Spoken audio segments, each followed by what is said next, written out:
The House will be in order. The chair lays before the House a communication from the Speaker.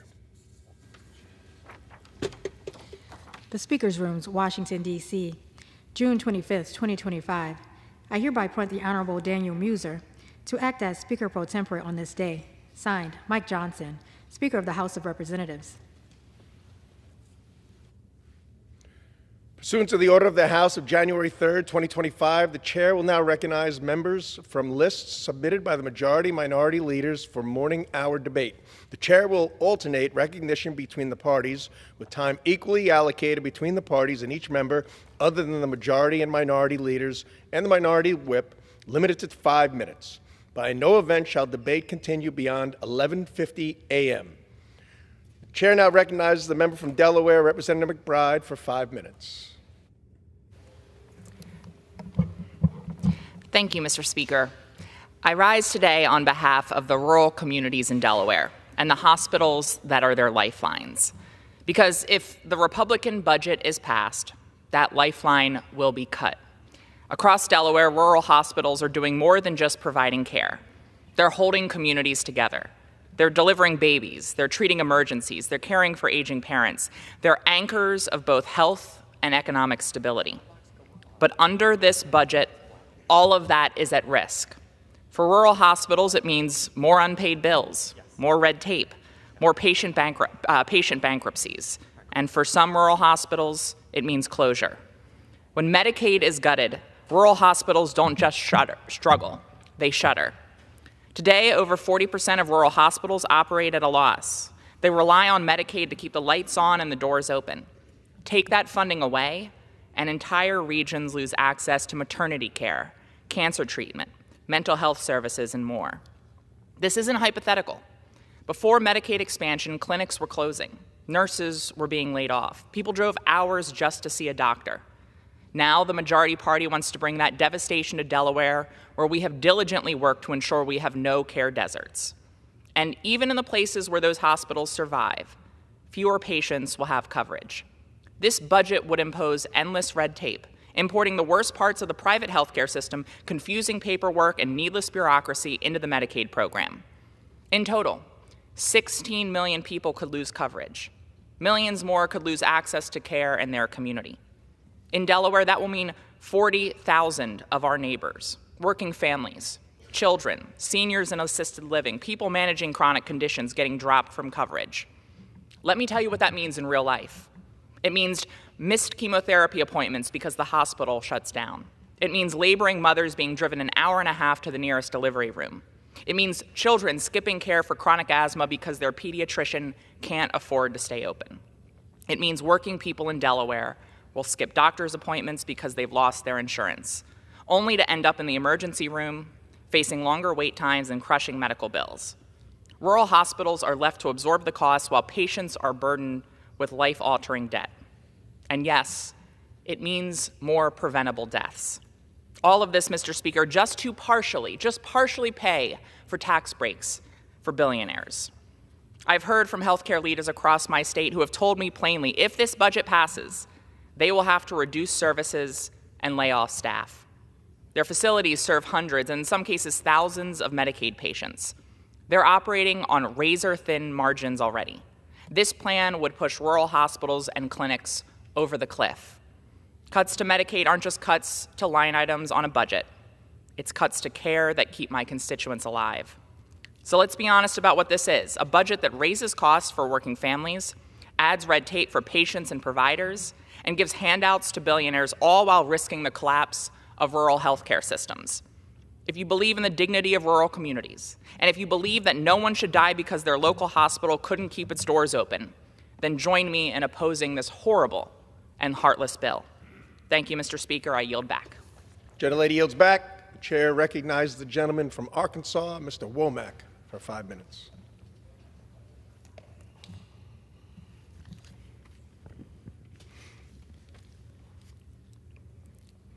Thank you, Mr. Speaker.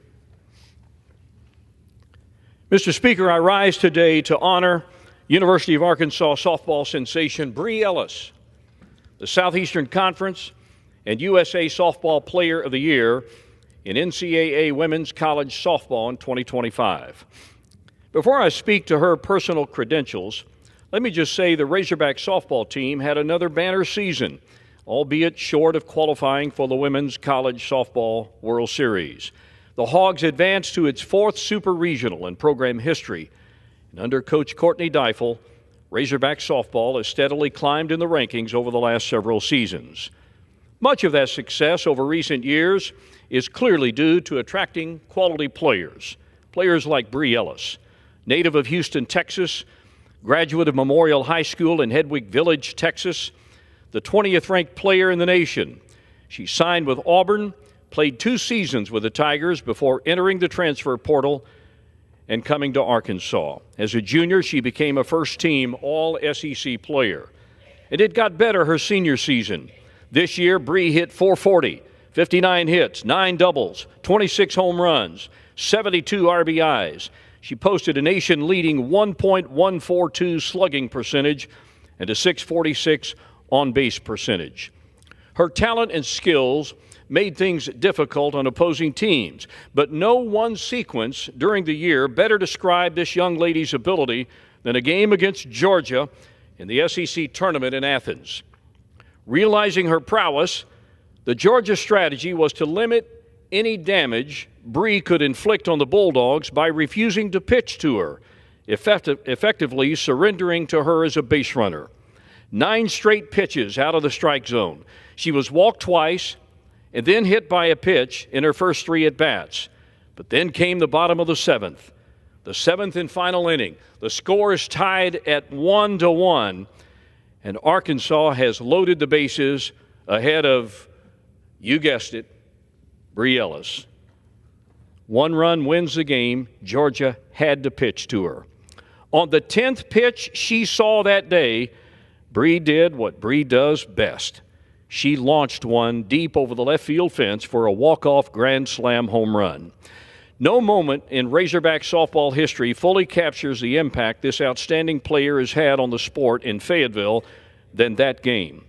Softball experts, recognizing her accomplishments, made her only the 5th position player to win the Player of the Year honor. Bree Ellis didn't just elevate Razorback softball, she became a Bogle Field legend at Arkansas. So I join her parents, Ron and Molly Ellis, and her sister Emily, in congratulating Bree for an outstanding collegiate career and the legacy she leaves at the University of Arkansas. Go Hogs, and I yield back. Gentleman yields. The gentleman recognized. Mr. Speaker, I rise today to honor University of Arkansas baseball sensation Vahiva Aloy, the 2025 Golden Spikes Award recipient given to the top amateur baseball player in the United States. This great shortstop propelled the Razorbacks to the semifinals of the Men's College World Series in Omaha. Previous to this honor, Vahiva was named the 2025 Southeastern Conference Player of the Year. Aloy was one of college baseball's most electrifying all-around players in 2025. This Wailuku, Hawaii native started all 65 games at shortstop during the season, and he turned in one of the best offensive campaigns in Razorback history, leading the team in nearly every major category, including slugging percentage, on-base plus slugging, hits, runs scored, doubles, triples, home runs, extra base hits, multi-hit games, and total bases. In many of these categories, he ranks among the top 10 in the program's single-season record book. Defensively, Aloy dazzled with just 5 errors and 229 total chances while helping turn 31 double plays during the 2025 season. Vahiva reached the pinnacle of collegiate baseball without having earned major offers out of Baldwin High School on Maui. But after a year at Sacramento State, he transferred to Arkansas and he found his groove. He captured the hearts and minds of Razorback fans everywhere. In fact, Baum-Walker Stadium looked more like a luau on game day, with so many fans donning leis, Hawaiian shirts, and other island merchandise in recognition of his native Hawaii. He joins former Razorbacks Andrew Benintendi and Kevin Kopps as the only Arkansas players with National Player of the Year honors. Mr. Speaker, this has been an unprecedented spring at Arkansas, with Razorback athletes claiming Player of the Year honors in both softball and baseball. That's never happened before. So I join his parents, Jamie and Napua, his brother and teammate Kuhio, and his sister Kiani, in congratulating Vahiva Aloy for his Golden Spikes Award and his impact on Razorback baseball. We wish him well as he embarks on what should be a promising professional career. Go Hogs, and I yield back. Gentleman yields. Chair now recognizes the gentleman from Texas, Mr. Green, for 5 minutes.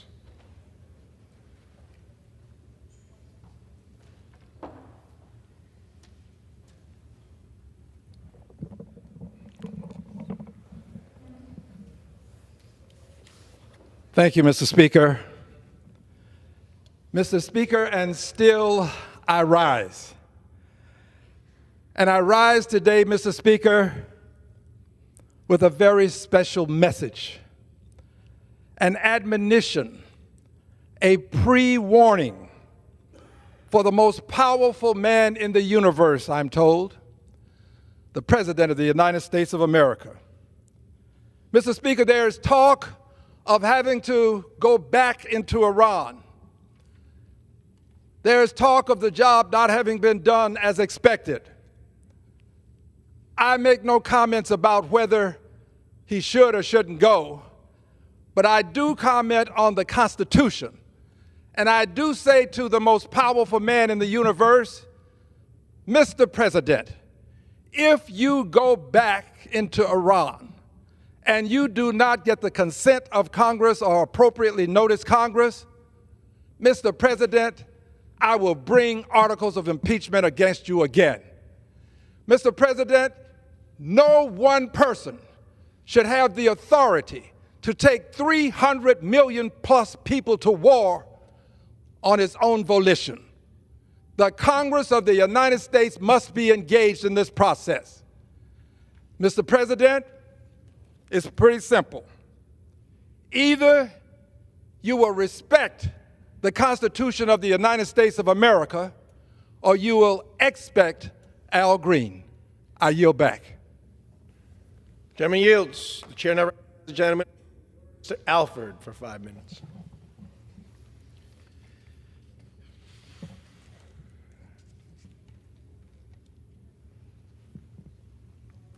Thank you, Mr. Speaker. Well, Mr. Speaker, if you're packing up your car, booking a flight, planning a trip this summer, you've probably noticed things feel a little bit better this year, a little bit smoother, and much more affordable. That's not luck, folks. That's because Congress is working to pass President Trump's one big, beautiful bill, and it's already making a difference in our summer travel plans. Look, hardworking Americans, families deserve the freedom to fuel up without pinching pennies, and Trump's bill gets us one step closer to true energy dominance. One of the biggest costs of families hitting the road this summer is the price at the pump. That's why we fought hard to include an important provision in the big, beautiful bill that cuts red tape on domestic energy production. It reopens federal lands for drilling and streamlines refinery regulations. It's simple, Mr. Speaker. When American produces more energy, we pay less at the pump. And that means that we don't have to beg foreign dictators for oil. In fact, experts are already predicting a decline in gas prices as we move through the summer months. Usually they go up because of the summer fuels are more expensive. Because of the one big, beautiful bill, we have the freedom to make more summer family memories without breaking the bank. And it's not just about driving either. If you've flown lately, you've probably experienced the delays, the cancellations, and the chaos plaguing Americans' airlines and our airports. Well, President Trump's big, beautiful bill tackles this head on by investing in modern air traffic control technology, expanding staffing pipelines, and overhauling the bureaucratic logjam that's kept our skies grounded for way too long. So I want to say thanks, President Trump. America will begin streaming hiring for air traffic controllers, improving FAA coordination, and bringing our aviation infrastructure into the 21st century where it belongs. And that means smoother trips for everyone, just in time for peak summer travel season. This bill is exactly the kind of common sense America First legislation that I came to Congress to support. It is proof that when we put American small businesses, our families, our travelers first, we can make real progress. So, whether you're headed out to one of my favorite spots, Lake of the Ozarks in my district, if you're flying to visit family, or just filling up the tank for the weekend, know this: your summer will be easier because we are passing the President's one big, beautiful bill.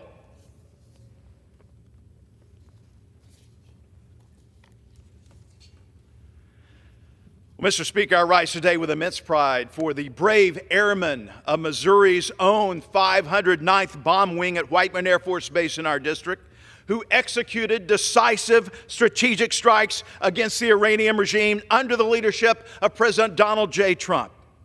I also want to take a moment to honor the other heroes who are part of this historic operation. Pilots from the Air National Guard's 131st Bomb Wing, also at Whiteman, made up 50% of the flyers alongside the 509th. The operation, the maintenance, the support personnel also contributed to the significant experience in planning, preparation, and execution. Just this past weekend, the world saw once again what America Resolve looks like when we are paired with unmatched precision and capability. B-2s launched from Whiteman and executed a long-range strike against Iran in Operation Midnight Hammer. This is one of the best examples of integration of total force that has come from Whiteman Air Force Base in recent times. Operation Midnight Hammer is a vivid example of what our long-range strike capabilities are all about: strategic reach, rapid response, and credible deterrence. And let me be clear, Mr. Speaker, these were not just strikes, they were a message to the world. A message to every rogue regime that threatens American lives and our global stability. When President Trump draws a red line, he means it. This is what peace through strength looks like. We are all reminded once again that under President Trump, America does not bend to tyrants or terrorists. We confront evil. We prove our dominance on the world stage, and we ensure that regimes like Iran's will never get their hands on a nuclear weapon. And let me say one thing to the Ayatollah. You now have a choice. This is a time for choosing whether you want peace or chaos, prosperity or poverty, isolation from the rest of the Arab world, or integration to make the Middle East great again. God bless the 509th. God bless the 131st Bomb Wings. God bless our airmen and women at Whiteman Air Force Base. And God bless Donald J. Trump, our president. And with that, I yield back. Gentleman yields back. The chair now recognizes the gentlewoman from California, Ms. Rivas, for 5 minutes.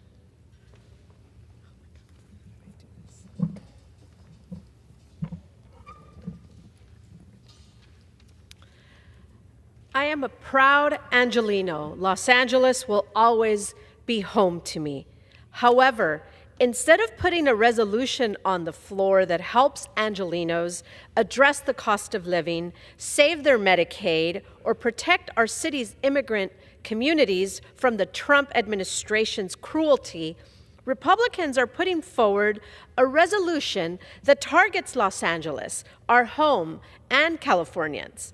A few items my colleagues on the other side of the aisle forgot to mention in their partisan resolution include the president's unprovoked escalation and mobilization of the National Guard and Marines against Americans on American soil, the president's comments to arrest Governor Gavin Newsom, an action that would stoke more tensions, the handcuffing and assault of Senator Alex Padilla, who boldly dared to demand accountability from this administration. Those are a few of the facts that were omitted from the Republicans' resolution.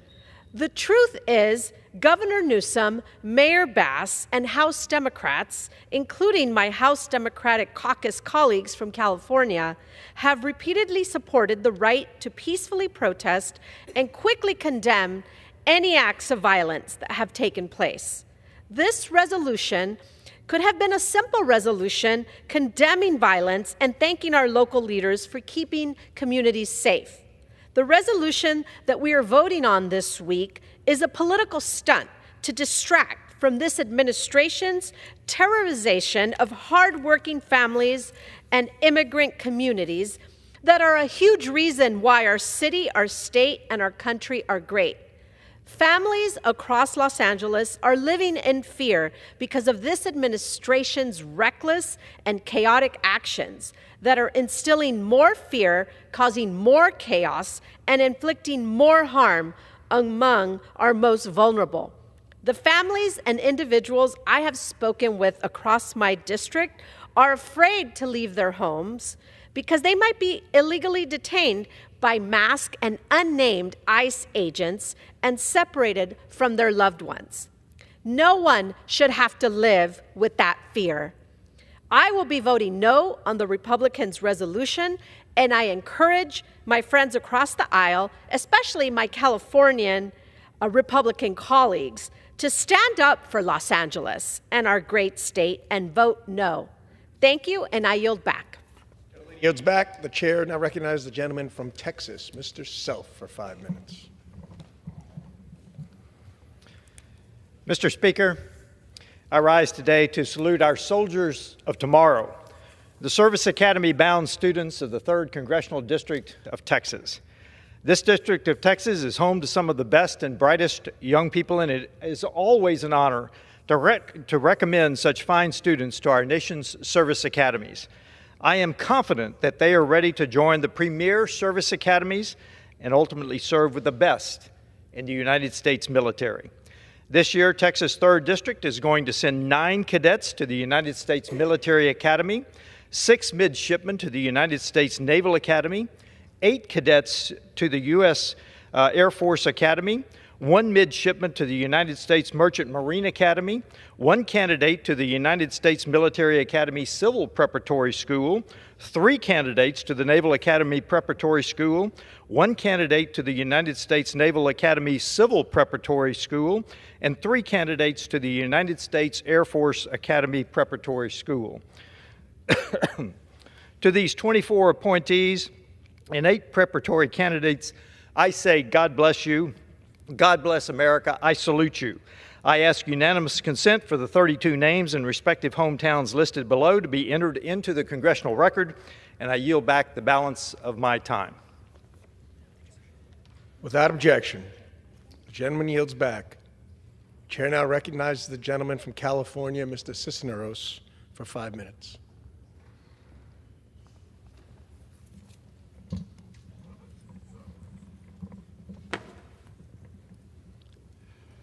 Mr. Speaker, I'd like to commend the, oops, sorry, wrong one.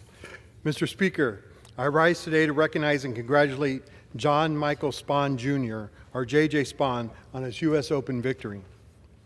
J.J. is a proud product of California's 31st Congressional District, a graduate of San Dimas High School, where he played on the golf team and was a CIF Southern Section finalist 2 years in a row. He went on to play for San Diego State University, and after graduation, he went professional. On the morning of Sunday, June 15th, Father's Day, JJ was woken up early to tend to his daughter who wasn't feeling well. Just a few hours later, he was on his way to the U.S. Open. On the 18th hole, JJ sunk a 64-foot putt to clinch his first major championship. The 31st Congressional District wants to congratulate him on his incredible victory, and we wish him the best of luck at the Open Championship in Northern Ireland.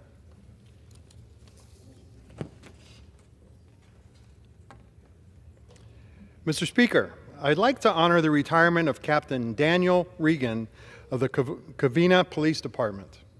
He was promoted to captain in 2022 and managed the investigations, K-9, firearms, and records units. As a well-distinguished and awarded police officer, Captain Regan's 35-year-long career exemplifies true service and sacrifice. He has defined what it means to protect and serve our community. Thank you for all you have done to keep our families safe and our community safe. Congratulations on your well-deserved retirement, and we wish you all the best.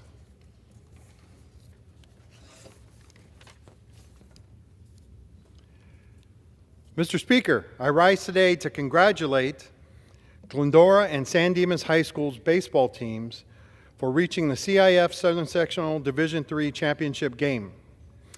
After a hard-fought pitcher's duel, Glendora was victorious with a 2-0 shutout victory. This was Glendora High's first baseball CIF championship in 15 years. It was a remarkable season capped by a historic victory. Both teams are to be commended for their hard work and dedication, and I wish them both good luck for next season, and go Tartans. I yield back. Gentleman yields. The chair now recognizes the gentleman from Texas, Mr. Luttrell, for 5 minutes.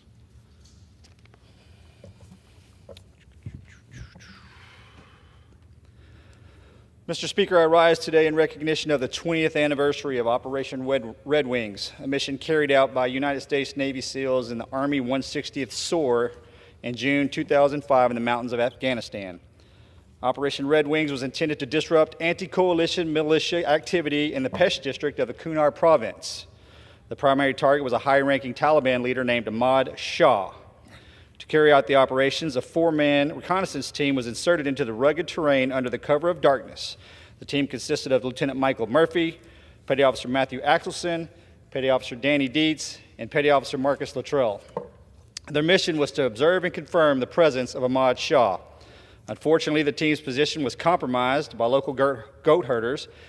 Faced with a difficult ethical decision, the SEALs let the herders go, and within hours, they were surrounded and ambushed by a large force of Taliban fighters.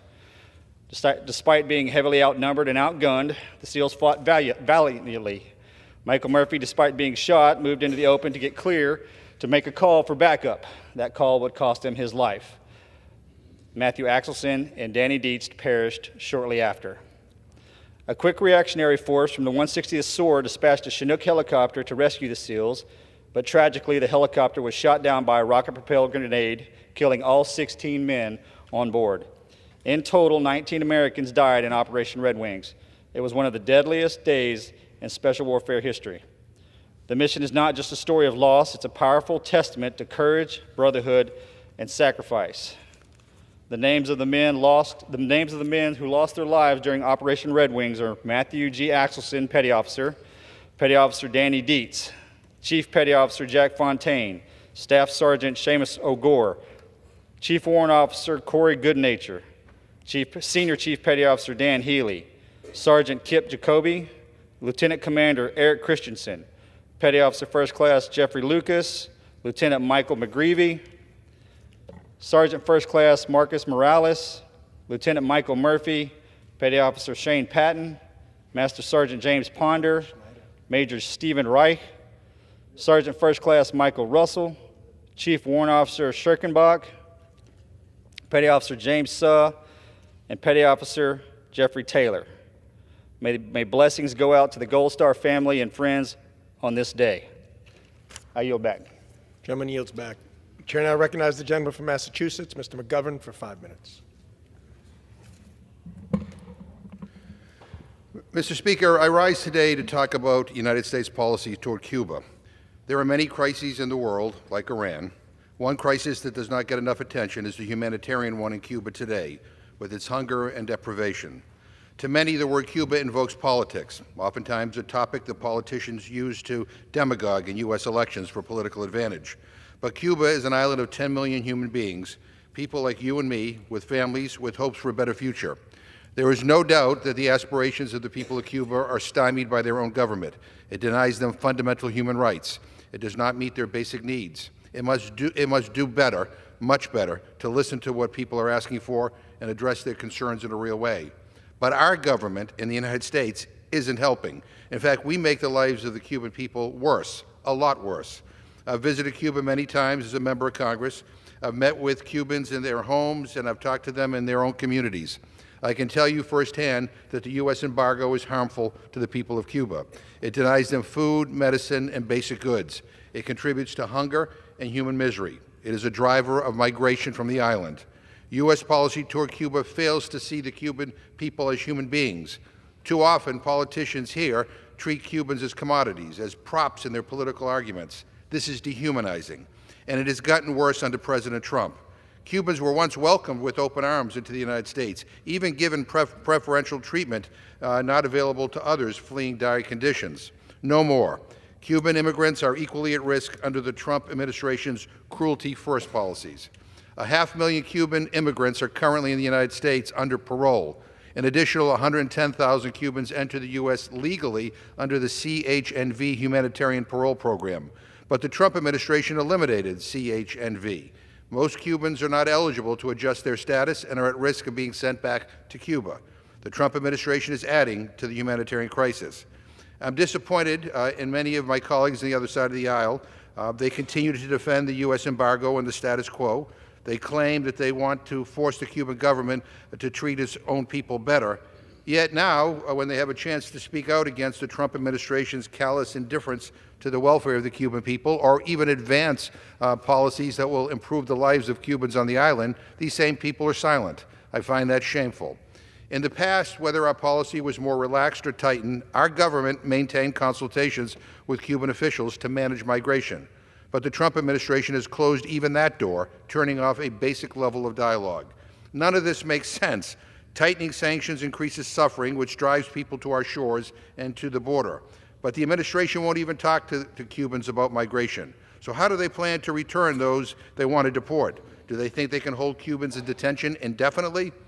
Conditions in Cuba are far more desperate than during Trump's first term.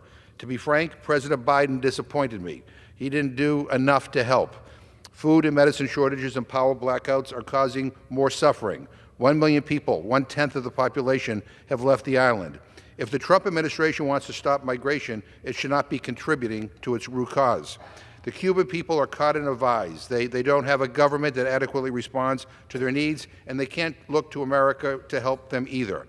A better approach to Cuba starts with seeing each other on a human level.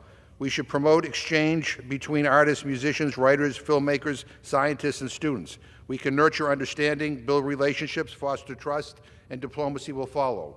President Obama understood this. He knew that insanity was doing the same thing over and over and expecting different results. So he loosened restrictions, relieved tensions, and advanced cooperation. We were on the road to helping create a new future for Cuba. But Trump takes us backwards. He unjustifiably added Cuba to the state sponsor of terrorism list, purely for political reasons. They ought to be removed from that list. He banned travel and blocked remittances. He has cut off our ability to negotiate for the release of political prisoners.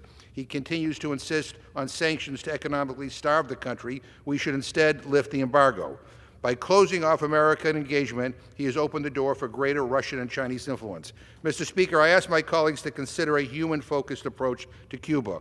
Our policies should not add to their suffering. We should hear their aspirations and never doubt the power of the people to create change. Our Cuba policy is on the wrong track. It is a throwback to the Cold War. It's ineffective, and it makes us look petty and vindictive in the eyes of the world community. We need to do much better. I yield back.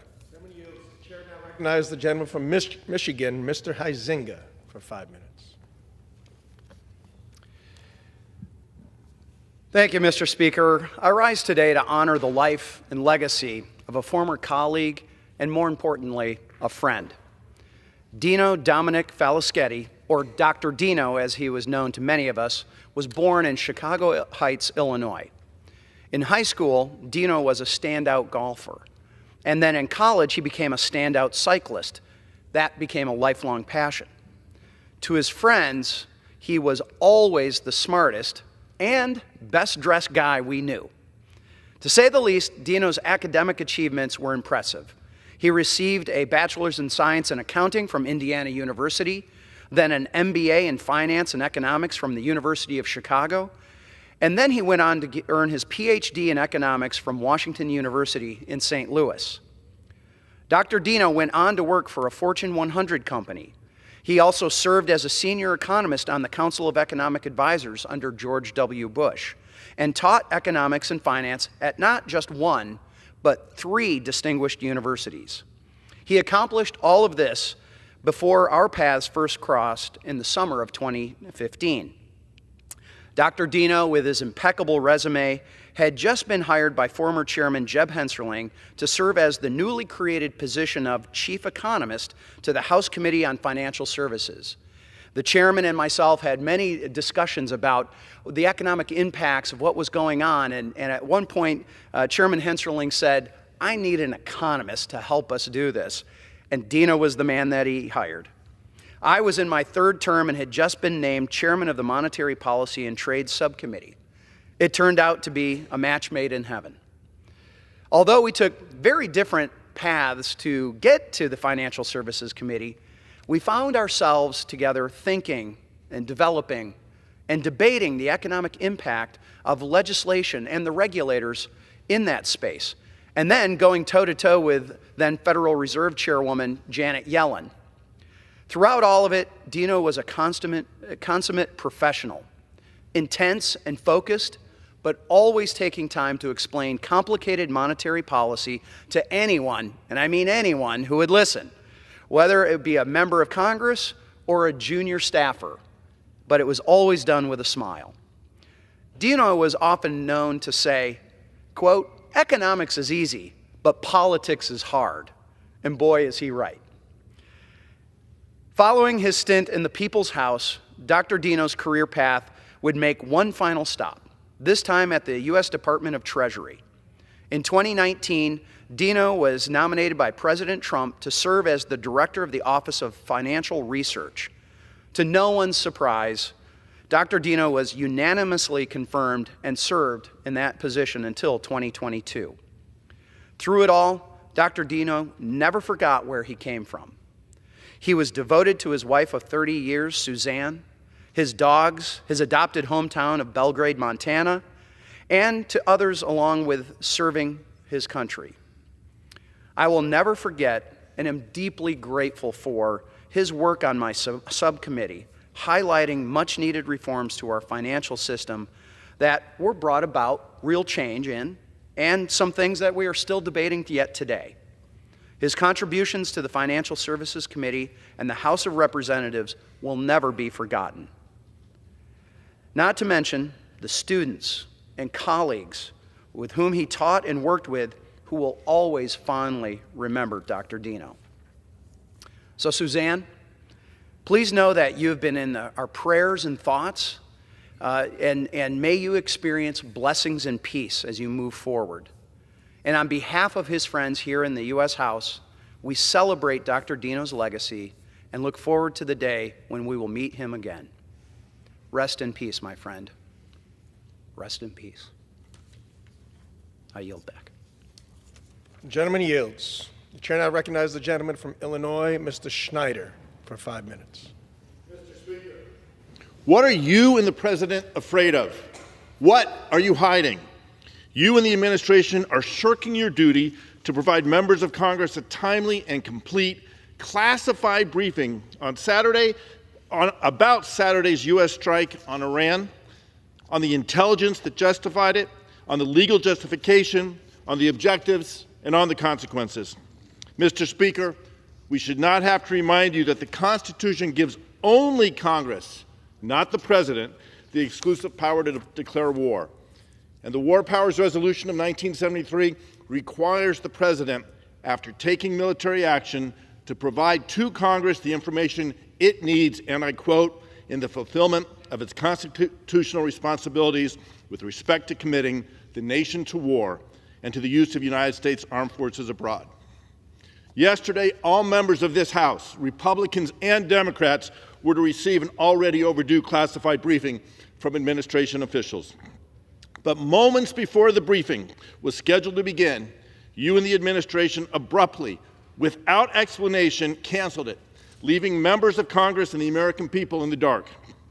There are now reports of a leaked, classified battle damage assessment from the Defense Intelligence Agency that disputes what the President and the Secretary of Defense have been telling us. The American people are left wondering, are the President and the Secretary telling the truth? So again, I ask you, Mr. Speaker, what are you and the President afraid of? What are you trying to hide? We are proud of the extraordinary service members who put their lives on the line and perfectly executed a complex battle plan, expertly hitting their intended targets at Fordo, Natanz, and Esfahan. We can see from the publicly available satellite imagery that the bombs at Fordo, for example, entered the fortified mountain location exactly where intended.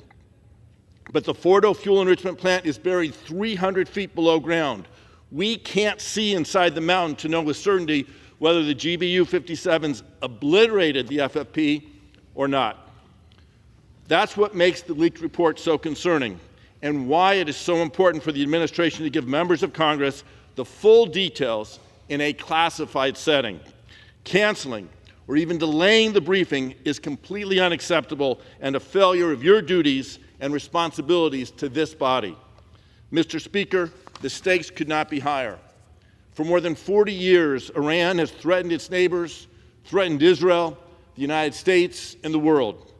Under the Ayatollahs, Iran has been the largest state sponsor of terror in the world. It has financed, trained, and directed Hezbollah, Hamas, Palestinian Islamic Jihad, and the Houthis. And for the last 30 years, Iran has marched forward in the pursuit of nuclear weapons, all while chanting, "Death to Israel, death to America." So let me state the obvious. Iran must never be allowed to have nuclear weapons, ever. President Trump's decision to unilaterally withdraw from the JCPOA in 2018 enabled Iran to advance forward in its nuclear program, to the point that the regime was weeks, if not days, from having sufficient enriched uranium for multiple nuclear bombs. Some have assessed that Iran could have built up to 10 nuclear bombs within a few months or even a few weeks. And the worry after the IAEA report issued 2 weeks ago declaring Iran was no longer in compliance with the Nuclear Non-Proliferation Treaty was that the regime may have decided to do exactly that. I just returned from visiting Saudi Arabia, Bahrain, and the United Arab Emirates with colleagues, both Democrat and Republican.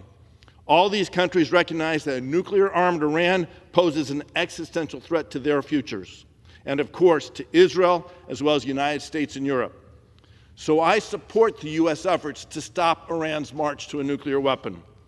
But we cannot permanently end Iran's nuclear programs without a negotiated agreement, without inspectors on the ground, without Iran agreeing to reverse course. We must permanently block every path to a nuclear weapon Iran might have.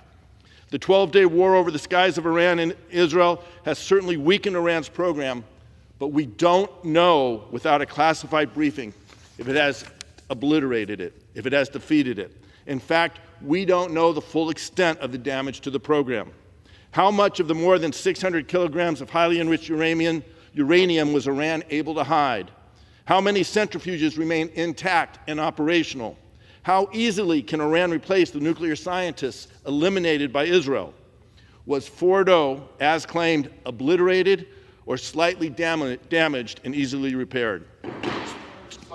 So again, Mr. Speaker, the chair would remind you that it is improper for a member to attempt to involve the neutral presiding officer as part of the debate. Such conduct undermines this House, the goal of impartial, analytic consistency in presiding that is required of a member serving as chair.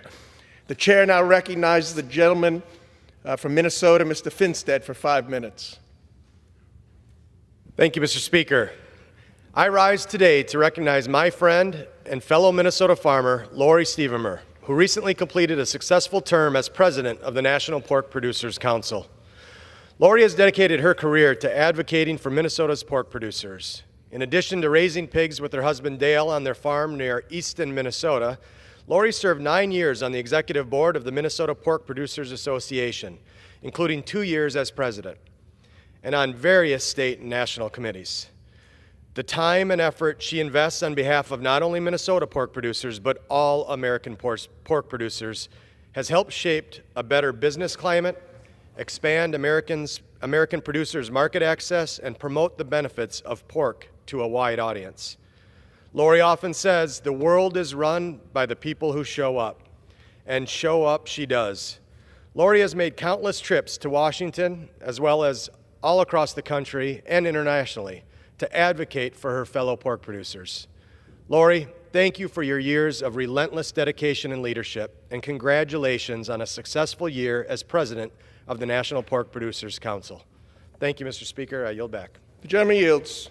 The chair now recognizes the gentleman from Virginia, Mr. Subramaniam, for 5 minutes.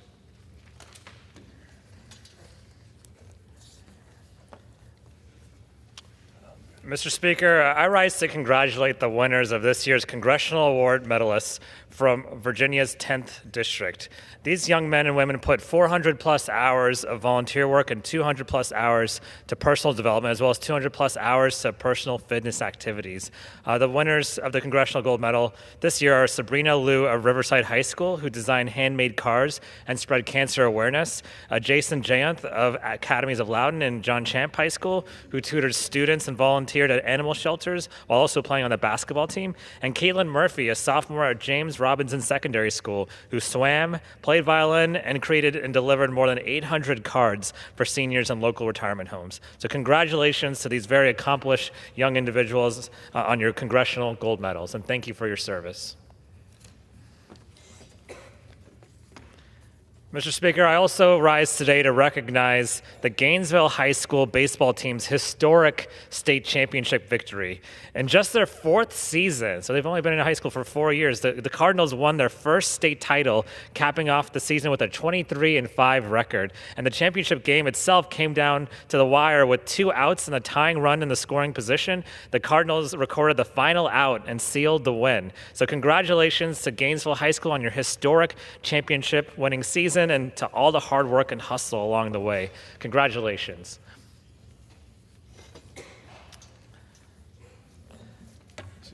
Also, Mr. Speaker, one of the things I get asked is why can't the federal government be as fast and cost efficient as the private sector?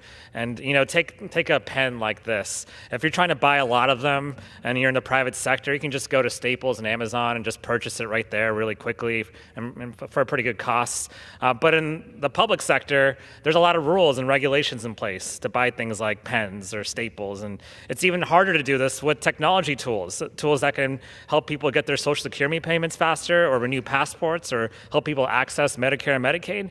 And so that's why I'm introducing the bipartisan FIT Procurement Act today with my colleague, Congressman Burleson. The FIT Procurement Act would raise cost caps and allow the federal government to buy more innovative tools without going through the needless bureaucracy. And so what we're trying to do basically is help agencies not have to jump through so many hoops to get innovative tools to help people and help them serve people. And it'll make it easier as well for small businesses to sell to the federal government. And our bill makes common sense fixes that we can all support on both sides of the aisle. So I look forward to working with my colleagues to pass this bill that will save American taxpayers money, support small businesses, and spur economic innovation. And finally, Mr. Speaker, I rise today to recognize the Loudoun Wildlife Conservancy as it celebrates 30 years of service to our community.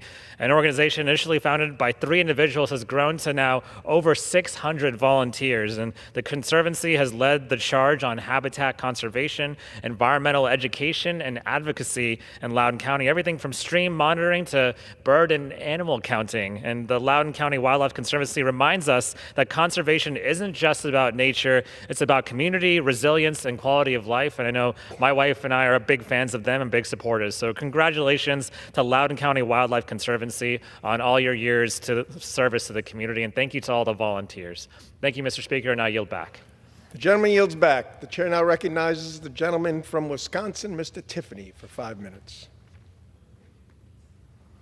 Mr. Speaker, I rise today to congratulate the high school athletes from Wisconsin's 7th District who competed in the state championships during the 2025 spring sports season.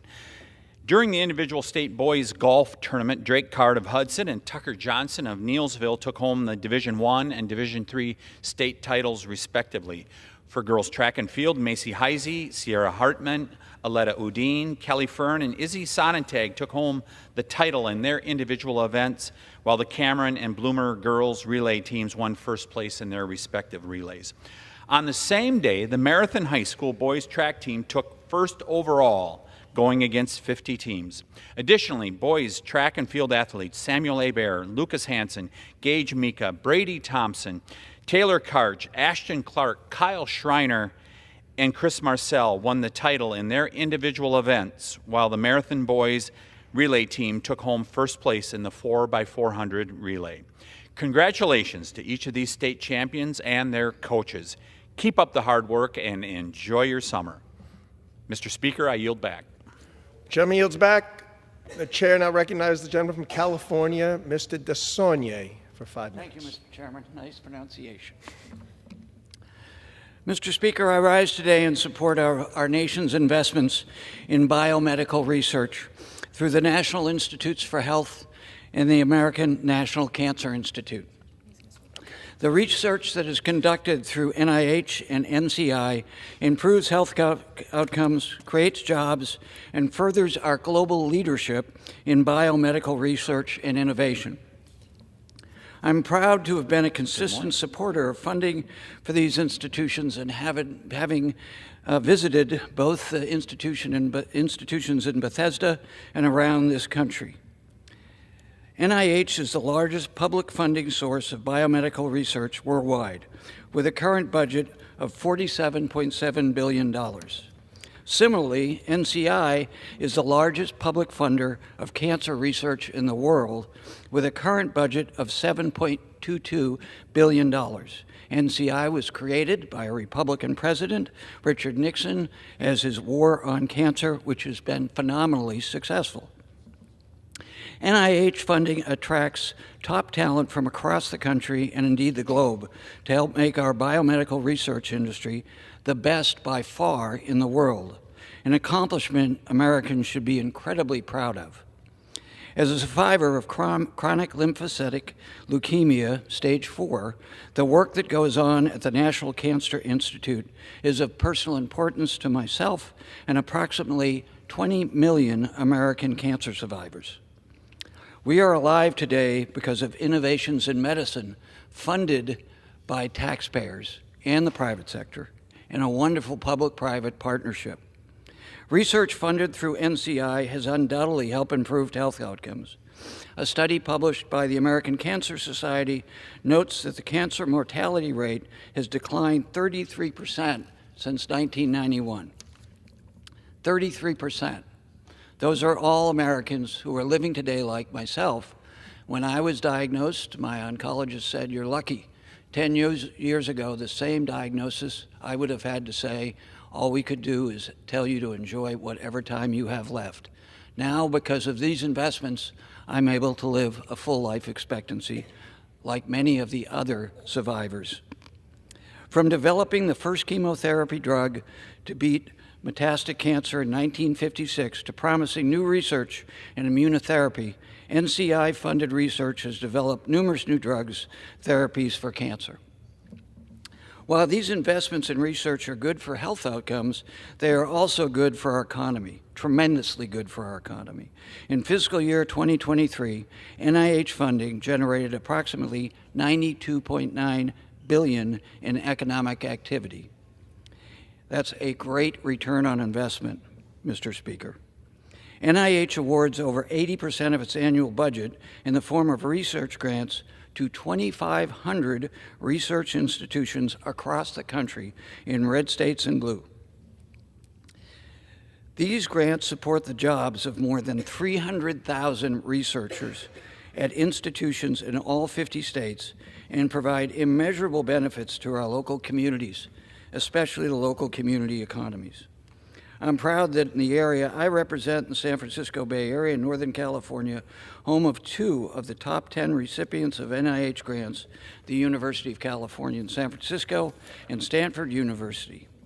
UCSF is the top public university recipient of NIH grants, making the region a leader in biomedical research and the benefits to the economy and to individuals like myself. The economic benefits are further compounded by private investment.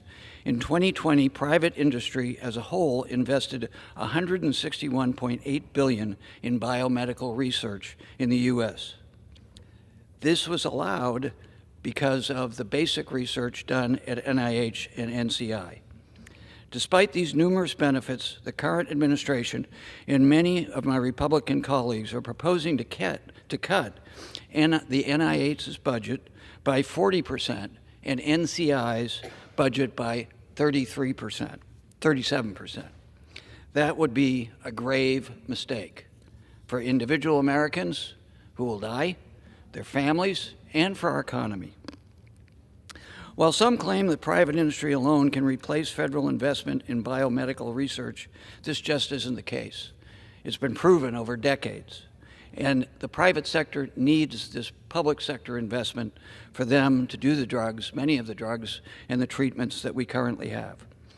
This has been the case for decades. While some claim that this is easily done, there's no way. Mr. Chairman, I yield back with the reminder that the Chinese are investing billions of dollars to catch up to us in this field. We should not lose American leadership. Thanks so much. The chair recognizes the gentleman from Pennsylvania, Mr. Muser, for 5 minutes. Mr. Speaker, the American economy is gaining momentum, but the independent Federal Reserve is regrettably not adding the energy needed to abet this growth potential. After 4 years of inflation caused by excessive government spending and an all-out assault on U.S. energy, our private sector economy is now in significant recovery, and it truly is only the beginning. Tariffs are realigning supply chains here at home, and by supply meeting and exceeding demand, this will continue to lower inflation.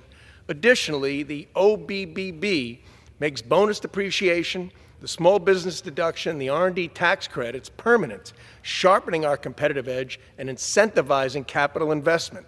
The table is set for growth. However, nearly $1 trillion in annual interest payments hang over our heads.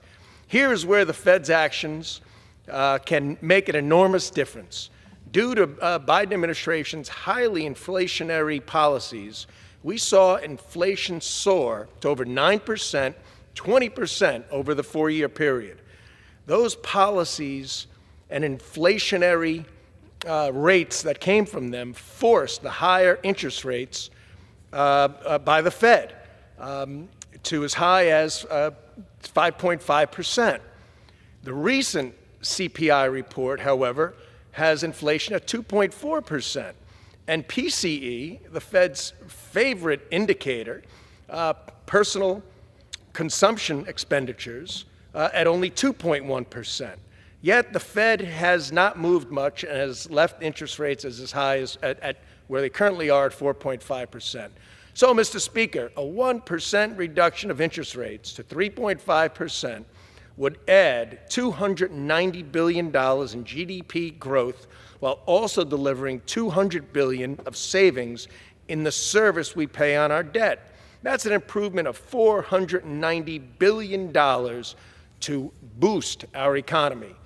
Lower rates today will advance housing, an industry with a 3-to-1 multiplier, spur capital investment, and unlock durable good purchases, including cars and household appliances.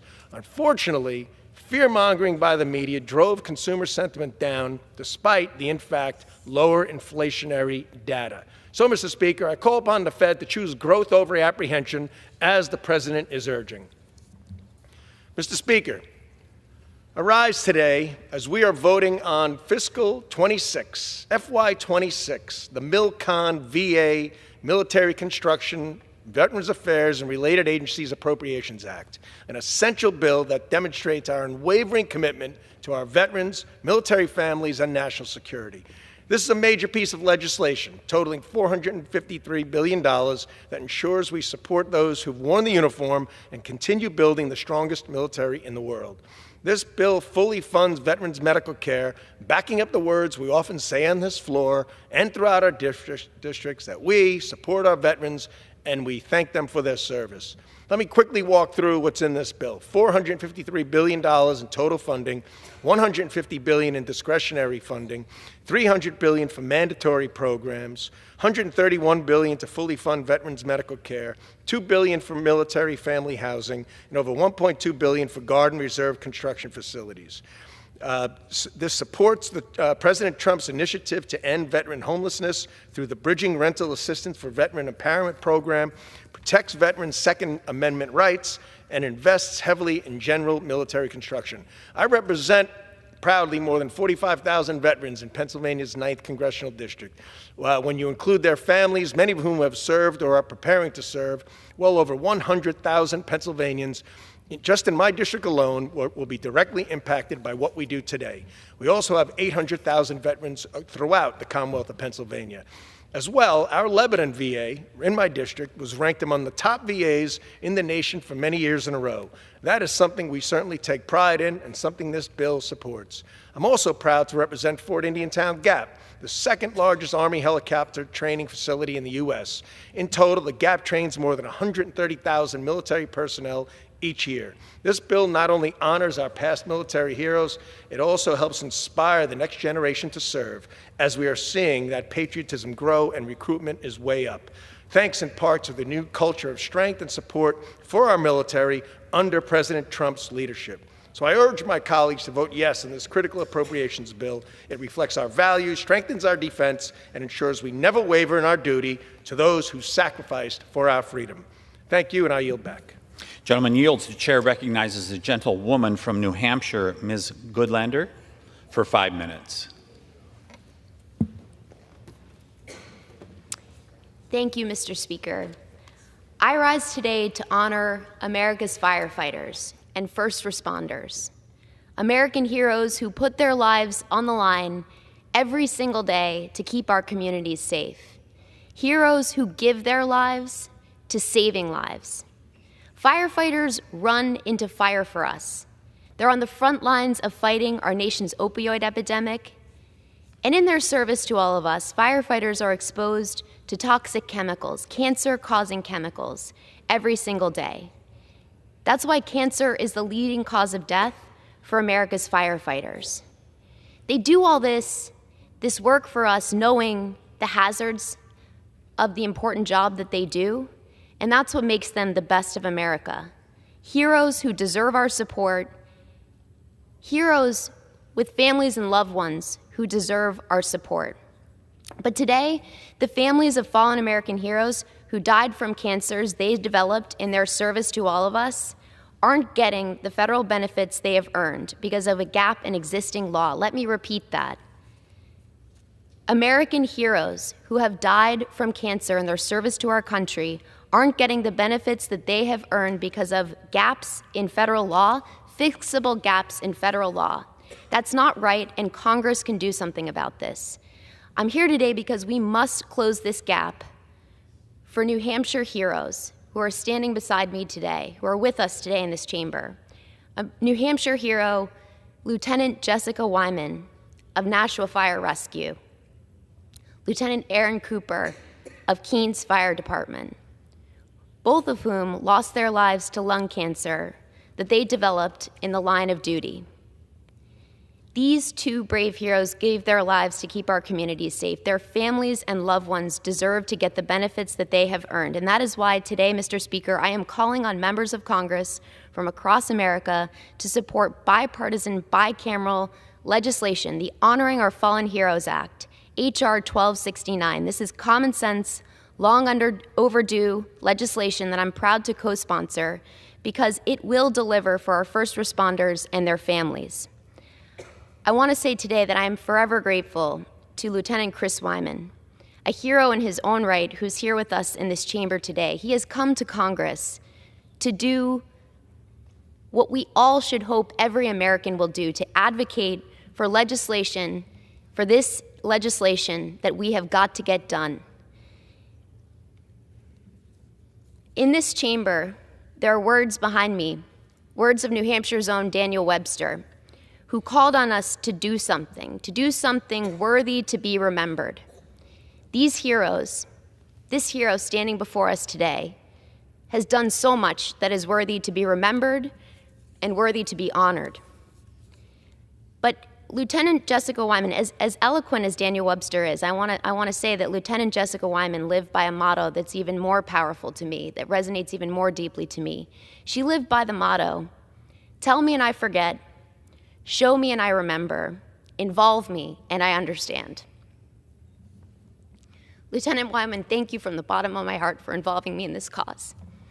It's a cause that I'm going to fight for because it's a cause that we should all be on board with. It is honoring American heroes who are the best of our country.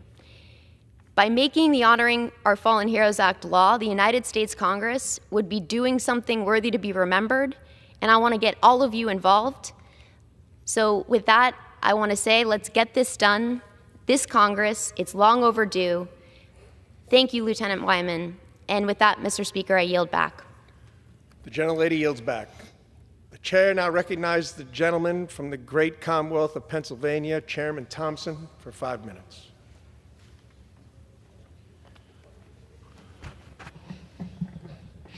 Thank you, Mr. Speaker. I rise today to recognize June as Alzheimer's and Brain Awareness Month, a time to bring attention to a disease that impacts nearly every family in America in some way. This month serves as a solemn reminder of the devastating toll Alzheimer's and other forms of dementia continue to take on our loved ones, our caregivers, and our communities. More than 6 million Americans are living with Alzheimer's today. Around the world, nearly 50 million people are facing daily struggle with this disease or related dementias. Alzheimer's is not just a health issue, it's a national crisis. It is the 6th leading cause of death in the United States and remains the only one in the top 10 with no known cure. No way to prevent it and no effective means to slow its progression. During the COVID-19 pandemic, Alzheimer's-related deaths increased by 16%, further underscoring the urgency for action. Behind these statistics are real people. I recently had the privilege of meeting with 2 advocates from my district, Maria Frank of Wellsboro and Julianne Steinbacher of Williamsport. They came to Washington on behalf of the Alzheimer's Association to share their personal experiences and to urge continued investment in research and support for patients and caregivers. However, the Alzheimer's Association does more than just advocate for Alzheimer's and dementia patients and their families. Through its strong network of nationwide chapters, the association invests directly in cutting-edge research, offering free 24/7 care consultation for patients and their families, and hosts community education programs and caregiver support groups, ensuring families and patients receive the critical resources that they need. Their stories are a powerful reminder behind every diagnosis is a family doing everything they can to hold on to the moment, to dignity, and to hope. This is personal for so many of us. A diagnosis of Alzheimer's doesn't impact one individual, it affects the entire families. But there is hope. We've seen progress through bipartisan investment in research. Continued support for groundbreaking innovation can bring us closer to treatment and one day, a cure. Mr. Speaker, I'd like to thank Maria and Julianne for their tireless advocacy and commitment to this cause. This month, let's support the families impacted and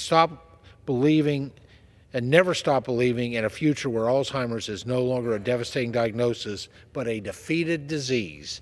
Thank you, Mr. Speaker, and I yield back the balance of my time.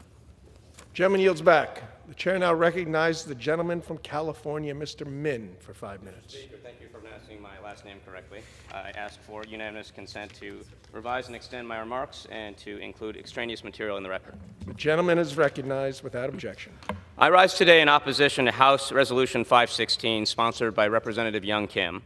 This resolution has a lot of things I think we all can agree upon, including recognizing the right to assemble and protest peaceably and condemning violence against law enforcement.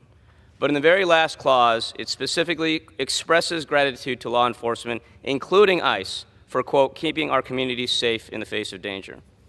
And I want to be clear, I commend local law enforcement, including the Orange County Sheriff's Department, which I represent, for their professionalism and courage.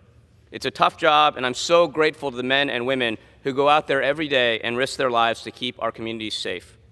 But to extend these thanks to ICE, while failing to acknowledge the myriad of ways in which ICE is making our communities more dangerous, is outrageous and dishonest. I hear every single day, and I know Young Kim does too because we represent neighboring districts in Orange County, I hear from constituents who are deeply concerned about ICE's lawbreaking. We've seen the videos. We've heard the eyewitness accounts. ICE agents are kidnapping people in broad daylight. They are assaulting people in broad daylight. They're doing so while masked up, refusing to identify themselves, while wearing civilian clothes like jeans and sneakers. They come out of unmarked vans, they tackle people, they assault people, and frankly, other than the ICE vests or jackets they're wearing, which, by the way, you can now buy for $29.99 on Amazon, they look more like gang members than federal law enforcement agents. And if you run away from these mass vigilantes, they will chase you down and beat you down. If you ask to see their identification or their warrant, they will assault you and arrest you. If you film them, they will pull a gun on you. These tactics are grossly illegal and not tactics that local law enforcement agencies engage in. Our local law enforcement follows the law. They wear body cameras. They're subject to disciplinary actions if they violate due process rights. But ICE, they're completely unaccountable and totally out of control. We've seen them assault citizens. We've seen them assault elected officials, including members of Congress, including my colleague from California, Senator Alex Padilla, who just 2 weeks ago was assaulted, tackled, handcuffed, and shoved to the ground for asking a question at a press conference. And the idea that ICE is making our communities safer is ludicrous. I want to quote the podcaster Joe Rogan. If the Trump administration, if they're running and they say we're going to arrest all the people at Home Depot, we're going to go to construction sites, and we're going to just like tackle people at construction sites, I don't think anyone would have signed up for that. They said we're going to get rid of the criminals and the gang members first, right? And now we're seeing like Home Depots get raided. It's crazy. And it is crazy because the reality of the situation is that ICE is not going after violent criminals. They're going after peaceful, law-abiding immigrants. As the right-wing Cato Institute recently found, 93% of the people being apprehended by ICE have had no convictions for violent crime. ICE is not going after MS-13 or murderers or rapists. They're going after innocent people, including a woman in Tennessee who was 5 months pregnant and engaged to a U.S. citizen. Iris Diana Monteroso Lanes was transferred to a detention center in Louisiana, forced to sleep on the floor and eat food infested with roaches. She was denied medical care despite complaining repeatedly about sharp pains in her pelvis. And she lost her baby because of this mistreatment. She was not a criminal. She was an expectant mom whose child died. And it's clear that ICE's lawless actions are making our communities much more dangerous. Here's a statement issued by the mayor of Santa Ana, which has been the epicenter of ICE raids in Orange County. Quote, the federal immigration raids in Santa Ana have created a climate of fear, anxiety, and instability across our community. The aggressive tactics used by federal agents have shattered trust in law enforcement and are eroding the critical relationship between our residents and the Santa Ana Police Department. When families are too afraid to report crimes or engage with local authorities, we are all less safe, end quote. ICE's lawless sweeps have also deeply impacted the Korean community in SoCal. The first ICE raids targeted Korean-owned garment factories and have caused significant confusion, fear, and terror in the Korean American community. I hear every day from Korean Americans who are terrified about ICE, and I know that my colleagues, including Young Kim, do too. They know that ICE is making our communities less safe. And I want to close with this. We've all seen the videos and the images of Narciso Barranco, a gardener and father of 3 U.S. Marines who was tackled and punched repeatedly in the head by ICE agents wearing jeans and sneakers. As one of his sons, Alejandro, a former current Marine, stated that if he had treated a detainee while deployed as a Marine the same way ICE agents treated his father, it would be clearly a war crime. Well, Narciso Barranco is a resident of Tustin. He is a constituent of Young Kim. And I would guess that he would vehemently disagree with the claim that ICE is making our communities safer. How can anyone express gratitude to ICE when they are literally committing war crimes against their constituents? This resolution is shameful, it is morally wrong. Thanking ICE is the worst kind of political stunt at this point in time when our constituents, when our communities are living in fear and terror. I yield back. And with that, I also ask unanimous consent to introduce 4 items into the record. First is ICE immigration jacket becomes bestseller on Amazon. The second is a Cato Institute blog entry. 65% of people taken by ICE had no convictions, 93% no violent convictions. The third is a statement from Santa Ana Mayor Valeria Mezcua. And the fourth is a statement from the Korean American Federation of Los Angeles in response to the ICE raids on June 6th. Without objection. Thank you. And I yield back. Gentleman yields. Chair now recognizes the gentleman from Kansas, Mr. Mann, for 5 minutes.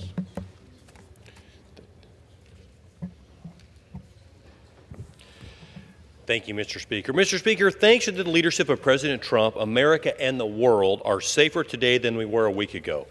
Iran, the world's leading state sponsor of terrorism, is no longer on the verge of obtaining a nuclear weapon, and now they have agreed to a ceasefire with Israel. President Trump is fulfilling his campaign promise to make America safe again. Promises made, promises kept. Americans want peace through strength, and that is what President Trump is committed to. For far too long, administrations in Washington, D.C. have created red lines that were crossed without consequence, agreed to deals with Iran that the regime disregarded, and concerned themselves more with the appeasement than with protecting American interests. President Trump took a different approach. For months, President Trump has urged Iran to make a deal.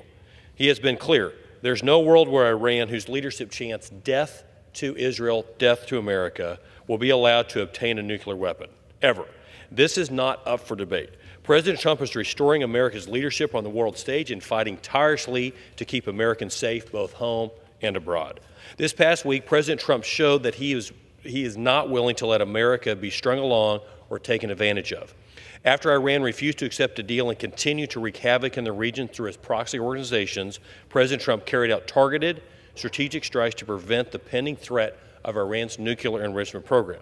He was also clear: attacks on U.S. forces will not be tolerated, and there will be grave consequences for such action. This is what leadership looks like, and I applaud President Trump for putting America first. Audrey and I are grateful that our brave servicemen and women were not harmed in the strikes, and I continue to pray for the safety of our troops and Americans in the region. The world is safer today because of President Trump, and we pray that the Lord will continue to give him wisdom and discernment as he leads our nation and continues to work on bringing down tensions in the Middle East. God bless President Trump, God bless our troops, and God bless our great country. Mr. Speaker, I'm proud of the work our Republican majorities are putting in to deliver America's families the largest tax cut in American history. This process hasn't been easy by any means, but it is worth every single debate we are having to get it over the finish line. If we fail to get this bill passed and sent to President Trump's desk, middle and working class families will be the ones who pay the price. Some of my Democrat colleagues continue to lie about what our bill does. Mr. Speaker, the truth is that the One Big Beautiful Bill Act eliminates taxes and tips on overtime pay. It lowers taxes on Social Security benefits and expands the child tax credit for working class families.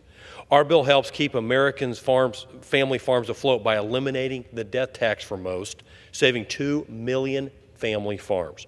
The family farmers and ranchers in my district are hardworking men and women who are up and moving by sunrise and working well past sundown, ensuring they can feed, clothe, and fuel the world.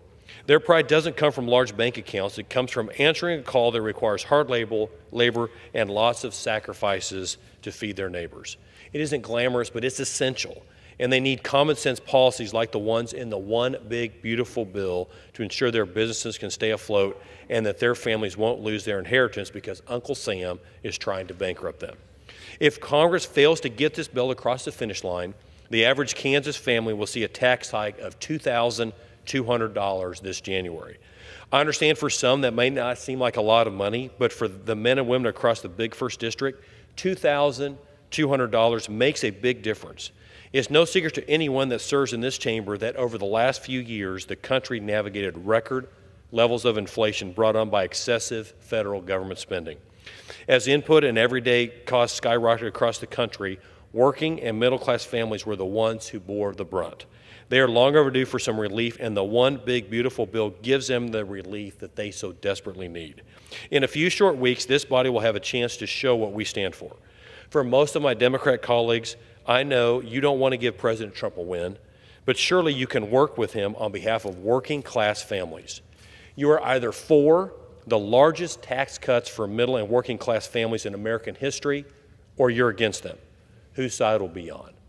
Thank you, Mr. Speaker, and I yield back. The gentleman yields. The chair now recognizes the gentlewoman from Ohio, Ms. Sykes, for 5 minutes. Thank you, Mr. Speaker. 3 years ago, the Supreme Court overturned Roe v. Wade, ripping away a constitutional right that generations of women had relied upon for nearly half a century. In that moment, the court did not just revoke legal precedent, they set in motion a wave of chaos, cruelty, and control. What followed was a full-scale assault on reproductive health care, abortion, contraception, IVF, and even access to emergency care. And in Ohio, we felt the effects immediately. Just hours after the Dobbs decision was handed down, an extreme and deeply unpopular 6-week abortion ban went into effect, essentially outlawing abortion for many people before they even knew they were pregnant. The law put the lives of millions of women in danger overnight. It forced healthcare providers to choose between following their sworn oath to care for patients or facing criminal charges. It caused trauma and suffering that cannot be undone. In fact, Mr. Speaker, a 10-year-old rape victim was denied the care she needed and was forced to flee the state to get the care that saved her life and her future. And yet, despite all of this, the people of Ohio did what we have always done in the face of injustice. We fought back. In November 2023, Ohioans from across the political spectrum came together to vote to enshrine reproductive freedom directly into our state's constitution. The ability to bear a child, to use contraception, and to access abortion care. It was a powerful, hopeful moment. But Mr. Speaker, our work is far from over. Because within days of that historic vote, Republican lawmakers in Ohio announced they would do everything in our power to prevent our laws from being removed. That's right. Just days after the people spoke loudly and clearly, some legislators pledged to ignore the will of the voters, and now they're following through. Just last week, members of the Ohio State House introduced one of the most extreme anti-choice bills in the country. This dangerous bill would ban nearly all abortions in Ohio, criminalize doctors, and potentially treat patients seeking care as criminals. Let me be crystal clear. Under this proposal, abortion could be prosecuted as homicide. There would be no meaningful exceptions, not for rape and not for incest. One of the bill's lead supporters, an anti-woman activist, was asked whether he worried this would overturn the will of the voters, the constitutional amendment the people of Ohio passed a couple years ago. He said he wasn't concerned. He said, and I quote, "The will of the voters was evil." The will of the voters was evil. Mr. Speaker, I don't think I've heard anything less American. The will of the voters is the bedrock of our democracy, and just as these extremists want to take away the decision-making capabilities of women, they have not stopped there. They want to take away the decision-making capability of all Ohioans. That's the ideology we're up against, one where the voice of the people isn't just disregarded, it's condemned. One where bodily autonomy is labeled evil, one where political extremists will stop at nothing, not even the state constitution, to impose their beliefs on the rest of us. It is chilling and it is dangerous. And this uncertainty is not just an Ohio problem. The United States Supreme Court recent decision in Moyle v. United States dismissed an opportunity to affirm that emergency abortion care is protected under federal law. Instead, they punted, refusing to give clarity and refusing to give peace of mind to women and doctors across the country. That's why I introduced a resolution to reaffirm access to emergency care and abortion care to all Americans. That's why House Democrats have introduced bills to guarantee abortion rights across the country and protect access to birth control, IVF, and other fertility care. Because at the heart of this fight is something bigger than politics. It's about freedom. The freedom to control our own bodies, the freedom to decide when, if, and how we grow our families, the freedom to choose our own futures on our own terms. We are the best people to make those decisions for ourselves. Mr. Speaker, there are a lot of brilliant minds here in this legislative chamber and in state houses and in courts all across the country, but women do not need them to be in our most intimate decision-making rooms and moments. As a representative of Ohio's 13th Congressional District, I will keep standing up for our freedom. I will keep working to ensure our laws reflect our values, and we must trust women. We must protect our rights, and we must never forget that democracy only works. It only works if we honor the will of the people. Thank you, Mr. Speaker. I yield back. The gentlelady yields back. Pursuant to Clause 12A of Rule 1, the Chair declares the House in recess until noon today.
The House will be in order. The prayer will be offered by Chaplain Kibben. Would you pray with me? In this brief moment, O God, we call to you as you have invited us to do. We lay before you our concerns, our joys, worries, and hopes, praying that as you have promised, you will answer us. We quiet our thoughts and open our hearts, putting ourselves in your hands, for you are the source of life and wisdom. Grant us your guidance and reveal to us your truth. Our ears are attuned and our souls prepared to receive the knowledge that you alone possess, great and hidden things that we have not known and cannot know on our own, cannot on our own obtain without giving ourselves into your sovereign care. Though this encounter is brief, abide with us throughout this day, that we would be aware of your leading. While this may be the only moment we've set aside to hear your voice and share our hearts, may we be inspired to grow in our relationship with you and listen for your word and trust in your daily mercies. Let us make time today and every day to be still and know that you are God. In your eternal name we pray. Amen. The chair has examined the journal of the last day's proceedings and announces to the House the approval thereof. Pursuant to Clause 1 of Rule 1, the journal stands approved. The Pledge of Allegiance will be led by the gentlewoman from Michigan, Ms. Tlaib. I pledge allegiance to the flag of the United States of America and to the republic for which it stands, one nation, under God, indivisible, with liberty and justice for all. The chair will entertain up to 15 requests for 1-minute speeches on each side of the aisle. So what purpose does the gentleman from South Carolina seek recognition? Without objection, the gentleman is recognized for 1 minute. Thank you, Mr. Speaker. The corrupt Georgian Dream Party continues to wrongfully arrest opposition leaders of the Republic of Georgia. As the Georgian Dream screams to a one-party state, gives the Chinese Communist Party their Black Sea port, and blocks America from trade, the Georgian people have conducted over 200 days of consecutive protests for freedom. Americans stand with the legitimate President Salome Zurabishvili and the Georgian people. The Megabarri Act for Freedom, Sovereignty, and Rule of Law received 90% of the vote in the House. Joining the proposed Trump Tower in Damascus, Syria, should be a Trump National Golf Course in Tbilisi, Georgia. In conclusion, God bless our troops as the global war on terrorism continues. Trump is defending American families with peace through strength, revealing war criminal Putin lies, insulting Trump and mocking Trump, hosting Iranian murderers in Moscow. I yield back. The gentleman yields. For what purpose does the gentlewoman from Michigan seek recognition? Without objection, the gentlewoman is recognized for 1 minute. No more wars. The majority of Americans do not support our country getting into another endless war. President Trump violated the United States Constitution by sending United States troops to bomb Iran without congressional authorization. Taking our country to war requires a vote in Congress. Every single one of us represent close to 800,000 people, and they deserve a vote. The American people do not, again, want another war. They do not want us spending endless amount of money to invest in death and destruction. They want us to fund Medicaid, housing, Head Start, having access to clean water, and so many critical programs that our communities desperately need. We have seen our government manufacture consent for the invasion of Iraq that killed and displaced millions of people, our loved ones, and created total devastation and instability in the region. We have seen our government lie about weapons of mass destruction before. We're not going to fall for it again. Instead of listening to the American people who are saying no more wars, Trump is listening to genocidal maniac war criminal Netanyahu, who lied about Iraq The gentlewoman, and now time is has lying expired. about Iran. That I yield. For what purpose does the gentlewoman from Pennsylvania seek recognition?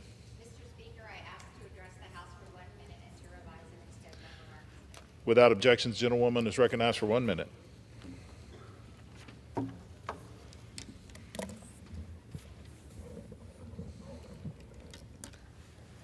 Mr. Speaker, I rise to address the House and recognize the very hard work and the invaluable contributions of Ingrid Ezagiri to my office. Ingrid has honorably served as Climate Solutions Fellow on my legislative team for the past 2 years. And during her time with my office, she has stepped up to the plate to manage planning and programming for the Bipartisan Climate Solutions Caucus, turning what was an inactive caucus into one of the most active caucuses on Capitol Hill. Notably, she has facilitated dozens of cross-aisle conversations and educated opportunities for both members and staffs. She has built bipartisan support for permitting reform and for the Department of Energy programs. She has spearheaded numerous legislative proposals through the National Defense Authorization Act to keep our nation's energy infrastructure more secure, and so much more. Our Hula team will miss her quick wit, her unrelenting work ethic, and friendship. Ingrid, you have proven that bipartisanship and cooperation on climate change is possible even during these divided times. You should be very proud. We will miss you and welcome you to the Hula Alum Network, and I have no doubt that you will be successful in your next role. Thank you, Ingrid. For our purposes, the gentleman from North Carolina seek recognition. Chair, I ask unanimous consent to address the House for 1 minute and to revise and extend my. Without objection, the gentleman is recognized for 1 minute. Thank you, Mr. Speaker. There's a lot of noise coming from the other side claiming that House Republicans are cutting Medicaid with our common sense work requirements. Let me be clear. That's just not true.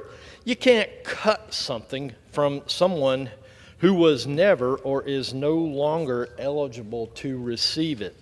According to the Nonpartisan Congressional Budget Office, of the 7.8 million people Democrats say would lose coverage, 4.8 million are able-bodied adults with no kids who could work, but don't. All right. Another 1.4 million are in the country illegally, and 2.2 million simply don't qualify under the law already.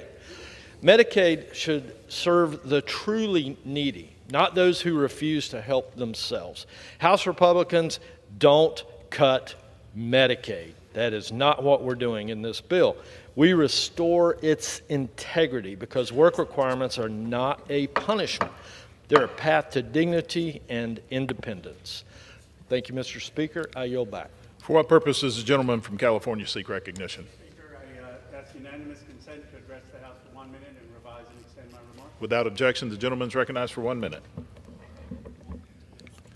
Mr. Speaker, I rise today to oppose war in Iran or any wars of choice in the Middle East.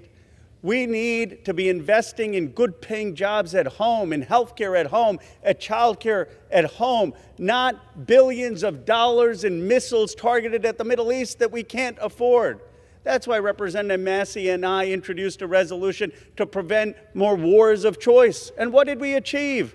The intelligence tells us that we just pushed Iran back 3 to 4 months in building a bomb. Vice President Vance says they still have enough nuclear fuel to have 10 nuclear missiles. We need tough diplomacy to deny Iran a bomb, not more wars at the expense of the American people. Americans of all parties do not want more war. Thank you, Mr. Speaker. Gentleman from Florida seek recognition. Address the House for 1 minute to revise and extend my remarks. Without objections, the gentleman is recognized for 1 minute.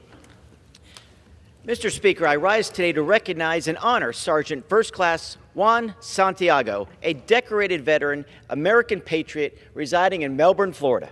Sergeant Santiago began his career in 1958 in the United States Army at Fort Buchanan and completed basic training at Fort Jackson in South Carolina. He went on to serve our nation with distinction around the globe with deployments in Cuba, Italy, Germany, and 5 tours in Vietnam.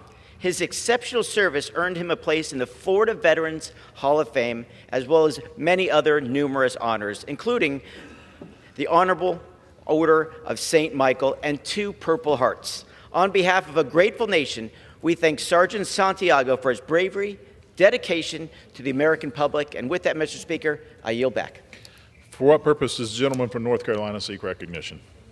Speaker, I ask for unanimous consent to address the House for 1 minute. Without objection, the gentleman is recognized for 1 minute.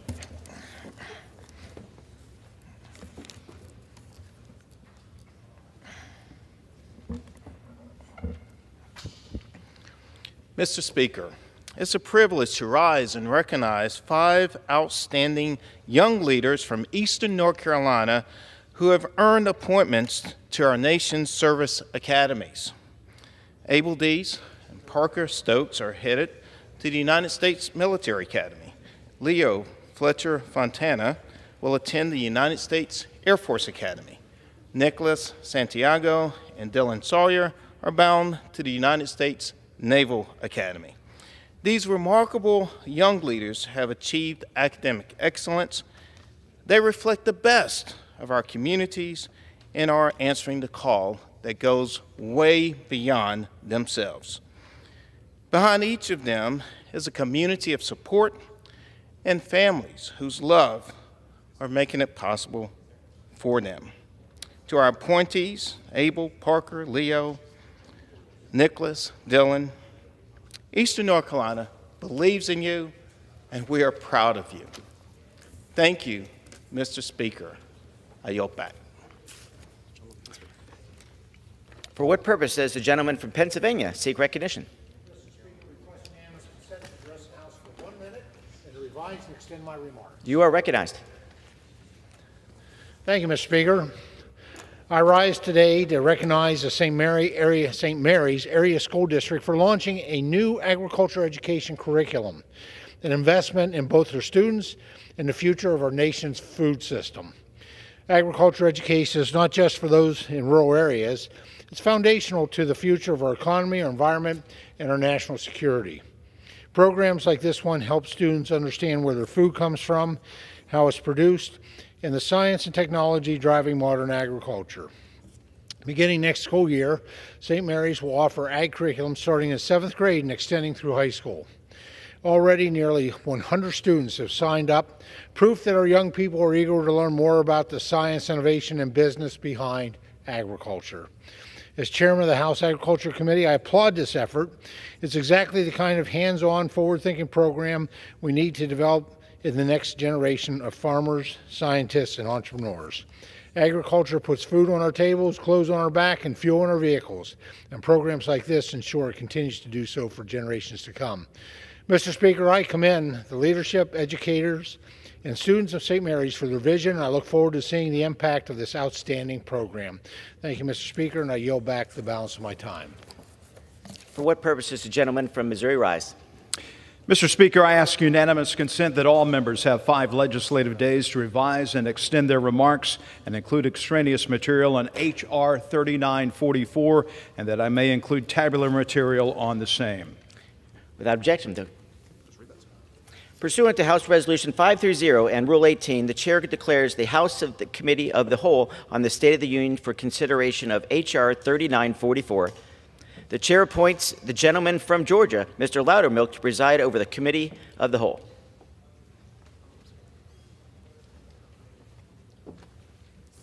Thanks, sir. That's a lot there. Okay.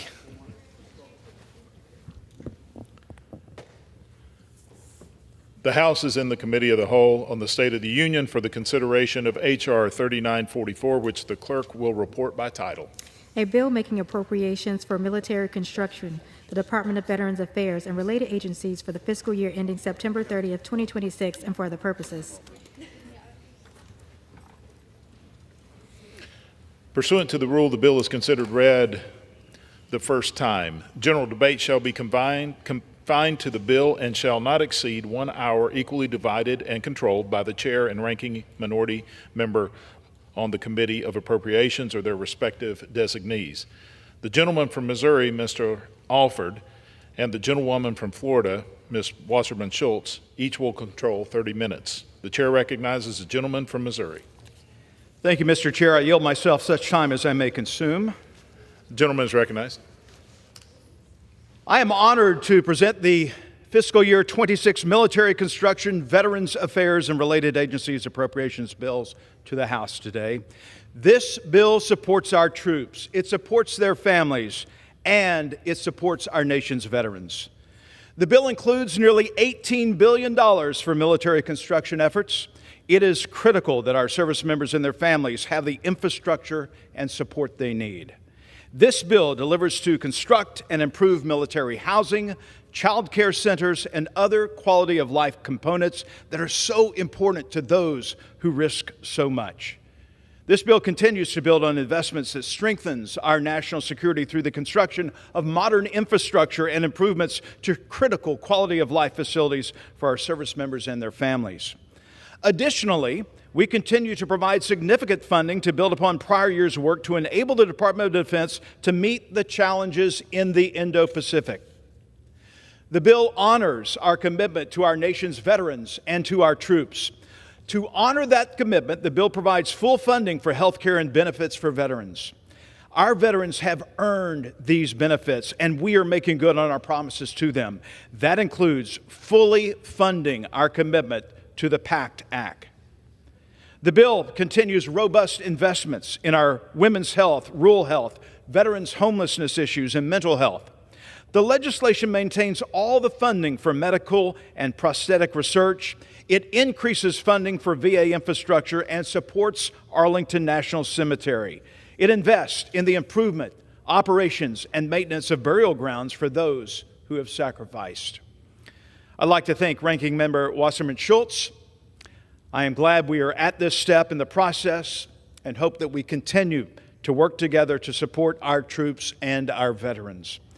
Everyone, Mr. Chair, should understand that this bill cares for our veterans, it supports our troops and their families, and keeps the promises that we have made to our heroes.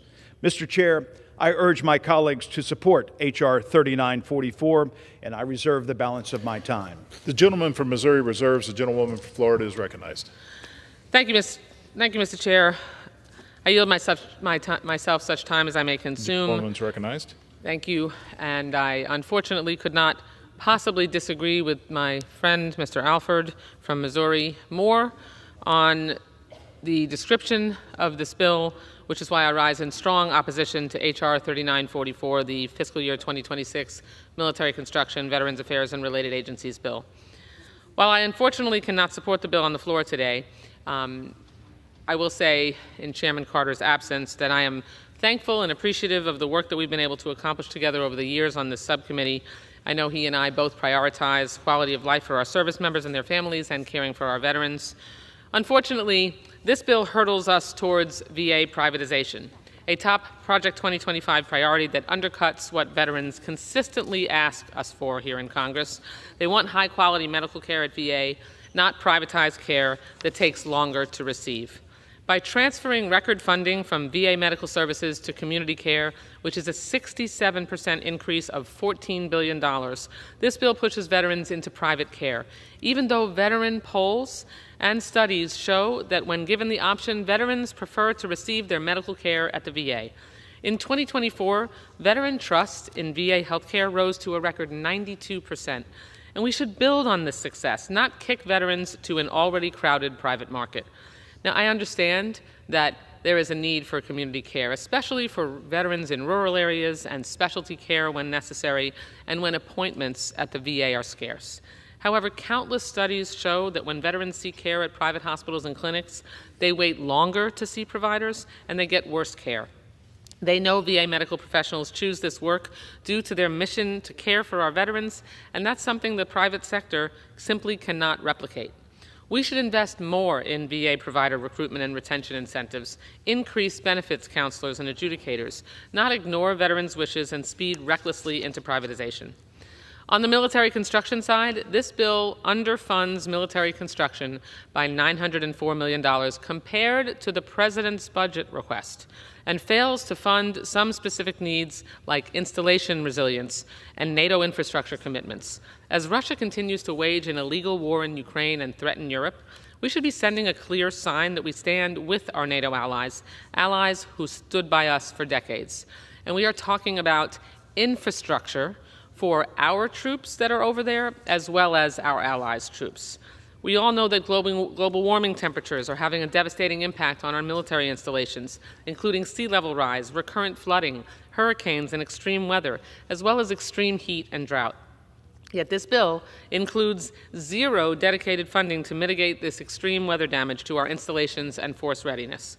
We've seen time and again what devastating extreme weather can do to installations. In 2018, Hurricane Michael mauled Tyndall Air Force Base in Florida, my home state, and cost the Air Force $4.9 billion to rebuild. And when Typhoon Marwar ran through Guam and devastated the island, this Congress provided almost $1.8 billion to begin recovering from the damage.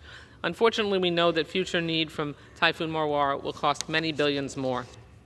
Finally, this bill includes a plethora of harmful poison pill riders. It once again prohibits the VA from implementing its interim final rule to protect a woman's right to an abortion and counseling. The message sent on that is clear. Republicans want to further limit women's access to health care. Never mind if an abortion is in the best medical interest of the veteran between her and her doctor. Disturbingly, Republicans think you should only have access to abortion if you're dying. So this bill has the government making personal medical decisions for veterans, not their doctor or the veteran themselves. It's a cruel and ironic way to treat those who fight for our freedoms by taking them away.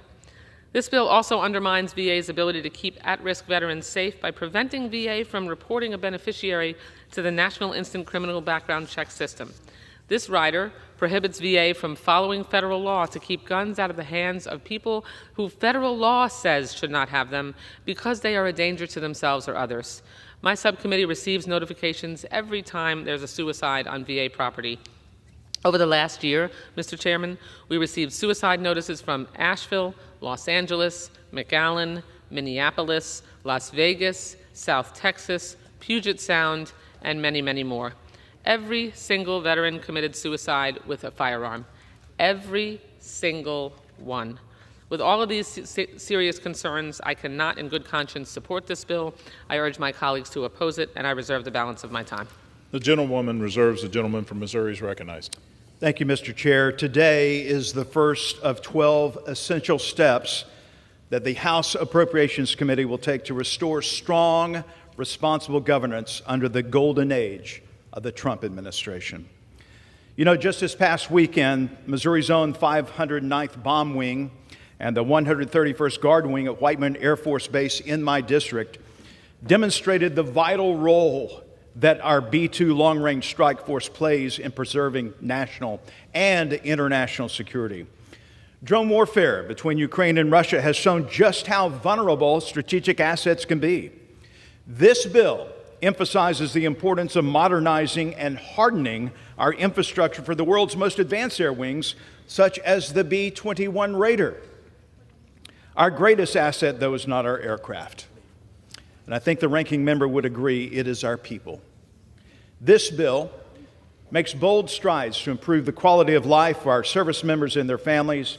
It expands child care options. It enhances access to tutoring for children of fallen and disabled veterans. And it supports the daily needs of the men and women who wear the uniform. Access to a VA facility is not a reality for some of our rural veterans. I hear this each and every day out in my district, 24 counties southeast of Kansas City. This bill, though, ensures that they are not forgotten. We increased access opportunities by increasing the funds available for community care. And in a powerful act of bipartisanship, we are strengthening the Veterans Crisis Line. When a veteran calls, someone must answer. Increased staffing and resources will help ensure that support is there each and every time. Mr. Chair, our veterans fought for us. It is time that we fight for them. This bill does that, and I urge my colleagues to vote for this bill, a vote to support our veterans. And I reserve the balance of my time. The gentleman reserves. The gentlewoman from Florida is recognized. Well, Mr. Chairman, I would certainly agree with the gentleman from Missouri if the Trump administration under Elon Musk's DOGE effort hadn't actually fired employees and interrupted the ability of employees of the Veterans Suicide Crisis Line from actually doing their job. And we have no idea how many people lost their lives as a result of that interruption in service. So I would love to agree with the gentleman, but unfortunately the facts on the ground actually reflect that they do not share the same commitment that we do to ensure the safety of our service members and making sure that we look out for them. And with that, I yield 5 minutes to the gentlewoman from Connecticut, the distinguished ranking member of the Appropriations Committee, Ms. DeLauro. The gentlewoman is recognized. I thank the ranking member for yielding. I want to thank all of the Military Construction and Veterans Affairs Subcommittee staff, both sides of the aisle, for their work, and in particular, Farouk Ofaso and Tyler Coe.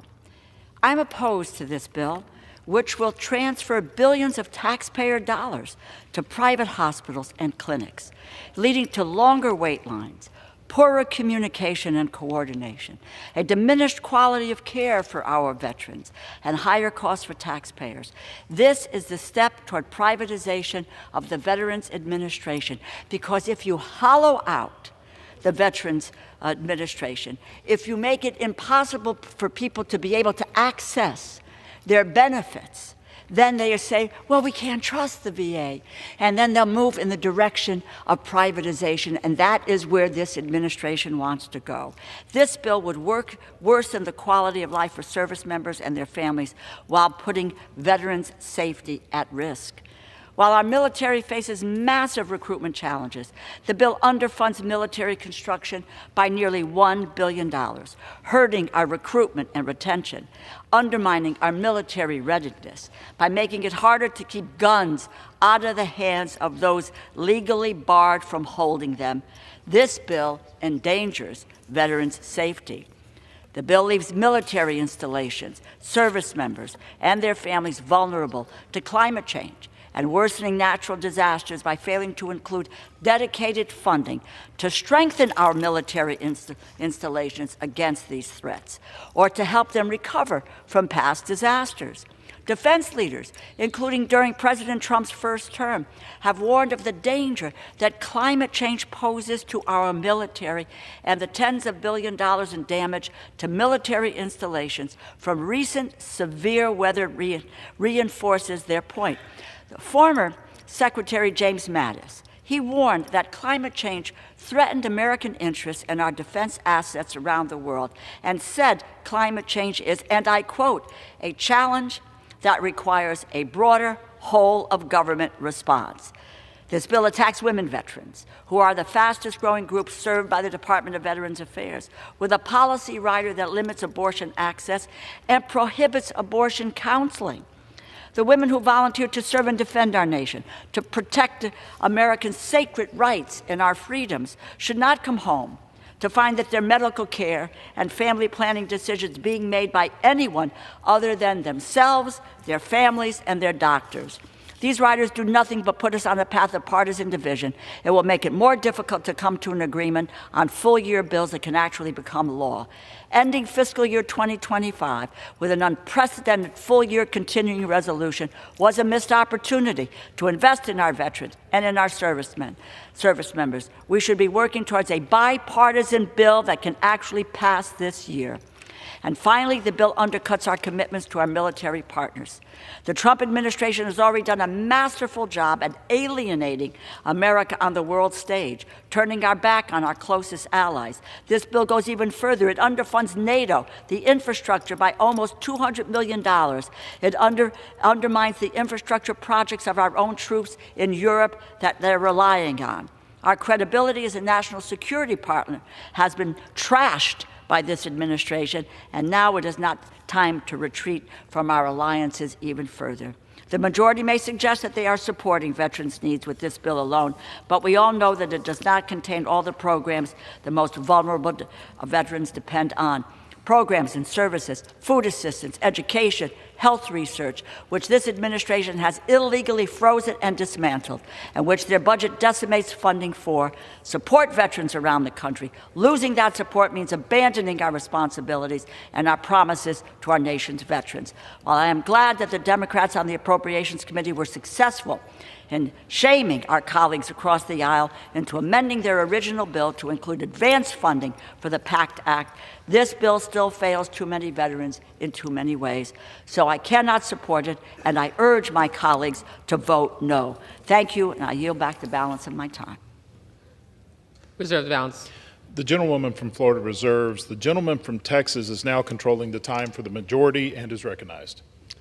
Mr. Speaker, I yield 3 minutes to the gentleman from Oklahoma, the chairman of the Appropriations Committee, Mr. Cole. The gentleman's recognized. Thank you very much, Mr. Speaker. And Mr. Speaker, I thank my good friend Judge Carter for yielding me time. I rise today in support of this important piece of legislation. Prioritizing veterans and troops says everything about our values, and that's exactly what this first FY26 Appropriations Bill does. The Military Construction and Veterans Affairs Appropriations Act is a testament to caring for those who selflessly worn America's uniform, their families, and the defenders who follow their path of service. We meet this mission not only in words of gratitude, but in policies that support them.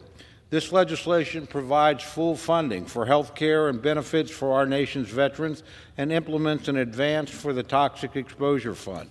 This marks enhanced investment under President Trump, which is also reflected in critical mental health initiatives and work to fight homelessness. It devotes funding to improve quality of life, including child care and housing resources for military families who help carry the weight of their loved one's service. And it reaffirms our commitment to peace through strength by providing for military base infrastructure and key deterrence efforts in the Indo-Pacific. It also honors our heroes, ensuring the preservation of national military cemeteries and memorials. With this legislation, our obligations to our armed forces, past and present, and our security are upheld. A vote yes is a vote to put our veterans, military families, base readiness, and America first. I thank Chairman Carter for his hard work on this measure, and I urge all my colleagues to join me in supporting it on final passage. With that, Mr. Speaker, I yield back. I yield back. The gentleman from Texas I reserves. reserve. Reserves. The gentlewoman from Florida is recognized. Mr. Chairman, I yield 3.5 minutes to the gentleman from Georgia, the distinguished ranking member of the Agricultural and Rural Development Subcommittee, and my dear friend. Gentleman's recognized. Thank you. Mr. Speaker, I rise today to express my continued and resolute opposition to the FY26 Military Construction, Veterans Affairs, and Related Agencies Appropriations Bill in its current form. I represent a district that is home to Robins Air Force Base, Fort Benning, and Marine Corps Logistics Base, Albany. These installations are more than just military sites. They are the backbone of communities where service members live, raise families, and eventually retire to continue serving in civilian life. Because of this, I have a deep and personal understanding of the needs of our service members, veterans, and their families. I can say unequivocally that this bill fails them. Our veterans deserve better. Our military families deserve better. Frankly, all of us deserve a bill that reflects our shared commitment to the men and women who wear and have worn the uniform. This national defense is not just about weapons and strategy. It's about people, and this bill, as currently written, does not prioritize the needs of our people. Instead, it's laced with ideological provisions drawn from Project 2025, prioritizing political ambition over the well-being of those who have dedicated their lives to serving this country.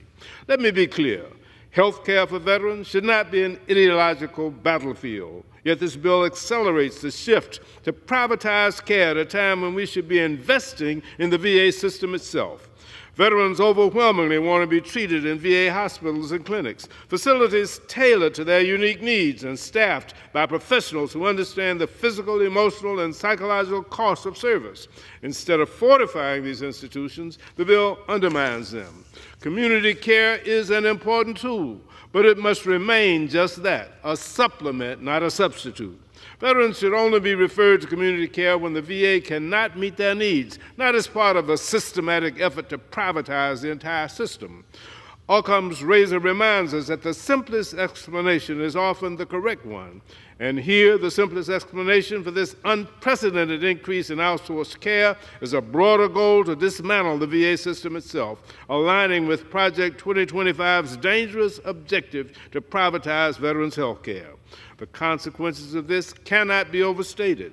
Equally troubling is the underfunding of military construction, particularly housing and child care. These are not luxuries, they're necessities. A stable home, quality child care, these are foundational to military readiness. When we fail to provide for the families of our service members, we degrade morale, retention, and focus. We cannot expect excellence from our armed forces if we do not support the very people who make excellence possible. This bill does not build trust, it erodes it. And trust in our government and our institutions and our promises is what holds the fabric of this nation together. This legislation should be a reflection of our values, should speak to our priorities. It should say to every service member, veteran, and military family, we see you, we value you, we will not let you down. But instead it cuts where we should invest, it deregulates where we need oversight, and perhaps most egregiously, it sows division where we desperately need unity. This is not a partisan issue, it's an American issue. And we must rise above ideology to meet this moment with courage and clarity. I urge every one of my colleagues, especially those who may view this bill as just another line item, to pause and consider the real impact these decisions have on the people we're sworn to serve. Let their needs, not political blueprints, be our North Star today. We must do better. Expired. With that, I yield back. I reserve. The gentlewoman from Florida reserves. The gentleman from Texas is recognized. Mr. Speaker, I yield 2 minutes to the gentleman from California, the chairman of the Defense Appropriations Subcommittee, Mr. Calvert. The gentleman's recognized. I thank the gentleman from Texas. Mr. Speaker, I rise in support of the fiscal year 2026 Military Construction and Veterans Affairs Appropriation Bill. It is fitting that the appropriations bill to come to the House floor this year is one that fulfills our highest priorities, honoring our commitments to those who have served and are currently serving in the United States military. This bill delivers on our promises by fully funding veterans' health care programs and fully funding veterans' benefits and VA programs. This bill addresses critical infrastructure needs for our men and women in uniform. To address deficiencies in the military barracks identified by GAO and others, the bill includes a $75 million increase. There's also a $75 million increase for child development centers on military bases to improve the quality of life of many military families. In closing, I want to thank my colleague, Judge Carter, for crafting a bill that keeps our promises to the veterans and to our troops.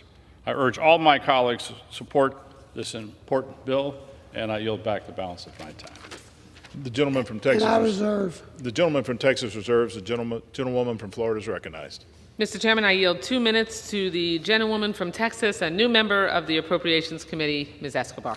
The gentlewoman's recognized. Thank you, Mr. Chairman. I would like to first express my gratitude. I'm excited to be on the Appropriations Committee and to serve with wonderful colleagues on both sides of the aisle. Mr. Chairman, I've been so alarmed by the attacks on hardworking Americans by the Trump administration. And we are seeing through the Republican reconciliation bill an historic transfer of wealth from the have-nots to the haves. And it's been equally alarming to see that our veterans have not been exempt from what we are all concerned about. In fact, if we look at the mass firings that occurred as directed by Elon Musk and his DOGE effort, 1/3 of our federal workforce is made up of veterans. They've been at risk by those firings. We know also that there are additional firings that are coming. 80,000 VA employees are slated to be fired. And the cuts to health care in the reconciliation bill will impact veterans' families, which is why I was hoping we could mitigate much of that through this bill. And unfortunately, we have not, which is why I cannot support the bill. In fact, Project 2025, which we discussed at length last year, one of the tenets of it calls for privatizing the VA. This bill lays the foundation for that. And we know that our veterans demand, expect, and deserve the best, highest quality health care. And that's why we must do more through this bill and not privatize. There are other components of the bill that are equally alarming. I hope we can continue to work better on both sides of the aisle to improve the care for our veterans. This bill doesn't get us there. Thank you. I yield back. I reserve. The gentlewoman reserves. The gentleman from Texas is recognized. I reserve. The gentleman reserves. The gentlewoman from Florida is recognized. To the gentleman from Indiana, a member of the Appropriations Committee, just joined us, and we're happy to have him, Mr. Mervan. Gentleman's recognized. Thank you, Ranking Member. As an elected official, one of the greatest honors of my career has been standing shoulder to shoulder with veterans of Northwest Indiana. I've worked tirelessly to ensure they receive the world-class care and benefits they have bravely earned in service to our nation. Indiana's 1st Congressional District is home to nearly 40,000 veterans. Every single day, I fight to ensure that the Department of Veteran Affairs fulfills its sacred promise to those who wore the uniform. That means making sure the VA has the staffing, resources, and funding necessary to deliver the high-quality care for the heroes they deserve. It is with deep regret and strong conviction that I oppose this proposal because it fails our veterans. It fails to meet the obligations we owe and those who answered the call of duty. In particular, I have heard the voices of veterans and their families in Northwest Indiana, voices filled with concern and fear. They are worried that the cuts to VA staffing will strip away access to critical care and essential services. We cannot and must not allow that to happen. Our nation made a promise. We must honor it with action and not empty words. I've also heard from veterans who have continued their mission of service by joining the federal workforce, only now to face uncertainty about their future. These patriots who once defended our freedoms now work to uphold the very institutions they once served in uniform. Nearly 30% of the federal workforce is made up of veterans. Cutting staff just doesn't jeopardize care, it threatens the job and the livelihoods and those who have already sacrificed so much for this country. I stand ready for the debate ahead. And let's be clear, these cuts are coming at exactly the wrong time. Instead of reducing services, we should be expanding them in the wake of the Honor the Pact Act. Veterans exposed to toxic substances deserve swift justice. Right now, the average time for processing a claim is 165 days. Over 2.3 million claims have been submitted, and more than 6,000 of those veterans are right in my district, in Indiana's 1st Congressional District. That number represents hope and progress. I have to ensure and uphold a duty of brave men and women who have served, and I yield back my time. The gentlewoman reserves. The gentleman from Texas is recognized. I reserve my time. The gentleman from Texas reserves. The gentlewoman is now recognized. Thank you, Mr. Chairman. I yield 3 minutes to the gentleman from California, the distinguished ranking member of the Veterans Affairs Committee and a champion of our nation's veterans, Mr. Takano. The gentleman's recognized. I thank the ranking member. Mr. Speaker, I rise today in opposition to H.R. 3944, the fiscal year 2026 Military Construction Veterans Affairs Appropriations Bill. And unfortunately, I must ask my colleagues to oppose this fundamentally flawed legislation as well. This is not a position I take lightly, and I lament that we've gotten to this point. As ranking member of the House Committee on Veterans Affairs, I have a sacred duty to care for our nation's veterans, regardless of their race, religion, creed, gender, sexual orientation, marital status, or politics. And to fulfill this solemn promise, I am committed to doing all we can to ensure that we have a well-functioning Department of Veterans Affairs. We must also ensure VA has adequate funding to do the job we ask it to do. As such, anytime veterans legislation is on the floor, I ask two main questions. One, does this bill improve access and delivery of care and benefits for veterans, their dependents, and their survivors? And two, does it provide appropriate resources to VA to get the job done? Unfortunately, despite its price tag, this bill fails on both accounts. At best, I could say that this bill is premature. VA has not yet seen fit to provide Congress with full and complete justification for its budget request. So, we have no clear idea how VA intends to spend the money we would be appropriating to the department. And at worst, I would say that the Republican majority has rushed forward with a bill that is completely divorced from our current reality, one in which VA Secretary Collins is planning to callously fire 80,000 VA employees without regard to the impact on delivery of health care and other services.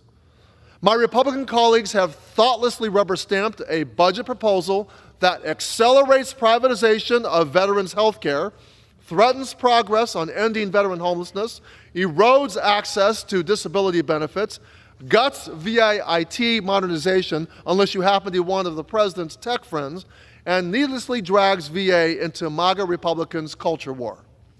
This bill contains numerous dangerous policy riders that hinder VA's ability to serve all veterans. Especially harmful are provisions that deny women veterans the full range of necessary medical care, including necessary reproductive health care, which includes abortion care and counseling.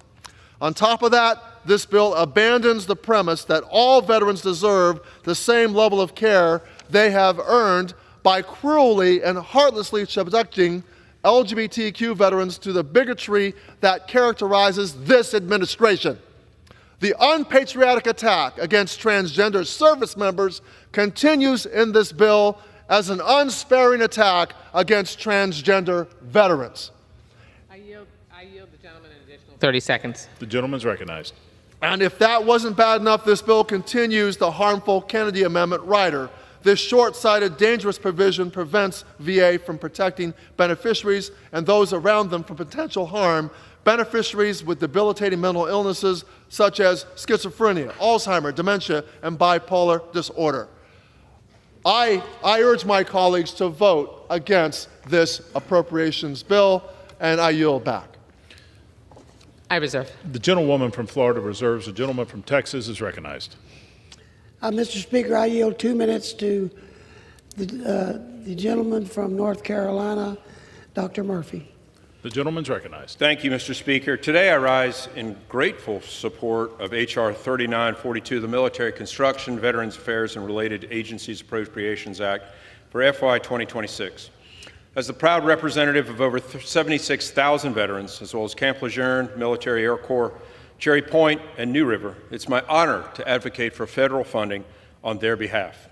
I proudly support FY 2026 appropriation to increase the VA's budget by 10% to ensure that our veteran service members and veterans receive the resources that they need and, more importantly, that they deserve. North Carolina is proud to be called home by hundreds of thousands of active duty members of our military and those retired from our armed services.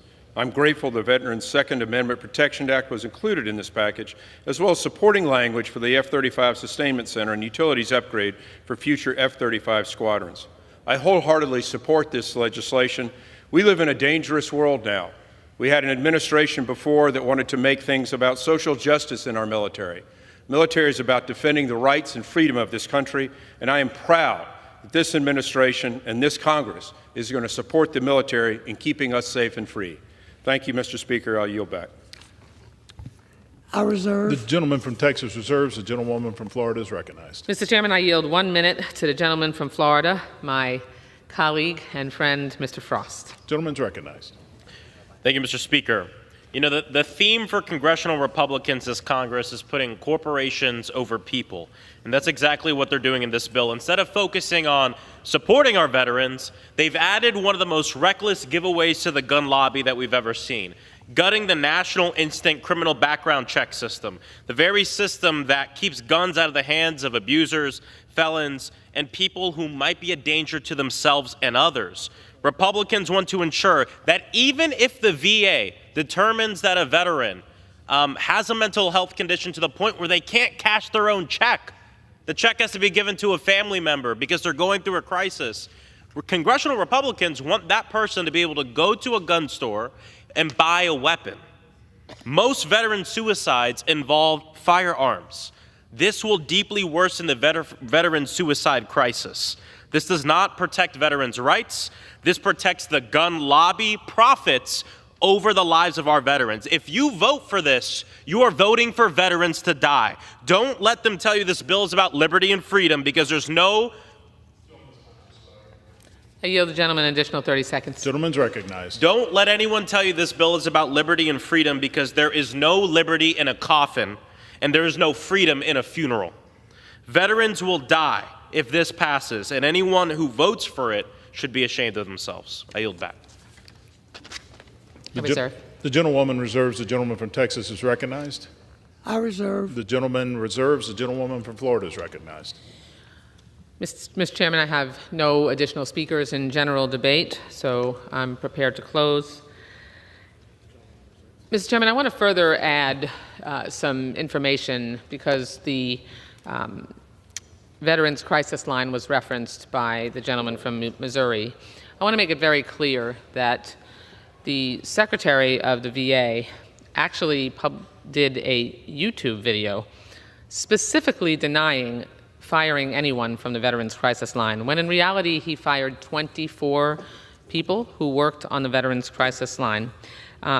If there was any improvement to the Veterans Crisis Line in this bill, it is thanks to my colleagues on the Appropriations Committee, Ms. Dean, who was successful in passing an amendment that added $5 million to funding for the Veterans Crisis Line, and for Ms. Underwood, who actually added an amendment that prohibits any further cuts from the Veterans Crisis Line. We're certainly appreciative of the bipartisan support of that, but I want to make it clear that we need to remain united in fighting cuts to the Veterans Crisis Line and ensure that veterans have everything they need and a safety net firmly in place.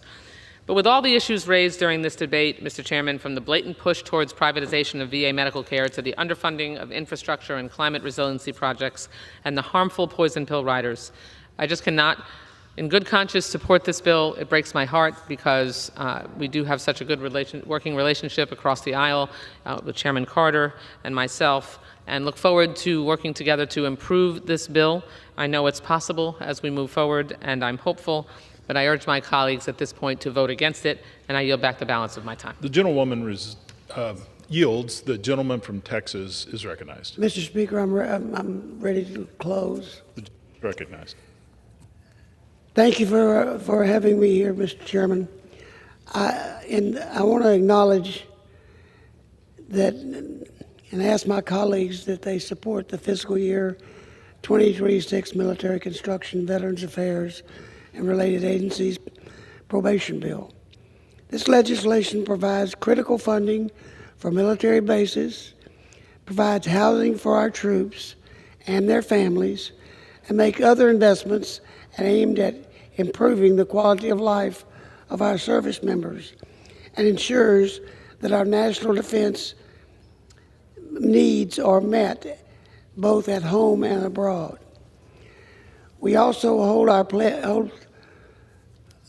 our pledge to our veterans. This bill fully funds health care and benefits for those who have honorably served. I ask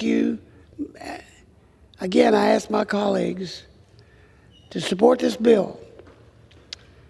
And with that, I yield back the balance of my time.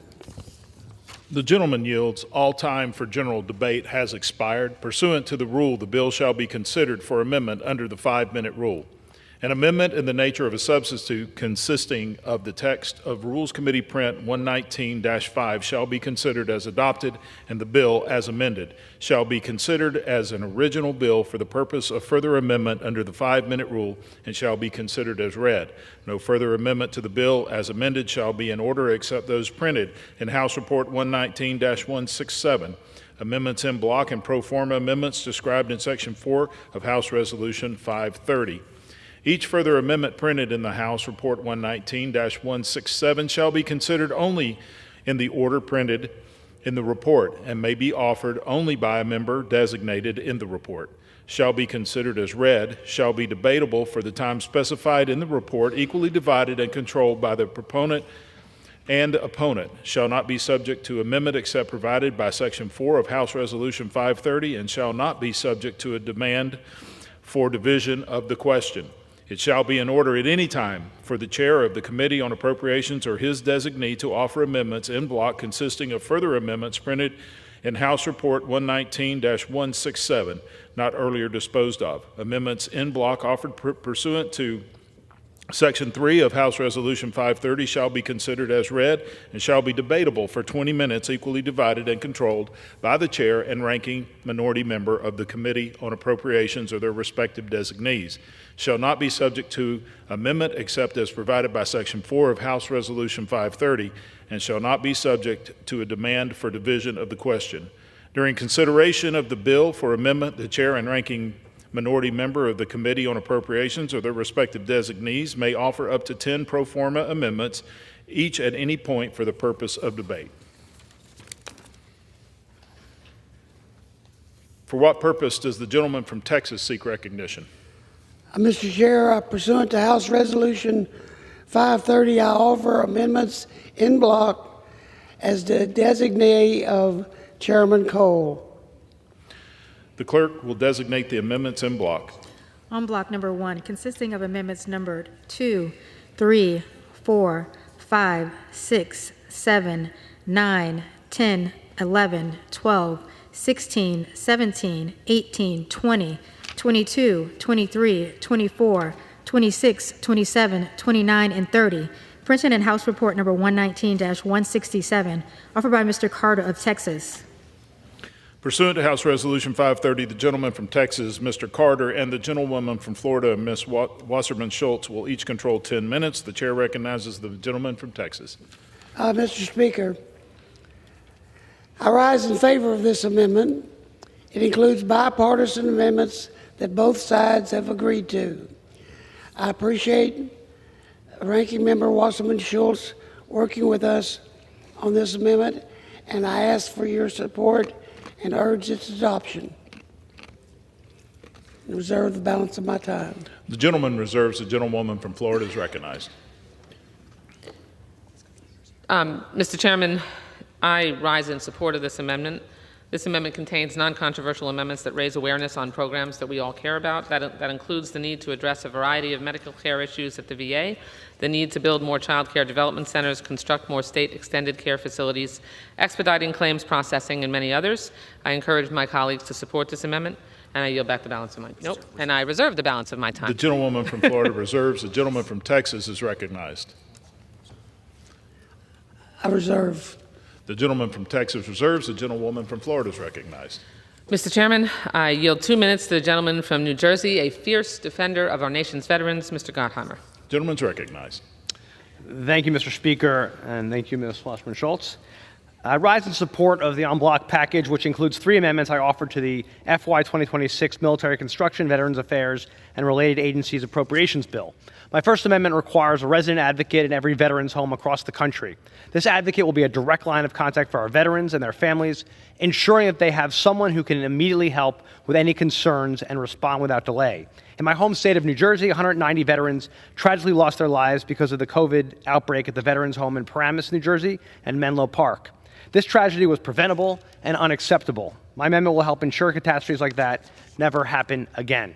My second amendment will help VA hospitals provide kosher meals options for Jewish veterans. Right now, many Jewish and patient veterans are only served frozen, prepackaged kosher meals that severely lack quality and nutrition. We must ensure that no veteran has to choose between their religion and their health. Finally, my third amendment will encourage continued funding for the Staff Sergeant Parker Gordon Fox Suicide Prevention Grant Program, which has delivered millions in grants for mental health services to help prevent veteran suicide. Without additional funding, this critical program will expire later this year. We cannot and must not let that happen.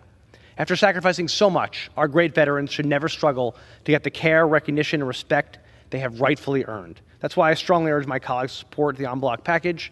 Thank you, and I yield back the balance of my time. I reserve. The gentlewoman reserves. The gentleman from Texas is recognized. Mr. Speaker, I yield 2 minutes to the gentleman from Guam, my friend, Mr. Moylan. The gentleman's recognized. Thank you, sir. I rise today in strong support of my amendment urging Department of Veterans Affairs to develop a comprehensive plan to relocate the VA regional office from Manila to Guam. Guam is home of one of the highest per capita population of veterans in the United States. But our role doesn't stop there. We serve as a critical hub for veterans across the Western Pacific, from the Commonwealth of the Northern Marianas to the freely associated states. Yet, despite this regional responsibility, Guam still lacks a full-service VA regional office. Today, veterans throughout our region are forced to rely on remote services or travel thousands of miles to Honolulu, more than 3,800 miles away, just to meet with a veterans counselor or resolve a claim. That's not just inconvenient, it's unjust. and it's unacceptable. My amendment seeks to change that. It would direct the VA to develop a plan within 1 year for transitioning its regional office from Manila to Guam. This isn't about turning off the lights in the Philippines overnight. It's about creating a deliberate, responsible roadmap that ensures veterans in the Western Pacific and the Philippines continue to receive care while aligning the VA footprint with our evolving strategic reality. The men and women who sacrificed for our country did not do so with an expiration date of their service. Our commitment to them must be equally enduring. We have a duty to ensure they are not forgotten or left behind. Thank you. I yield back.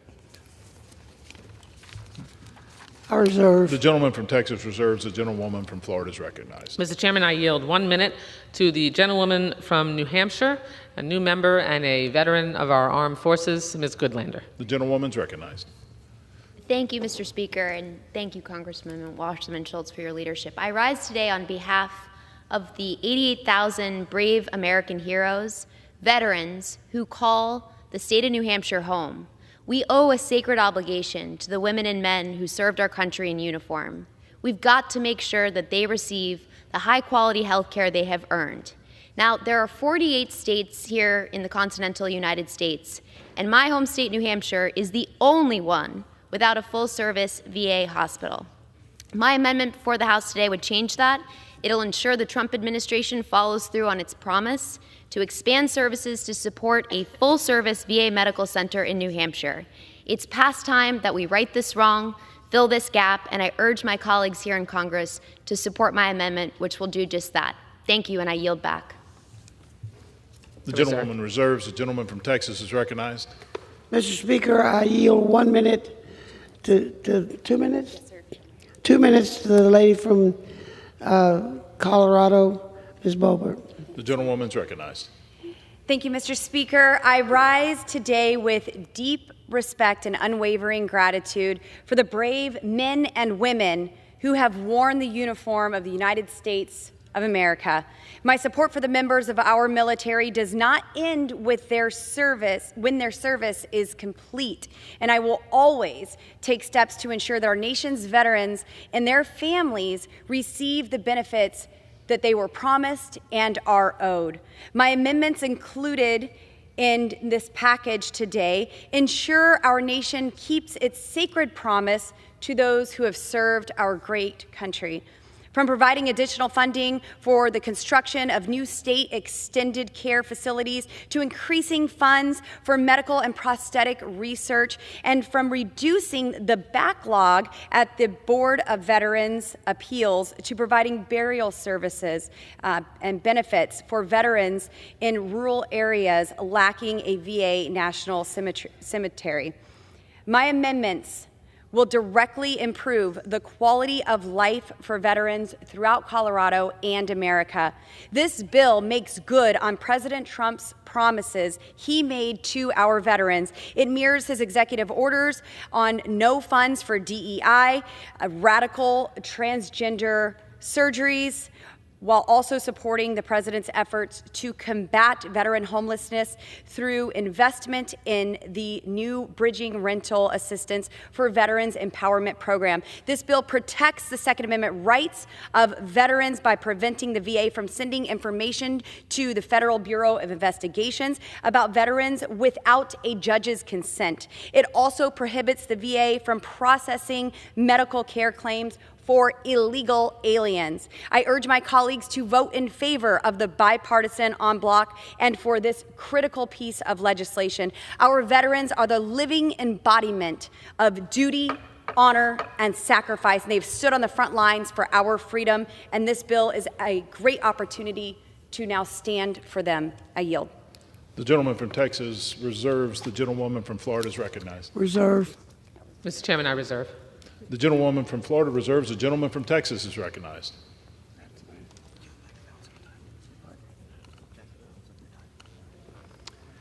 I yield back the balance of my time.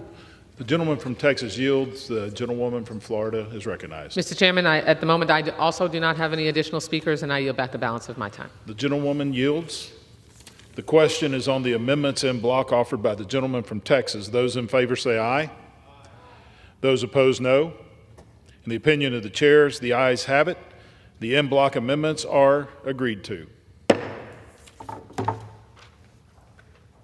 For what purpose does the gentleman from Texas seek recognition? Mr. Chairman, pursuant to House Resolution 530, I offer amendments in bloc as a designee of Chairman Cole. The clerk will designate the amendments in bloc. On block number 2, consisting of amendments numbered 1, 14, 15, 19, 25, 28, and 32, printed in House Report number 119-167, offered by Mr. Carter of Texas.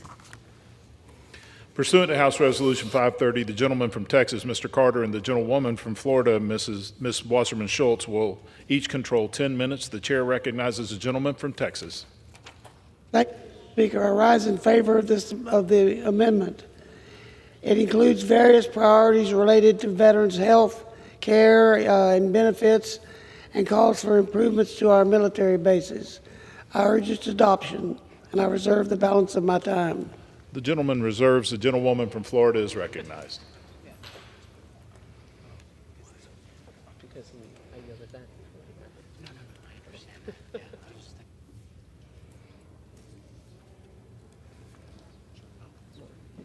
The gentlewoman is recognized. I reserve.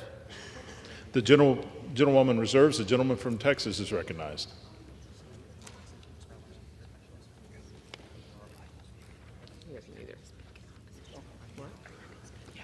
Yeah, I am. Okay. Yeah, okay. Just a moment.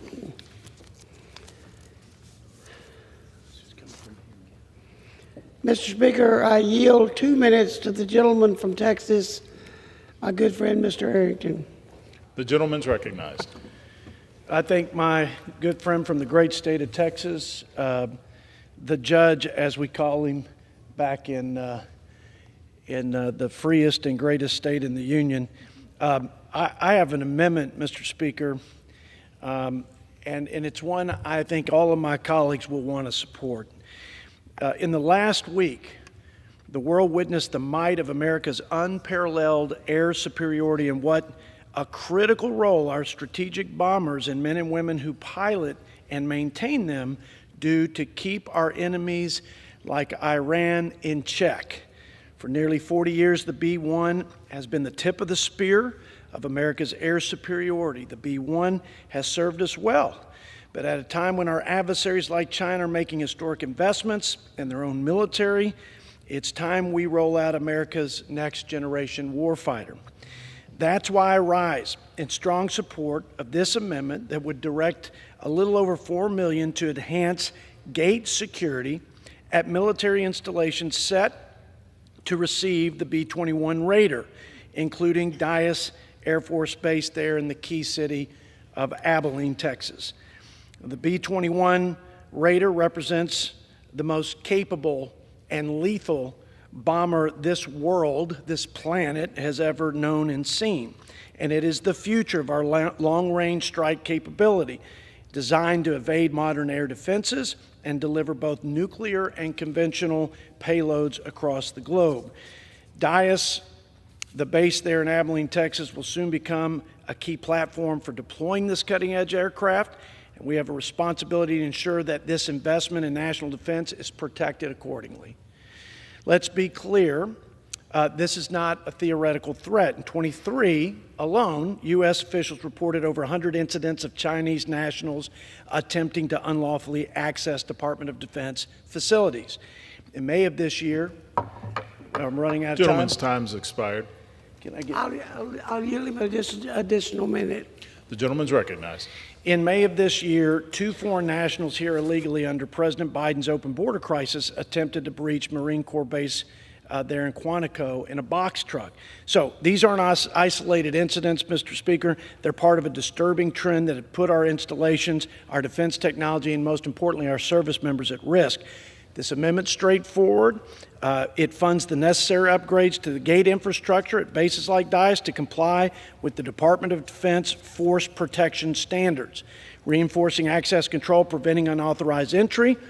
It's common sense, like I said, straightforward, and it will help both our service members, our air arsenal, and our overall national security posture. I urge adoption of this amendment and yield the balance of my time, and I thank the judge. I reserve. The gentleman from Texas reserves. The gentlewoman from Florida is recognized. Thank you, Mr. Chairman. I rise in opposition to this amendment. This en bloc contains 8 amendments that will make this bill worse than it already is. It includes a funding cut to the Veterans Benefits Administration, further exacerbating the backlogs in processing disability compensation claims, leading to long waits for veterans. The Republican Milcom VA bill already cuts the NATO Security and Investment Program by $188 million. This amendment would further cut it by another $4.1 million. It's shocking that my Republican colleagues would condone this, especially while they're offering amendments encouraging the speedier processing of claims and lamenting the delays in countless Republican speeches. And NATO infrastructure investment receives robust funding from our NATO partners, but there's an illegal Russian war going on, so it would seem that we need more investment in NATO infrastructure now more than ever, and yet this amendment would further cut into it. The amendment also seeks to continue the Republican push to privatize VA medical care. The bill already includes a 67% increase to medical community care, which is an increase without justification or rationale. We received no backup information from the administration whatsoever as to why they proposed this or it's necessary, because it isn't. It's a simple additional attempt to march the VA towards privatization and get away from what we know veterans want. The amendment promotes untested and dangerous medical treatment for our veterans. It makes a bad bill even worse. I encourage my colleagues to oppose this amendment, and I reserve the balance of my time. The gentlewoman reserves. The gentleman from Texas is recognized. I move the adoption of this amendment in blanc and yield back the balance of my time. The gentleman from Texas yields. The gentlewoman from Florida is recognized. Okay. Do you want me to have him? You're going to close on the en bloc? Yeah, we could also add him now. We'll do that then. Okay, fine. Mr. Chairman, this en bloc doesn't do a single thing to improve this bill. In fact, it makes it worse. It cuts the Veterans Benefits Administration. It discriminates against veterans and doubles down on privatization of VA medical care. I urge a no vote and yield back the balance of my time. The question is on the amendments en bloc offered by the gentleman from Texas. Those in favor say aye. Aye. Those opposed, no. In the opinion of the chairs, the ayes have it. Mr. Chairman, I demand a recorded vote. Pursuant to Clause 6 of Rule 18, further proceedings on the amendment offered by the gentleman from Texas will be postponed.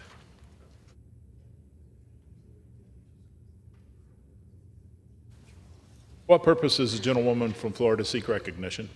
Mr. Chairman, I rise as the designee of the gentlewoman from Connecticut, and I move to strike the last word. The gentlewoman is recognized for 5 minutes. Thank you, Mr. Chairman. I yield to the gentlewoman from Ohio, the distinguished ranking member of the Energy and Water Development Subcommittee and the Dean of Women of the House of Representatives, Ms. Kaptur. The gentlewoman is recognized. Thank you very, very much, Congresswoman Wasserman Schultz from the great state of Florida.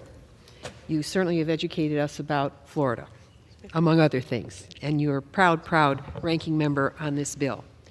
But this bill punishes our veterans, pushing out professionals from the Department of Veterans Affairs. It promotes premature retirements, and it paves the way for private equity takeovers, leaving care delayed, denied, and diminished. For this reason, at the appropriate time, I will offer a motion to recommit this bill back to committee. If the House rules permitted, I would have offered the motion with an important amendment to this bill. My amendment would mandate metrics requiring a report on veteran employee separations, deferred resignations, early retirements, and contractor-driven cuts, exposing employment erosion and salary shortfalls of those who have served our nation. Veterans deserve data, not desertion. I will vote no on the military construction bill also because the underlying bill underfunds our military construction accounts by nearly $1 billion. This hurts our military readiness at a time when our enemies like China choose to invest in themselves. I also can't support a bill that paves the road to VA privatization. Perish that thought. And while I have the time, it is long overdue for the Department of Veterans Affairs to approve the request from Northwest Ohio to expedite dual affiliation of the University of Toledo's Medical Center and the Ann Arbor VA Medical Center. Our VA community clinic in Toledo stands ready to support this effort, and over 83,000 veterans in the Northwest Quadrant of Ohio deserve the convenience of access to the state of Ohio's medical center and academic center at Toledo. In Toledo, level funding in this account will not allow us to grow and fully support the needs of all of our veterans. At the end of the debate, I will insert into the record the text of this amendment, and I urge my colleagues to join me in voting for the motion to recommit. I thank you, and I yield back. Mr. Chairman, I yield to the gentleman from Puerto Rico, Mr. Hernandez.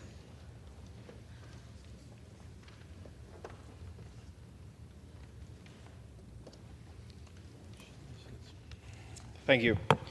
I rise today in strong support of Congresswoman Kagan's amendment number 79, which ensures sufficient VA medical care for veterans in the U.S. territories, Commonwealths, and freely associated states.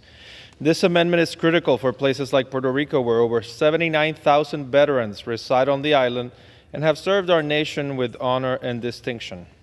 Yet far too often they face unequal access to the care they've earned, whether it's limited specialty services, understaffed facilities, or long wait times for off-island referrals. The same is true in Guam, the USVI, American Samoa, and the Northern Mariana Islands, as well as the freely associated states in the Pacific. Veterans in these communities, no matter where they live, should have access to quality medical care owed to them. This amendment sends a clear message. Our commitment to veterans does not stop at the mainland. It reinforces the principle that all who served deserve timely, high-quality care regardless of where they live. I thank the gentlewoman from Virginia for her leadership, and I urge my colleagues to support this amendment. Thank you. I yield back. Mr. Chairman, I thank the gentleman from Puerto Rico for his fierce advocacy of the veterans from Puerto Rico, and I yield back. The gentlewoman.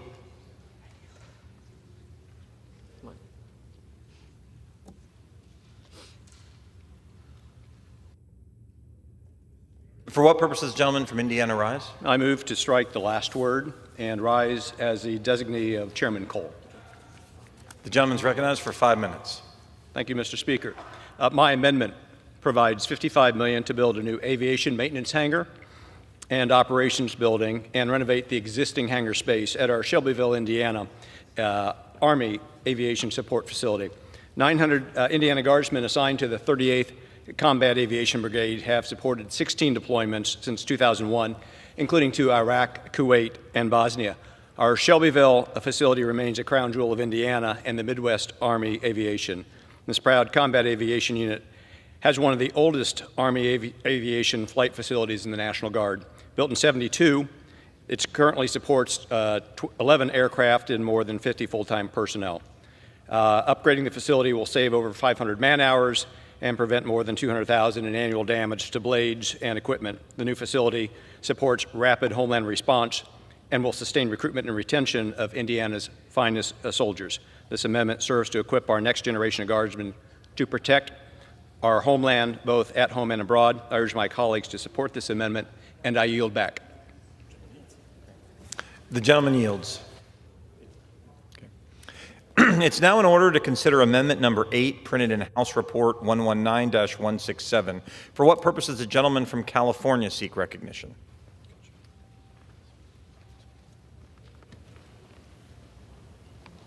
Mr. Speaker, rise to present amendment number 8. Does the gentleman have an amendment at the desk? Yes. The clerk will designate the amendment.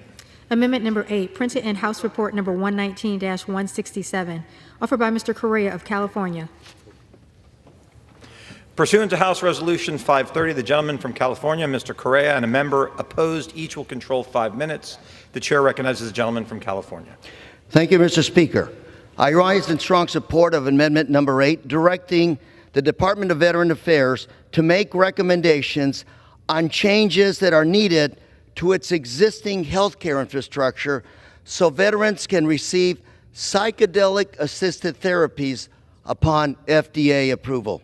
In December of 2024, the VA announced $1.5 million in funding for clinical research on MDMA-assisted therapy for veterans with PTSD and alcohol disorder as well. This is the first time the VA has funded research on psychedelic compounds since the 1960s. My fellow Psychedelic Advanced Therapies Caucus co-chair, General Jack Bergman, and I are encouraged by the promising results so far that we have seen in treating veterans with PTSD and other disorders. However, these therapies are different from traditional therapies in many ways. Psychedelic therapies involve long-hour sessions with multiple therapists, additional safety issues, and special training consideration for providers. We introduced this amendment because we need to be ready and be proactive to make sure that when the VA is ready to administer these therapies, they actually can. While MDMA-assisted therapy did not receive FDA approval last summer, approval of certain psychedelic therapies will likely come very soon. And we owe it to our veterans to make sure that they can access these therapies upon approval. Every day, we lose 20 veterans to suicide. One suicide is way too many. I urge my colleagues to support this amendment to make sure that our veterans have the best care they need as soon as possible. Thank you, Mr. Speaker, and I yield the remaining of my time to General Jack Bergman. Gentleman reserves. For what purposes does the gentleman from Michigan seek recognition? Mr. Speaker, I rise to claim the time in opposition, although I am not opposed to the amendment. Without objection, the gentleman is recognized for 5 minutes. Mr. Speaker, I want to thank my dear friend and fellow Path Caucus co-chair, Congressman Correa, for yielding the time today. Washington, D.C. has built its success on good partnerships, especially across the aisle, on issues that benefit all of our Americans, not just a few. I rise in strong support of this amendment, which directs the Veterans Administration to begin preparing for the rollout of breakthrough treatments for veterans battling PTSD, depression, and substance abuse disorders. President Trump's first administration took a bold and necessary step by granting breakthrough therapy status to MDMA and psilocybin, acknowledging their potential to transform mental health care. Last December, the VA followed suit, funding its first psychedelic-assisted therapy study in over 60 years. That was a critical milestone, but research alone is not enough. Without a plan to turn findings into frontline care, we risk failing the very people this research is meant to help, our veterans. We know the stakes. Too many service members come home bearing invisible wounds. While traditional treatments work for some, far too many are left cycling through ineffective medications, suffering in silence, or worse, giving up entirely. Emerging VA studies involving MDMA and psilocybin show remarkable potential, not just for improvement, but for truly lasting healing. They offer hope, but hope alone doesn't heal. Washington has a bad habit of funding studies without ever building the systems needed to implement the results. We cannot afford to repeat that cycle here. This amendment sends a clear message to the VA. Don't just study, prepare. Prepare to implement new therapies and new found ways to improve the lives of veterans now, not 5, not 10 years from now. That means identifying the clinical infrastructure needed to deliver these treatments, training and certifying providers, and launching pilot programs to bring these therapies from the lab into real-world care settings. Again, we can't wait 5 or 10 years while veterans continue to suffer. Every day we delay is a day someone loses hope or their life. If there's a treatment that works, we have a responsibility to be ready to deliver it. This isn't about politics, it's about promises kept. We owe our veterans more than research. We owe them results. We owe them implementation. And this amendment moves us one step closer to delivering. I urge all of my colleagues to support it, and I yield back. The questions on the amendment offered by the gentleman from California. Those in favor say yea. Those opposed say no. In the opinion of the chair, the yeas have it. The amendment is agreed to.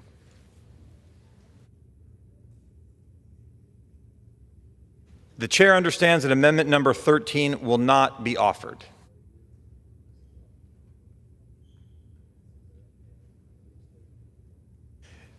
It is now in order to consider amendment number 21, printed in House Report 119-167. For what purpose does the gentleman from Ohio seek recognition? Mr. Chair, I rise as a designee for the gentleman from Florida, and I have an amendment at the desk.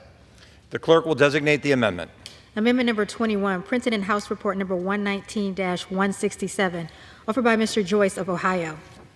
Pursuant to House Resolution 530, the gentleman from Ohio, Mr. Joyce, and a member opposed, each will control 5 minutes. The chair recognizes the gentleman from Ohio. Mr. Chair, the true sponsor of this amendment has just arrived, and I would defer to Congressman Mass to maintain his position.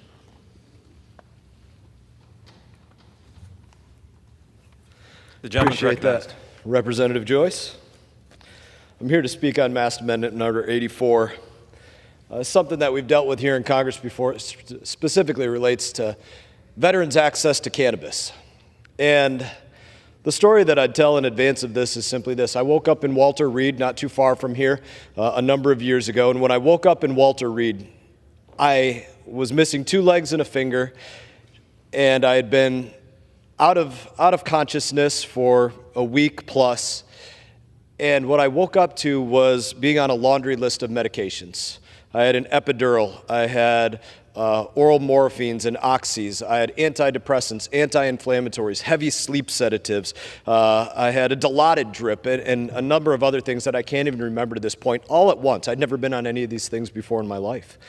And I immediately, as soon as I woke up, I started to wean myself off of these drugs because I was saying to myself, you know, I might be very uncomfortable, but I don't want to be dependent on sleep sedatives. I might be in a lot of pain, but let's start taking off this painkiller and this painkiller and this painkiller, and I'm not depressed, so take this antidepressant away. These narcotics were beyond painful to come off of. I was down to the lowest amount after about 6 months of the last narcotic. It was an oral morphine, and going from the lowest amount twice a day, 6 a.m., 6 p.m. to nothing. I spent the next several months miserable, you know, all the gamut of withdrawal symptoms, irritability to say the least, food going through me, up all night, you name it. And that was just after 6 months.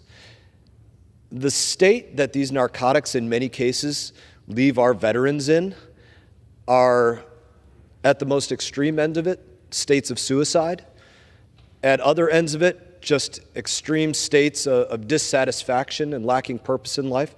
And in some cases, it does leave them in a better condition. But the point I'm making with this true story is that veterans need to have options outside of these narcotics.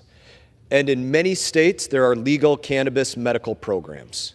And they need to have the ability, when they're being seen by their primary care physician inside of the VA, to have discussions about whether cannabis is or is not right for them because they have access to it in their state.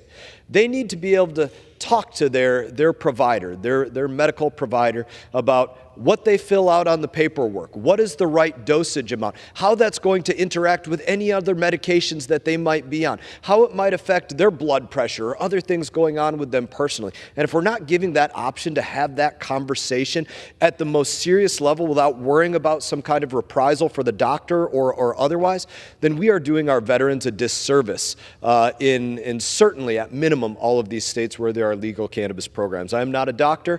I would not purport to know when this is a good treatment for somebody or when it is not, or the amounts that they should take. But I know that as long as it is available in these various states, their doctors need to have the opportunity to discuss that treatment with them. Because the fact of the matter is, while I have heard of many of my brothers and sisters in arms being in a state of suicide because of the narcotics they've been on, I've yet to hear about any of them attributing a state of suicide to the cannabis that they have had as a part of their life. And in that, again, I would ask for support on Mass Amendment number 84. I thank you for hearing me out, and I don't know if I'm supposed to yield back to you, Mr. Joyce, or how we did this. I reserve our time. Is the time of the gentleman from Ohio, and he reserves. Does any member seek time in opposition? Seeing none, the gentleman from Ohio, Mr. Joyce, is recognized.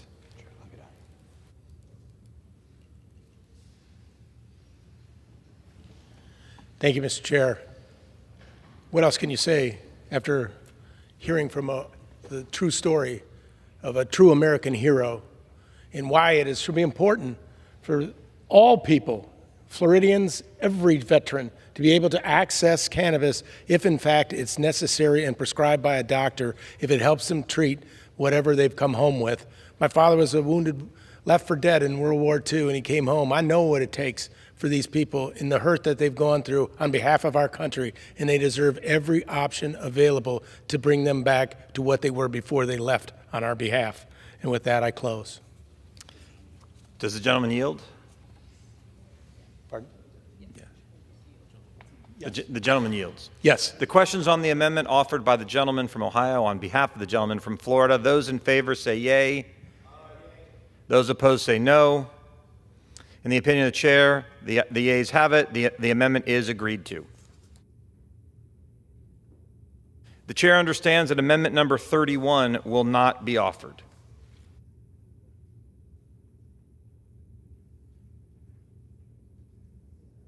What purpose does the gentleman from Texas seek recognition? Mr. Chairman, I move that the committee do now rise. The questions on the motion that the committee rise. All those in favor say aye. All those opposed say nay. The ayes have it. The motion is adopted. Accordingly, the committee rises.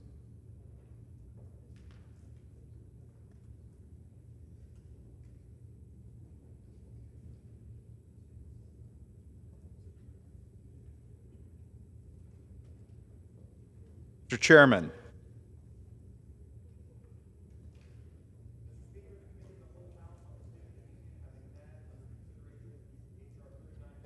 Directs me to report that it has come to no resolution thereon. Chair of the Committee of the Whole House on the State of the Union reports that committee is under consideration H.R. 3944 and has come to no resolution thereon. Pursuant to Clause 12A of Rule 1, the Chair declares the House in recess subject to the call of the Chair.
Pursuant to Clause 8 of Rule 20, the unfinished business is on the vote of the motion of the gentleman from Kentucky, Mr. Calmer, to suspend the rules and agree to House Resolution 519 as amended, on which the yeas and nays are ordered. The clerk will report the title. House Resolution 519, resolution condemning the attacks on Minnesota lawmakers in Brooklyn Park and Champlin, Minnesota, and calling for unity and the rejection of political violence in Minnesota and across the United States. The question is, will the House suspend the rules and agree to the resolution as amended? Members will record their vote by electronic device. This is a 15-minute vote.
On this vote, the yeas are 424, the nays are 0.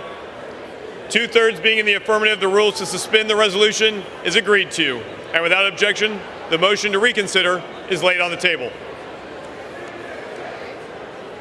Thank you.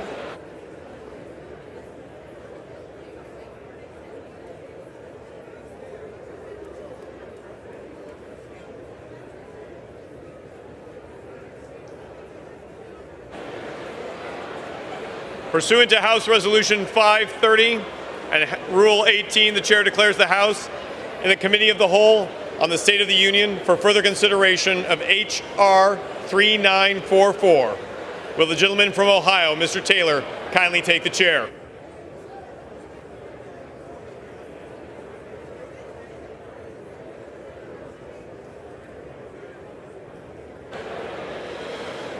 The House is in the Committee of the Whole House on the State of the Union for further consideration of H.R. 3944, which the clerk will report by title. A bill making appropriations for military construction, the Department of Veterans Affairs, and related agencies for the fiscal year ending September 30th, 2026, and for other purposes. When the Committee of the Whole rose earlier today, Amendment Number 21, printed in House Report 119-167, offered by the gentleman from Ohio, Mr. Joyce, had been disposed of.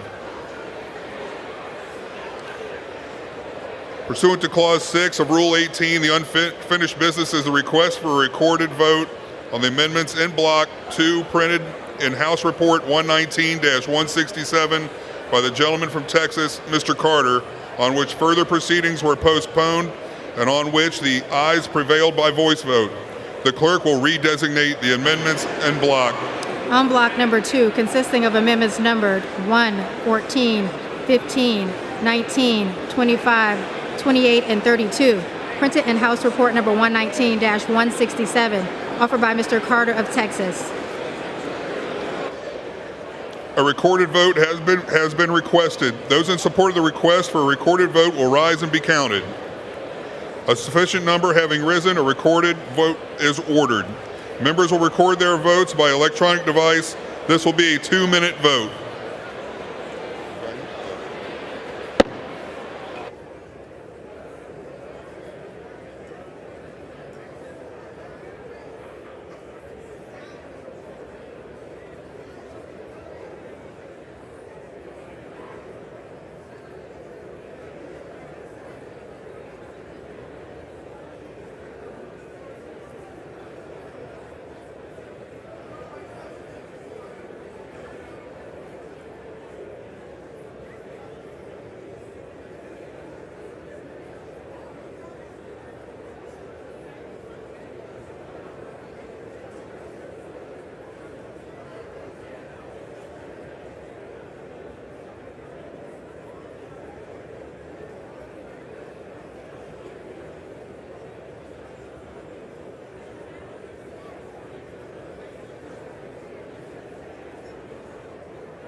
all members voted?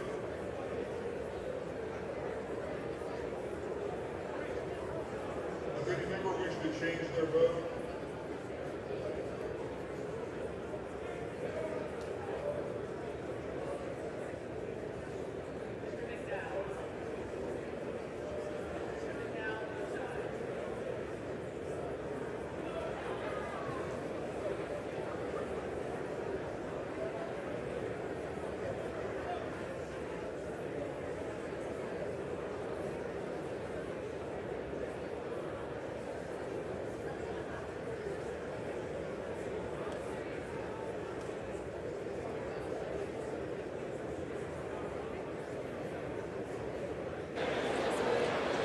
On this vote, the yeas are 219, the nays are 206. The amendments in block are adopted.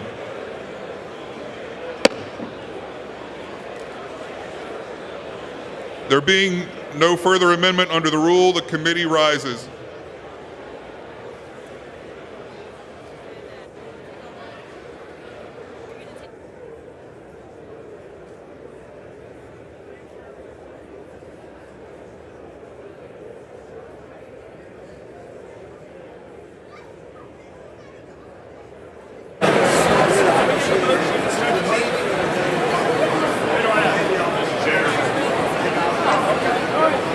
Mr. Speaker, the Committee of the Whole House on the State of the Union has had under consideration H.R. 3944, and pursuant to the House Resolution 530, I report the bill as amended by that resolution back to the House with sundry further amendments adopted in the Committee of the Whole.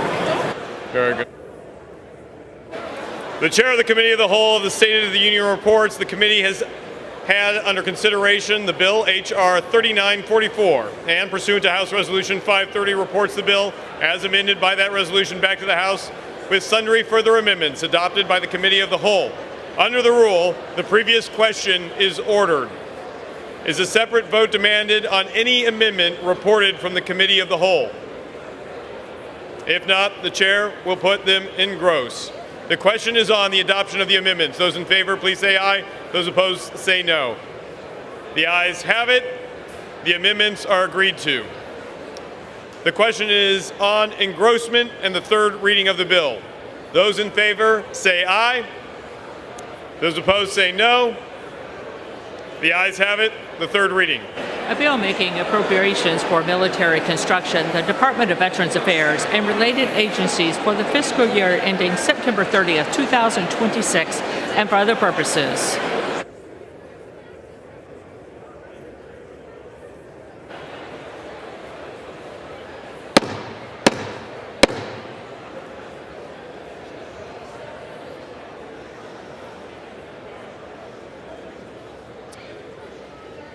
For what purpose does the gentlewoman from Ohio rise? Mr. Speaker? Mr. Speaker? The House will be in order. The House will be in order. For what purpose does the gentlewoman from Ohio rise? Mr. Speaker, I have a motion to recommit at the desk. The clerk will report the motion. Ms. Captor of Ohio moves to recommit the bill H.R. 3944 to the Committee on Appropriations. Pursuant to Clause 2B of Rule 19, the previous question is ordered on the motion to recommit. The question is on the motion to recommit. Those in favor, please say aye. Those opposed, say no. The noes have it. Okay, now you say it. Mr. Speaker, I ask for the yeas and nays.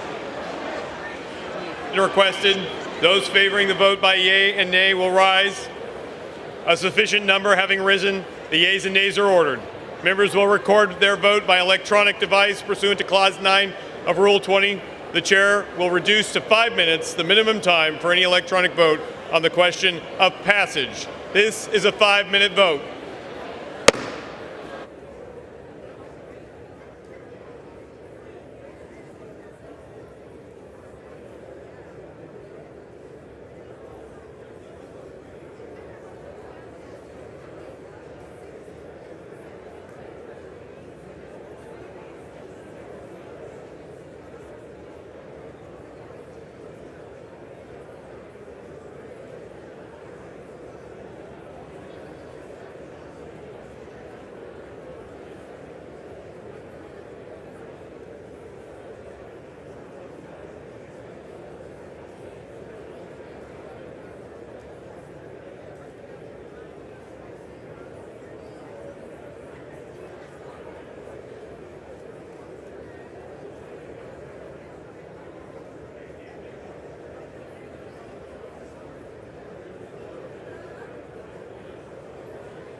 On this vote, the yeas are 208, the nays are 216. The motion is not adopted. The question is on the passage of the bill. Pursuant to the Clause 10 of Rule 20, the yeas and nays are ordered. Members will record their vote by electronic device. This is a 5-minute vote.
On this vote, the yeas are 218 and the nays are 206. The bill is passed. Without objection, the motion to reconsider is laid on the table.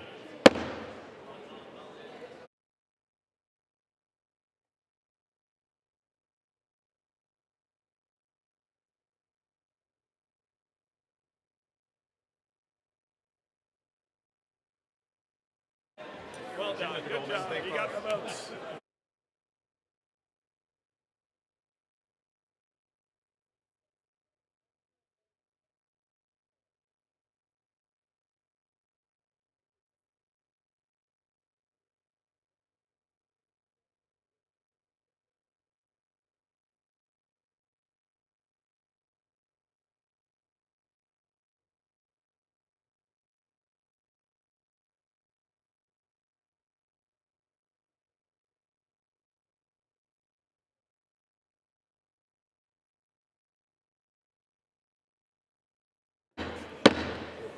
The chair will now entertain requests for 1-minute speeches. This will be in order. The House will be in order. The chair will now entertain requests for 1-minute speeches. For what purpose does the gentlewoman from North Dakota seek recognition? Revise and extend my remarks. Without question, the gentlewoman from North Dakota is recognized for 1 minute.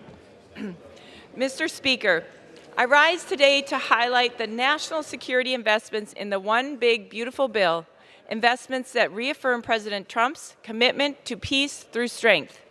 This bill delivers $25 billion for the Golden Dome missile defense system, our answer to hypersonic and next-gen threats from adversaries like China and Iran. It expands our naval fleet, restocks our munitions, modernizes our nuclear deterrent, and accelerates the delivery of next-generation aircraft and autonomous systems. But just as important, it puts our troops first, with $8.5 billion to improve barracks, housing, health care, child care, and career support for military families. At a time when global threats are growing, this bill ensures America leads from a position of strength, not weakness. It's a generational investment in the safety of our country, the security of our allies, and the brave men and women who defend our freedom. Let's get this bill to President Trump's desk. Thank you, Mr. Speaker.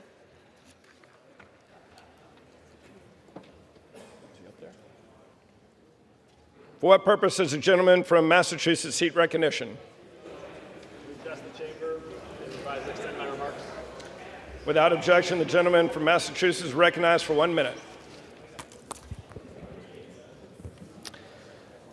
Mr. Speaker, I rise today in opposition to H.R. 1664, the Deploying American Blockchains Act of 2025, which passed under voice vote. This bill gives the Department of Commerce broad authority to pursue U.S. leadership of blockchain technology. And this is an unusual circumstance because I actually support the legislation and supported the legislation during the last administration because we had a Secretary of Commerce then who was one of the finest public servants that I've had the pleasure of working with. Now, however, we have a Secretary of Commerce who is pushing to use crypto to the benefit of himself and his own family, specifically his son who is trying to make deals overseas. And our secretary has strong ties to the stablecoin Tether. He spent 40 years as CEO and chairman of Cantor Fitzgerald, one of Tether's key investors. He is using his and his family's weight to pitch Tether to foreign governments across the Middle East, turning public policy into personal profit. The United States government must be a free and impartial referee. We should not be a bull or a bear on crypto. We should ensure market integrity, force amplification of the U.S. dollar as the world's reserve currency. But that becomes impossible when the Secretary of Commerce is so conflicted as he is on this matter. And that is on top of the fact that the president himself has been selling off the presidency with the Trump meme coin. So we cannot allow this administration to continue to grift off of blockchain. I yield back. What was that?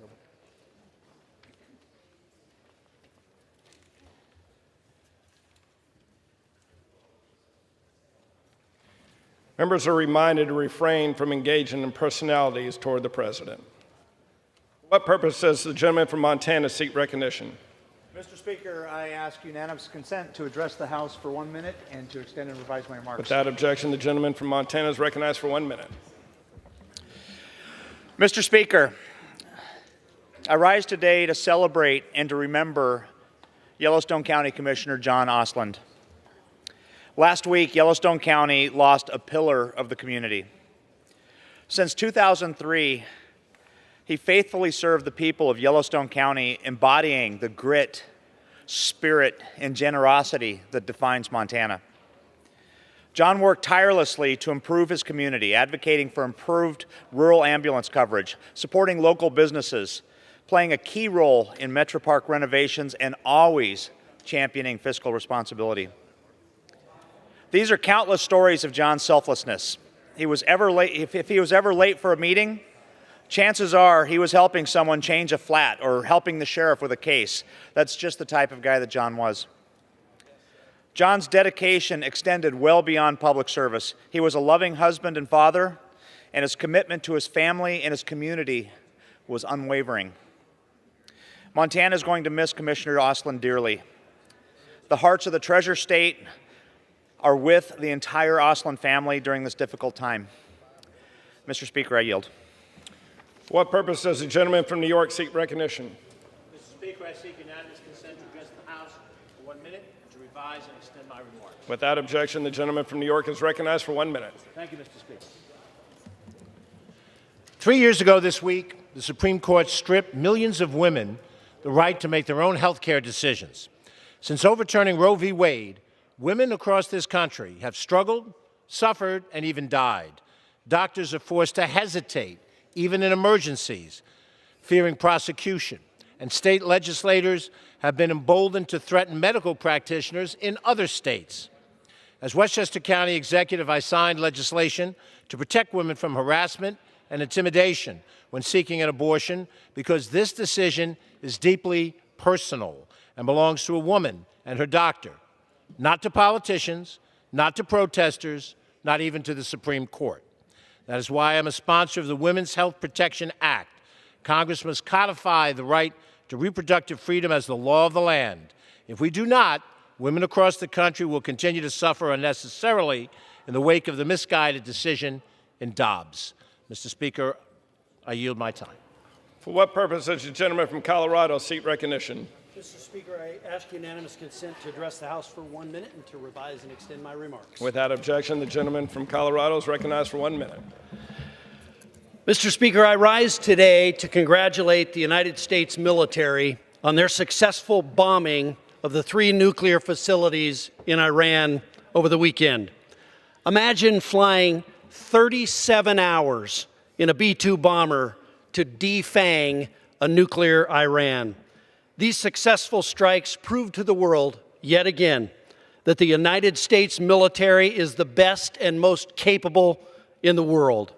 And I want to thank the men and women of U.S. Northern Command and Cheyenne Mountain in my district in Colorado Springs for detecting missile launches and helping pass on that intelligence. I believe that under no circumstance should Iran, who is the largest state sponsor of terrorism, have nuclear weapons. The president's decision took courage, courage that other presidents in the past just didn't have. I am an unwavering supporter of the nation of Israel and in bringing any Iranian nuclear weapons programs to a swift and decisive end. Thank you, and I yield back. For what purpose does the gentleman from Virginia seek recognition?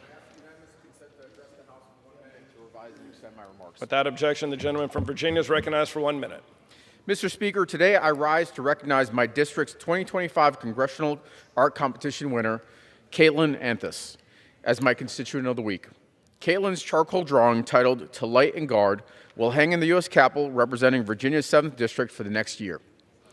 Her artwork was so impressive that when we received her piece, my district director initially thought we had purchased professional artwork to hang in the office. In addition to being a talented artist, Caitlin recently graduated from Cortland High School in Spotsylvania.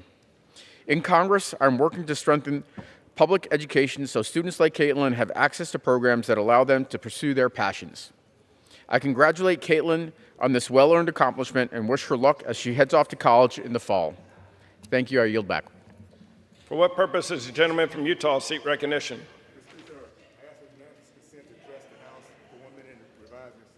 Without objection, the gentleman from Utah is recognized for 1 minute.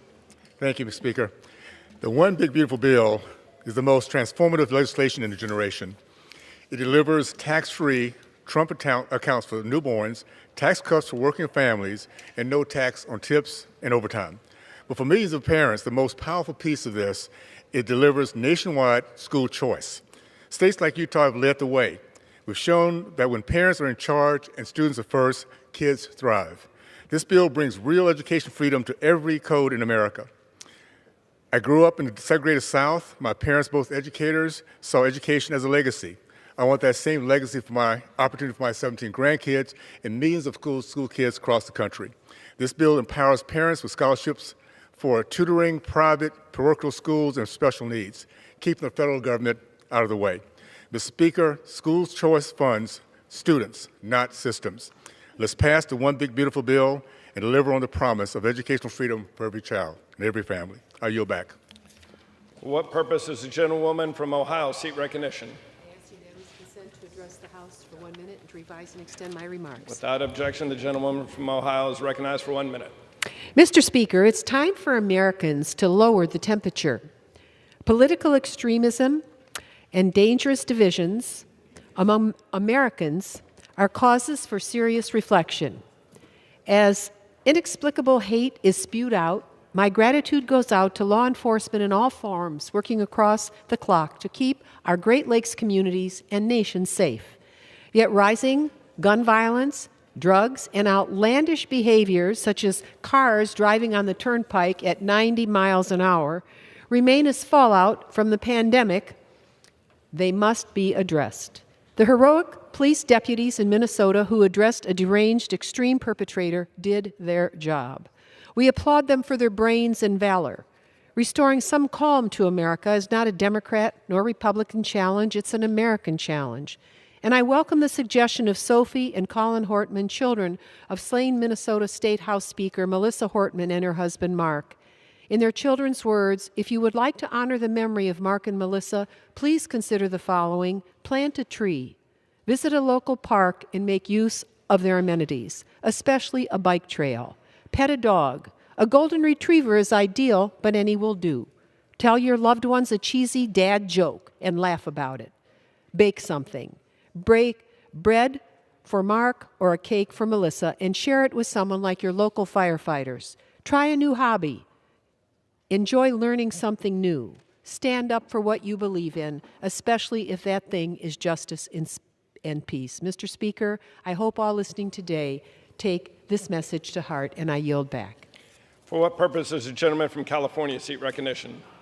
Speaker, I seek unanimous consent to address the House for 1 minute and to revise and extend my remarks. Without objection, the gentleman from California is recognized for 1 minute. For months, I have been warning California's political leadership that our state is in violation of federal civil rights laws, with a policy that even Governor Newsom has admitted is fundamentally unfair. That policy is one that allows for biological males to compete in women's sports. And today, that warning proved well-founded, as the Department of Education concluded its investigation, finding that California is in blatant violation of Title IX. As a result, our state could lose its federal education funding. The good news is that we don't have to. The state can prevent any loss of funding simply by complying with the department's very reasonable conditions. Reverse this unfair policy, provide titles and honors and awards to female athletes who are unjustly deprived, and issue those athletes an apology. This will simply restore fairness and common sense and sanity in California, and I'm calling on California's political leaders to comply with these conditions immediately. I yield back. For what purpose does the gentleman from California seek recognition? Without objection, the gentleman from California is recognized for 1 minute. Mr. Speaker, I rise today to commemorate the 60th anniversary of the Loma Ridge air disaster. On June 25, 1965, 60 years ago, a military jet took off from El Toro Marine Base in Orange County. It was heading to Vietnam. After takeoff, the jet plunged into a mountain, killing all 84 persons on board. This remains Orange County's worst air disaster. And today I honor the 72 Marines and 12 airmen who lost their lives that day. I thank them and their families for making the ultimate sacrifice for our great nation. Thank you, Mr. Speaker, and I yield. For what purpose does the gentleman from Nebraska seek recognition? Without objection, the gentleman from Nebraska is recognized for 1 minute. Thank you, Mr. Speaker. I rise today to recognize the career of Doug Kennedy, who is retiring after 45 years of serving Southeast Nebraska as a radio broadcaster. Doug's service as a reporter and news director for KWBE in Beatrice has spanned a remarkable 7 different station ownerships. During that time, his accuracy and professionalism earned the trust of his listeners and respect of his colleagues. Doug's list of accolades features more than 100 awards from the United Press International and Associated Press, and his enduring dedication has meant so much to his community. Described by Mayor Bob Morgan as a positive and stabilizing influence for the city, Doug has also served several years on the City of Beatrice Community Redevelopment Authority. His steadfast work ethic is a model of Nebraska devotion to a job well done, and I certainly wish him a happy retirement. Thank you, Mr. Speaker. I yield back. What purpose does the gentleman from Rhode Island seek recognition? Without objection, the gentleman from Rhode Island is recognized for 1 minute. Mr. Speaker, I rise today for the 24th time to demand that the Trump administration restore funding for life-saving food aid for malnourished children. This is Plumpy Nut. It is used to treat malnutrition, and until this Trump administration began, we were shipping Plumpy Nut around the world, saving millions of lives a year. Starvation is still the leading cause of death for children globally.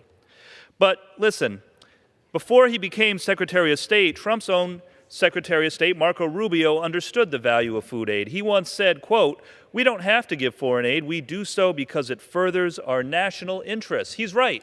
This is not just charity. This is about strengthening our alliances, bringing stability to fragile regions, and saving lives. Secretary Rubio needs to do the right thing, restore this aid immediately. This is sitting in warehouses in Rhode Island, here in the United States. It should be getting to kids who need it, and I'll continue to speak out until it is. Mr. Speaker, I yield back. For what purpose does the gentlewoman from Louisiana seek recognition? Mr. Speaker, I ask to address the House for 1 minute and to revise and extend my remarks. Without objection, the gentlewoman from Louisiana is recognized for 1 minute. Mr. Speaker, I rise to congratulate the Louisiana State University baseball team for taking home their 8th national title. Under the leadership of Coach Jay Johnson, LSU captured their 2nd title in 3 years. The Tigers triumphed through their championship season with 53 wins and an undefeated College World Series. Coach Johnson and his team exemplified excellence on and off the field, making Louisiana proud of not only their athleticism, but also their upstanding character and service to the Baton Rouge community. And as LSU's representative in Congress, I joined my constituents in following the team's journey to yet another championship. ESPN this week referred to LSU as the greatest ever college baseball program, and I couldn't agree more. This victory wasn't just about raising the trophy at the end. It was a testament to the resilient winning spirit of our state. To the players, coaches, and staff, thank you for inspiring a new generation of Tigers to dream big. And thank you for representing Louisiana with honor on the national stage. Congratulations and go Tigers. Thank you, Mr. Speaker. I yield back. For what purpose does the gentlewoman from Minnesota seek recognition? To ask for unanimous consent to address the House for 1 minute, extend and revise my remarks. Without objection, the gentlewoman from Minnesota is recognized for 1 minute. Mr. Speaker, I rise today to recognize John and Amy Higgins and their work to host the 4th annual Lake of the Isles pencil sharpening. In 2022, after high winds damaged a 180-year-old oak tree near the historic Bull Higgins house, John and Amy commissioned local sculptor Chris Igvontad to shape it into a piece of art that folks of all ages can identify with, the number 2 pencil.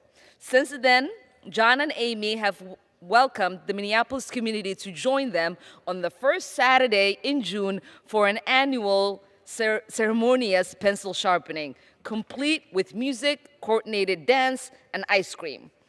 Through this annual event, John and Amy present the community with a story of renewal, a symbolic sharpened pencil to write new love letters or thank you notes with, and an invitation, invite folks to reflect on all of the things they have done in the past year and welcome in the next. Thank you, and I yield back. What purpose does the gentleman from Arizona seek recognition? Without objection, the gentleman from Arizona is recognized for 1 minute. Thank you, Mr. Speaker. Today I rise in proud recognition of the Hopi Code Talkers to honor their extraordinary contributions during World War II. At a time when the free world stood on the brink of destruction, 10 courageous Hopi men answered the call and helped turn the tide of world history. Using their native language, these legendary warriors relayed critical intelligence during combat, creating an unbreakable line of communication that helped give America the upper hand. They served valiantly with the U.S. Army's 81st Wildcat Division and the 5th Air Force, shielding vital operations and saving countless lives. This week, members of the Hopi tribe are hosting their annual event honoring their important legacies. On behalf of all Americans, we're grateful for the heroic effort of the Hopi Code Talkers. Thank you, and I yield back the balance of my time. For what purpose does the gentleman from Virginia seeks recognition? The House for up to 1 minute and extend and revise my remarks. Without objection, the gentleman from Virginia is recognized for 1 minute. Mr. Speaker, meet Tariff Bear. He's cute, soft, and cuddly, and only triple the cost of a normal bear like him. And he's here to show us how this administration's tariffs are raising costs on families' favorite toys, clothes, and shoes, because toys like him are becoming unaffordable to families. I recently got a letter from a concerned young scout who is worried that the administration's tariffs will drive up the cost of his favorite toy, Legos. And as a dad, this hits home for me. My girls are Lego Disney princess fans. I've watched the movie about 10 times. And from Transformers to Lincoln Logs to Barbies, this administration's raising prices in our toy aisles with these tariffs. So we keep hearing that this president is ushering in a golden age, but I think raising costs on families buying gifts or clothes or shoes for their children does not sound very golden to me. And so to the young constituent who wrote to me, I will fight to lower costs for all Virginians and all Americans and to keep Tariff Bear where he belongs, in hibernation. I yield back. For what purpose does the gentleman from North Carolina seek recognition? Ask to address the House for 1 minute. Revise, extend my remarks. Without objection, the gentleman from North Carolina is recognized for 1 minute. Thank you, Mr. Speaker. I rise today to honor the life and legacy of Helvie Luckadoo of Far City, North Carolina, who recently passed away at the age of 94. Helvie was born in Tartu, Estonia, where she enjoyed childhood until World War II turned her world upside down. At just 13 years old, she and her family fled the Soviet invasion, crossing the Baltic Sea to safety and eventually arriving in America through Ellis Island. She built a new life in North Carolina, raising 4 sons, serving her neighbors at Rutherford Hospital, and later managing the bookstore at Isothermal Community College. She believed deeply in freedom, family, and faith. Her story is one of perseverance and quiet heroism. Western North Carolina is a better place because of Helvie Luckadoo. She called it home, and she leaves behind a proud legacy and a family who loved her dearly. May her memory be a blessing. With that, I yield back. For what purpose does the gentleman from California seek recognition? Without objection, the gentleman from California is recognized for 1 minute. Thank you, Mr. Speaker. Well, it's a time of year where a lot of fretting over heat waves, and we're calling it a heat dome now. And so what does that really mean? It usually means that the next step by my colleagues on the other side of the aisle typically is say, oh my gosh, it's more climate change. We have to put on another tax for climate change. California is getting ready to do that on gasoline here starting on July 1, anywhere from estimated from 47 to 65 cents per gallon. So what are we talking about? Well, it's always CO2, carbon dioxide. Well, look at these two charts right here. Here's 1970, here's 2025. Yellow's nitrogen, blue's oxygen, right here is argon, and then right here is carbon dioxide. Look at that. Look at that little sliver right there. Look at that one. It's the same. It's an infinitesimal amount of the percentage of gases in our atmosphere. Yet we're spending trillions and changing our lifestyle in this country, chasing the number of CO2 from 0.04% down to 0.035 or whatever the number of the week is. We're harming ourselves while the rest of the world keeps moving forward. Oil and gas by other developing countries is going to skyrocket while we live in caves. I yield back. The chair lays before the House a communication. The Honorable, the Speaker, House of Representatives, sir. It has been an honor to serve on the House Transportation and Infrastructure Committee from the 110th Congress until now. With this letter, I respectfully resign from the Transportation and Infrastructure Committee to facilitate my appointment to the House Permanent Select Committee on Intelligence.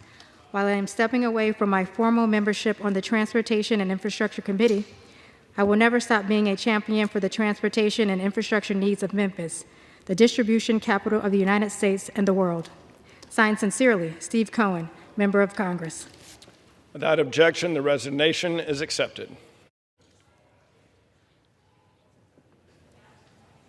Under the Speaker's announced policy of January 3rd, 2025, the gentlewoman from Illinois, Ms. Ramirez, is recognized for 60 minutes as the designee of the Minority Leader.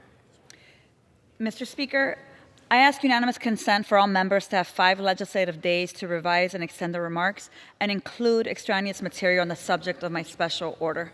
Without objection. Thank you, Mr. Speaker.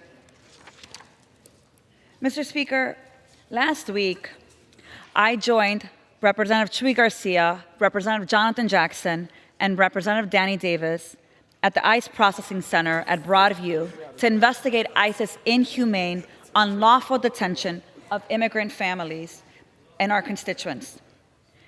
The visit to the processing center comes after credible reports that the center is being used to unlawfully detain immigrants contrary to city and state ordinances, including constituents of the members who sought entry.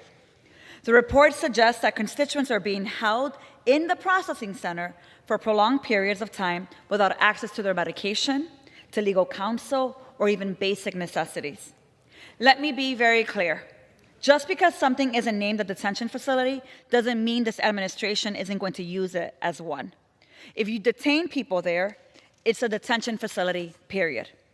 As a member of the Homeland Security Committee, I came to the Broadview ICE Processing Center to fulfill my congressional oversight authority granted under appropriation laws. Under the law, members of Congress have the authority to enter any facility operated by the Department of Homeland Security used to detain people. Whether the facility is formally identified as a detention facility is irrelevant. The operational capacity of agents and staff at the facility is also irrelevant when it comes to allowing access to members of Congress. It is the role of Congress to provide oversight. Let me say that loud and clear for any my colleagues that are here that perhaps have forgotten that. It is the role of Congress to provide oversight. I suggest Kristi Noem and DHS staff read Section 527A of the Department of Homeland Security's Appropriation Act of 2024, which is Public Law 118-47. Shocked?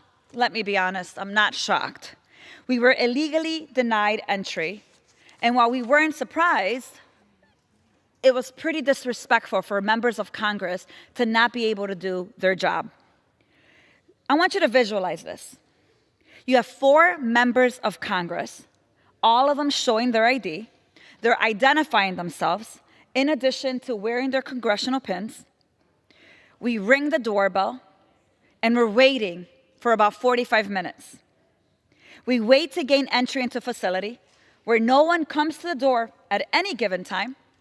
No one responds through the intercom, of which the cameras demonstrate that someone's watching us. We are waiting there to do the job that we were called to do by law, at which to conduct unannounced oversight. And when we finally get acknowledged, which, by the way, it meant I saw cars, unmarked cars going in and out of the side gate, as we walked through, we were talking to someone who was unwilling to identify themselves through a little hole through the gate. He refused to identify himself, and when we told him we were there, you know what he said? Given guidance by my superiors, I'm told that you should send an email to dhs.gov. He told 4 members of Congress, including a member of Congress who is the member of Congress in that jurisdiction of where that holding center is, just sent an email. Mr. Speaker, it's really difficult to hear with the background there.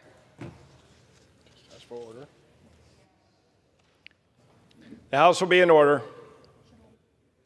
The gentlewoman is recognized. Thank you, Mr. Speaker. I want to make sure that people understand. We have sent emails. We have sent letters. Excuse me, I'm trying to lead my special order hour, and you're very loud. Thank you, Mr. Speaker. The gentlewoman is recognized. Mr. Speaker, I appreciate the decorum here. I want to make sure that the American people understand what happened to us. We have sent emails, we have sent letters, we have challenged the illegal, unconstitutional actions of this authoritarian government, and we have not received any responses. It is our job as members of Congress to provide accountability and oversight to the activities of the executive branch, activities that, by the way, this chamber right here funds through appropriations, activities that we authorize or do not through lawmaking, which is our constitutional role. My favorite part of that interaction that day was the sign that staff from the holding center decided an hour and a half of our time outside waiting to be seen, that they placed on the door, which reflects ICE's formal response to our visit. Let me tell you what the sign said. ICE field offices are not detention facilities and fall outside of Section 527 requirements. When planning a visit to an ICE facility, ICE asks for requests to be submitted at least 72 hours in advance. Visit requests should be submitted during business hours to the Office of Congressional Relations, OCR, at Congress, OICE, at ice.dhs.gov. Visit requests are not considered actionable until receipt of the request is acknowledged by OCR to the requester. Their follow-up email added, ICE does not house aliens at these locations. Rather, these are working offices where ERO personnel process aliens to make custody determinations based on the specific circumstances of each case. Aliens determined to require detention are transferred to an ICE detention facility pending removal or the outcome of the removal proceedings. Due to our high operations tempo, we are not facilitating any visits to ICE field offices or sub-offices at this time. Unbelievable? Maybe. But actually, it is believable, because given NOM's disregard to Congress and the rule of law, this is what they do. Do you know what makes the laws that govern the DHS facilities? You know who makes those laws? Congress. Do you know who doesn't get to just change the rules when they decide? DHS. Do you know what is not a valid consideration for denying illegally required oversight? Your operations tempo. You see, as a result of our visit and the visits of members that they've conducted in New Jersey and California, New York, and Illinois last week, ICE issued new guidance that unlawfully restricts members of Congress to access ICE facilities. You heard me right. They decided that they were going to issue new guidance to go above Congress and further put a policy in place that is against the law. And 2 days ago, Ranking Member Benny Thompson, Ranking Member Jamie Raskin, Subcommittee Ranking Member Lou Correa, and Subcommittee Ranking Member Pramila Jayapal affirmed that Kristi Noem and the Department of Homeland Security, DHS, and Immigration and Customs Enforcement are illegally obstructing congressional oversight by denying members of Congress access to multiple facilities used to detain immigrants in recent weeks. Tonight, over the next 45 minutes or so, I will be here with my colleagues talking to the American people about what is happening, what we're hearing directly from them, and how we will continue to assert congressional authority, even if Kristi Noem, even if Stephen Miller, even if RFK and everyone else in that cabinet attempts to obstruct us from doing our congressional work of congressional authority and legislative action. With that, I want to yield to my colleagues who will share how they have attempted to provide oversight despite this hostile administration's lack of respect for Congress as a co-equal branch of government, and how we're actively defending our communities against this authoritarian agenda. I would like to yield to the gentleman from Louisiana, Mr. Carter. Thank you, Congresswoman, and thank you, Mr. Speaker. I rise today to affirm a simple truth.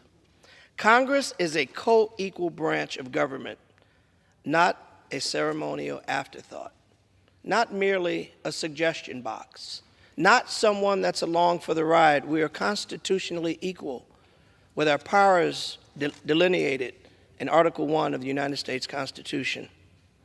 Yet under the Trump administration, we've been witnessed as we have witnessed a disturbing pattern, a blatant disregard for the constitutional role of government and of Congress, and its vital duty for oversight.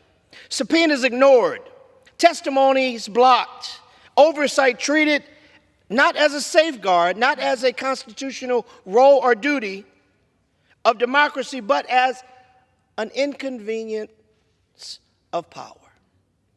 An inconvenience of having the audacity to do our jobs and to make sure, yes, sir, that you are doing yours, because that's a part of our responsibility. It's what we take our oath of office for. It's what the Constitution and the framers of the United States Constitution envisioned when they set out some 237 years ago to write the United States Constitution, that no one body would become so powerful that it can do as it pleases without any checks or balances. Let me be clear. This is not about partisan politics.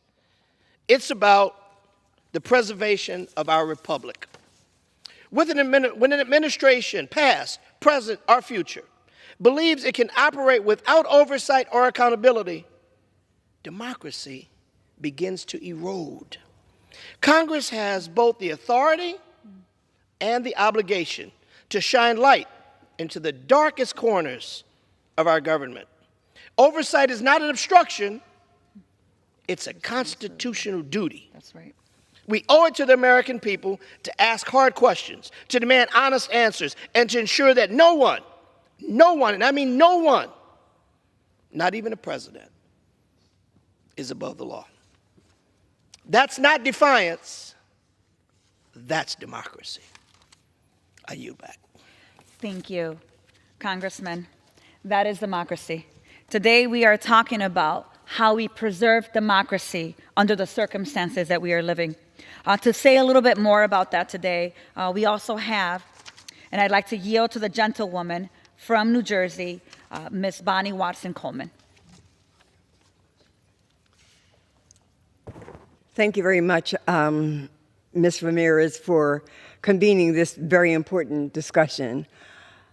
I want to talk a little bit about something, a bit of an extension of this, but I do want to remind people that I visited Delaney Hall in the state of New Jersey with LaMonica McIver and Rob Menendez.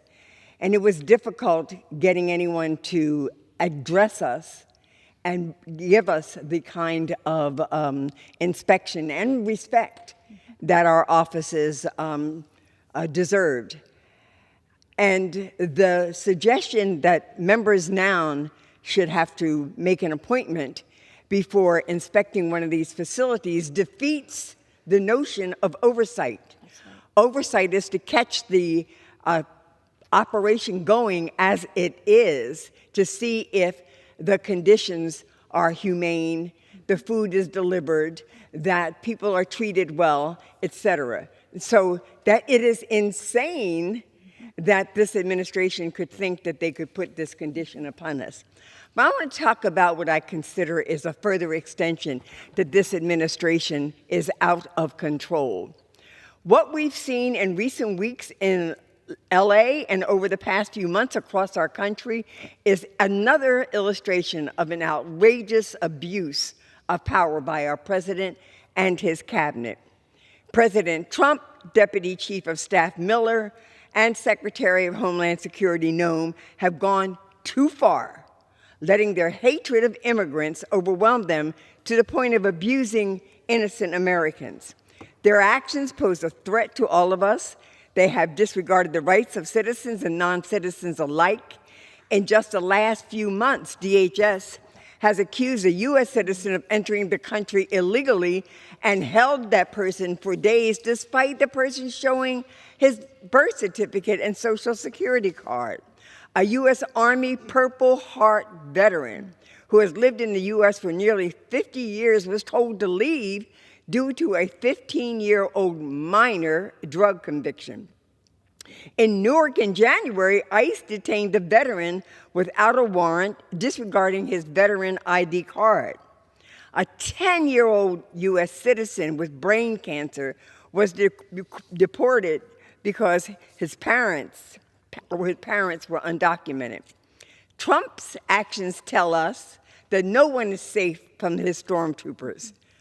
How ICE agents are going about fulfilling Trump's arbitrary arrest quotas is also alarming.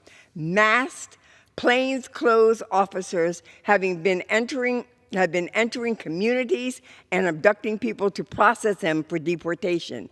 This is extremely dangerous for several reasons. The first is the risk of confusion for those being detained and arrested, as well as for bystanders. Think about what you might do if you witnessed 3 to 4 men in street clothes grabbing someone off the street and throwing them into the back of a black SUV. It doesn't take much imagination to see the danger involved if a good Samaritan were to intervene. Additionally, the lack of clearly identifiable uniforms has made it easier for copycats and impersonators to purchase fake gear on Amazon, allowing them to go around neighborhoods harassing residents, and we've already seen this happening. In response, I introduced a piece of legislation, the ICE Visibility Act, to eliminate this confusion and increase safety in our communities by requiring ICE officers to wear visible and distinct uniforms at all times. This administration is creating chaos and confusion on our streets and infringing on the freedoms and the liberties of Americans. This bill that I'm introducing obviously won't solve the problem of a runaway ICE that puts arrest quotas over the rights of our communities, but it might just prevent a disaster that is waiting to happen. This illustration of governance abuse, about rogue ICE agents, about disrespect at detention facilities, about the poor quality of those facilities, means that our work is vitally important to the well-being of the safety and security of those who are in our country and those who are being detained here for whatever reason. I yield back, and I thank you for this opportunity to speak to this issue. Thank you, Congresswoman, and thank you for your leadership, for your integrity, for your principled leadership in a time such as this. We're so grateful for you. To talk a little bit more about the work that we have to do, and frankly, to remind us that this chamber, this House of Representatives that we call the People's House, is a co-equal branch of government, I'd like to yield to the gentleman from California, Mr. Takano. Well, thank you to my friend, Mr. Speaker, Representative Ramirez, for organizing this critical special order hour to shed light on the horrors inflicted on immigrant communities by the Trump administration. I'm proud to represent the Inland Empire of Southern California, just east of Los Angeles. My district is home to a thriving immigrant community. It has been enriched by immigrants, just like so many other communities across the country. But in recent weeks, this community has been plagued by fear. Images of masked agents dragging people out of cars, using excessive force, and disappearing individuals in unmarked cars are sowing fears. We cannot allow this to continue, and make no mistake, this is all on President Trump. The president has instructed ICE to meet arbitrary deportation quotas. Their aggressive and baseless target number of 3,000 daily arrests does not require them to focus on violent offenders and criminals. Instead, mothers and fathers who have been in this country for years with no criminal records and who have raised their children in the United States are being targeted. This administration's claim that it aims to deport violent criminals is a falsehood. What we are witnessing is the erosion of due process. I have been especially troubled by the image of a landscaper, a man whose sons have served in the Marines, being punched repeatedly in the head by ICE agents this past Sunday. Is this something my Republican colleagues are proud of? That we repay veterans of the United States Marine Corps by assaulting, detaining, and deporting their father, who was simply trying to provide for his family? Last week, I joined several of my colleagues to tour the Adelanto ICE Detention Center. And thanks to the work of my colleague, Representative Judy Chu, our delegation was able to enter the facility to conduct an oversight visit and speak with some of those being detained. And what I saw was people held in deplorable conditions, many of them being denied access to clean clothes for 10 days. Immigrant detention is a multi-million-dollar industry, with some private prison groups now aiming to cash in on the funding included in the Republican spending bill. The GEO Group that owns Adelanto boasted about a $31 million windfall if they keep full capacity. Republicans want to boost the funding of ICE to hire more masked agents and pay out more contracts like that at Adelanto. According to my Republican colleagues, our budget is too tight to provide health care or groceries for those in need. It's too tight to keep hospitals in rural areas open, but it's flush with enough cash to pay for more masked agents and more inhumane detention facilities for those who are beaten and dragged off the street. Now, this is not who we are. This is not the character of our country. And I don't think my Republican colleagues understand the gravity of their silence. It seems they have silenced from speaking out against this brutality due to the fear of this presidency. They've kept their silence because of the brutality, against this brutality, because they are afraid of this president. They're even too afraid to hold town halls to face their own constituents directly. It's sad that many members of Congress have rolled over and enabled this cruelty that is now happening in our country. But there are members on this side of the aisle who have not been silent, who have actively opposed this president and will continue to speak out. Democrats will continue to be a check against this president. We will continue to fight for due process rights of every American. And we will continue to show up in our communities so that the American people can see that there are some members of Congress who will actually listen to and fight for them. Thank you. I yield back. Thank you, Congressman Takano. I'd like to also bring now and yield to Congressman Hank Johnson from Georgia. Thank you, Madam Chair.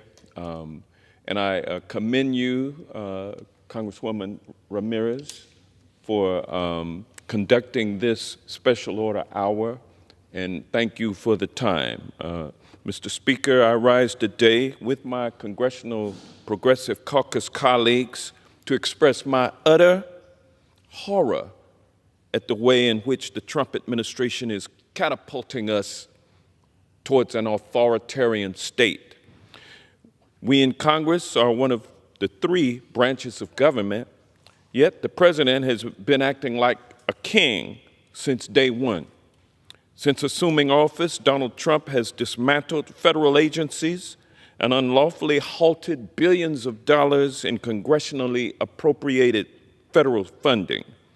He has undermined the delicate system of checks and balances by flagrantly ignoring court orders. He's arrested a judge, a mayor. He has threatened to arrest a sitting governor. He has taken to the floor and handcuffed and detained a United States senator. And he has accused and caused to be indicted a United States Congresswoman for having the temerity to do her job by being at an ICE facility to conduct oversight. He has also violated the right to due process by dispatching armed, masked, unidentifiable people wearing plain clothes and tactical gear onto the streets of select American cities where they pull up on people, jump out with assault weapons, force them into unmarked cars, and disappear them. Their families learn days later that their loved one has been shipped off to a foreign gulag without presenting evidence to a judge that they should be removed. Trump has done this to legal permanent residents and talked openly about doing it to American citizens. While unleashing terror on our streets, Trump's brazenly corrupt decision to accept a $400 million Boeing 747 jet from Qatar for his personal use, it's a direct violation of the Emoluments Clause of our Constitution, and it has caused a firestorm of controversy. But yet, Republicans, MAGA Republicans in control of Congress, turn a blind eye to it. They are afraid to hold Donald Trump accountable.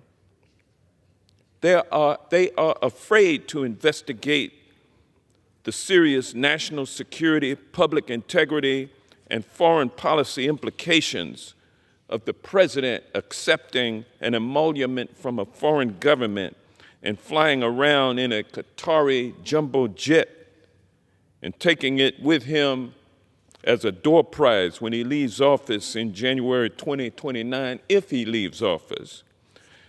This is blatant, in-your-face corruption to see how far he can go in his attempt to replace democracy with dictatorship. Congress has the authority to introduce articles of impeachment against the president, but I don't expect that it's going to happen because they're too afraid to do so. It's the ultimate exercise of congressional oversight, and it requires a simple majority vote in the House of Representatives and a two-thirds majority vote in the Senate in order to impeach and convict. I'm prepared to take any necessary action to stop Trump's reckless assault on the federal government and upon our democracy. While I believe many of Donald Trump's actions merit impeachment, I believe that the critical first step needs to be taken by this body as soon as possible. But as I said before, I don't expect it to happen because Republicans, MAGA Republicans, have completely abdicated their constitutional responsibility to exercise any shred of oversight on this out-of-control executive. In fact, this Congress has acted as a rubber stamp as Trump consolidates power in and unto himself. Time and time again, they continue to capitulate on their core principles in complete sycophancy of Trump's disastrous anti-democratic agenda. Despite being in the minority, House Democrats are working tirelessly to push back against Trump's hostile government takeover by litigating his illegal actions, introducing legislation to curb his powers, and mobilizing the public against his destructive agenda.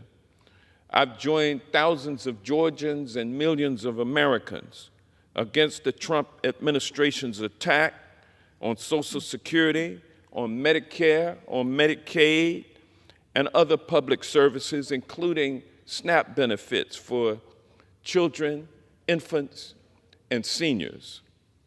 Though it's unlikely that a Republican-led House will do anything to hold this executive accountable, we're going to continue to do everything we can to demonstrate to the American people that we're not going to take this laying down. We're going to be with them.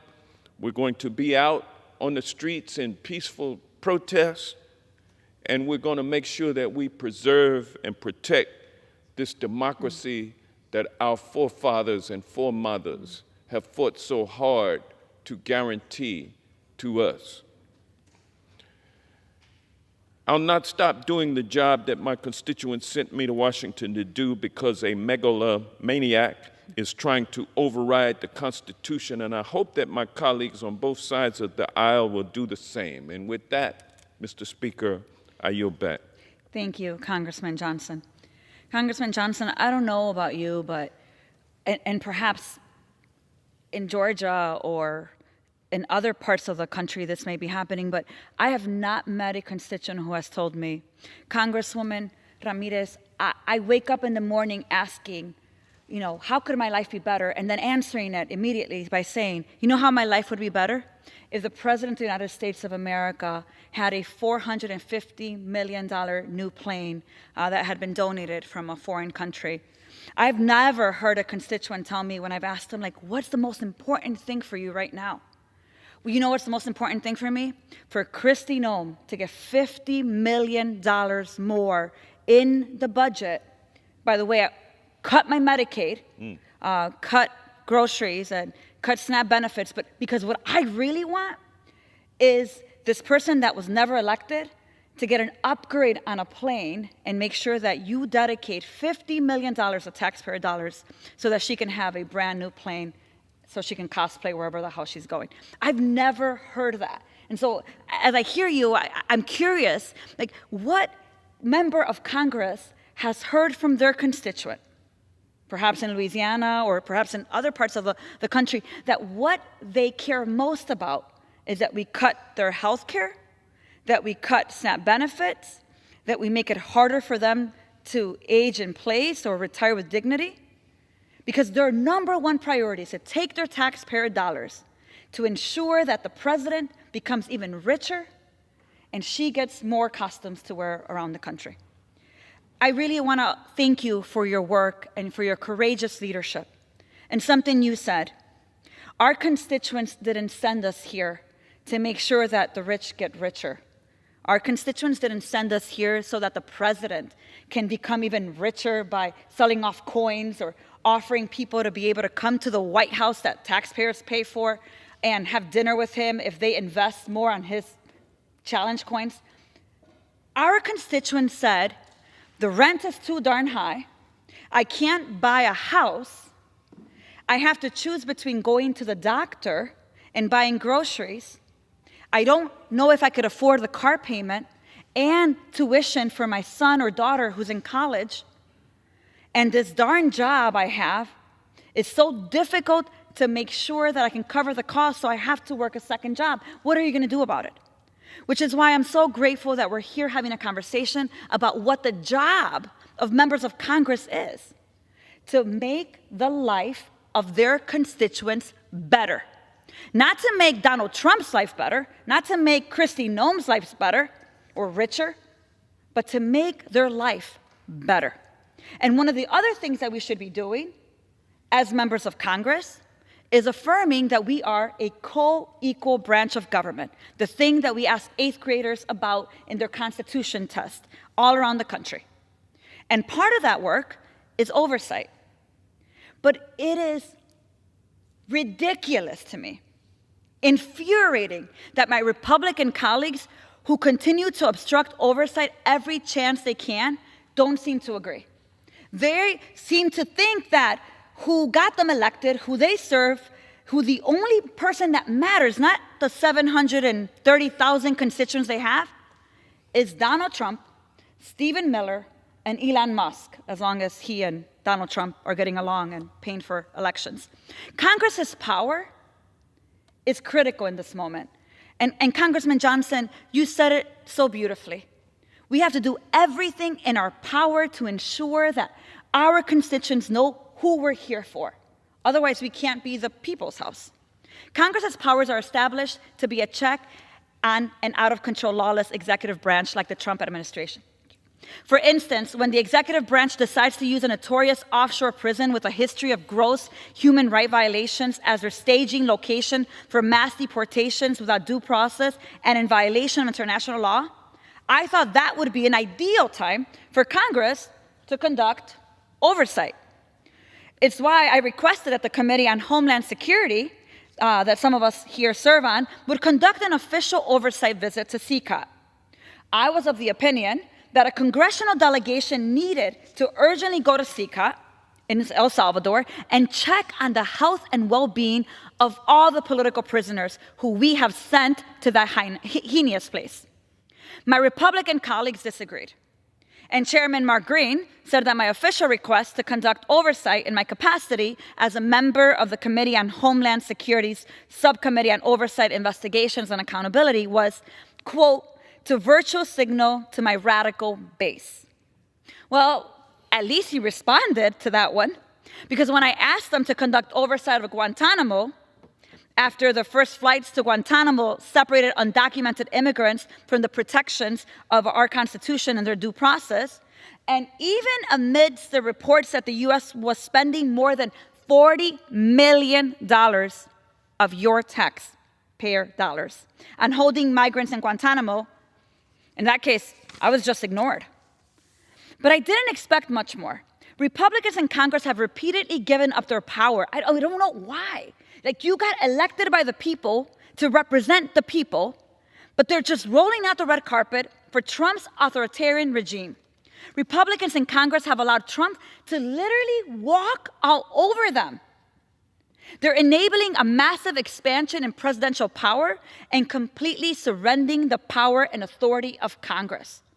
Well, if you don't want to actually assert your authority as a co-equal branch, then why are you here?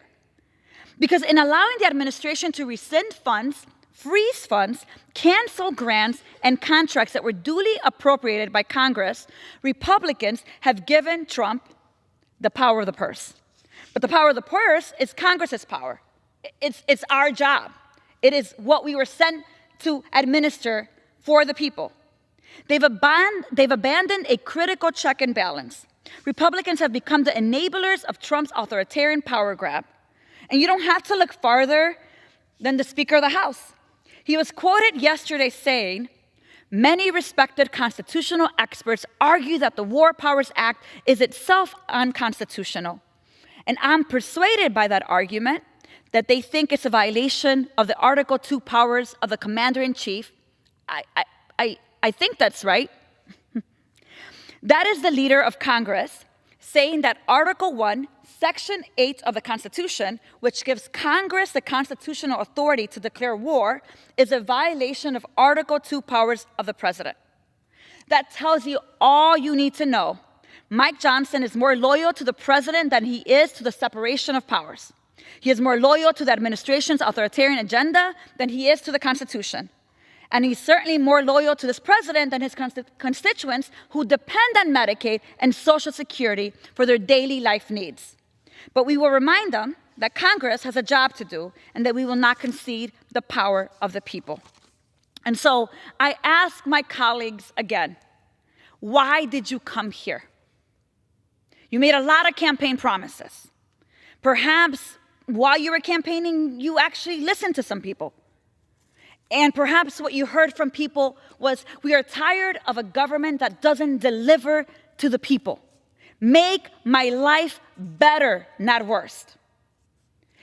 And yet somehow, we are waiting for a Senate bill, this big, ugly bill, as if it could get any uglier, that would actually slash more resources from the very same people that sent us here instead of making their life better. Look, we have to ask ourselves in this moment, what role are we playing? And who are we here for? Did we take an oath to protect the Constitution of the United States of America or not? Is our loyalty to the values of this country and the people that send us here, I hope not super PACs, but people, constituents, Or is it doing whatever Donald Trump tells you to do? This is a critical moment in U.S. history. And I want to highlight, as I wrap up my special order hour, a few people that despite of the darkness, despite of the stoking of fear that you see happening throughout the country, continue to demonstrate who we are and who we should be as a nation. I want to start by recognizing someone who I believe to be a leader in the community, someone who I know stands up in defending our neighbors, someone who recognizes that fear does not create unity and love, it creates division. And as we reflect on what it means to stand up to authoritarianism by defending our neighbors, our neighborhoods, and our culture, I want to recognize a longtime community leader and a public servant, Billy Ocasio.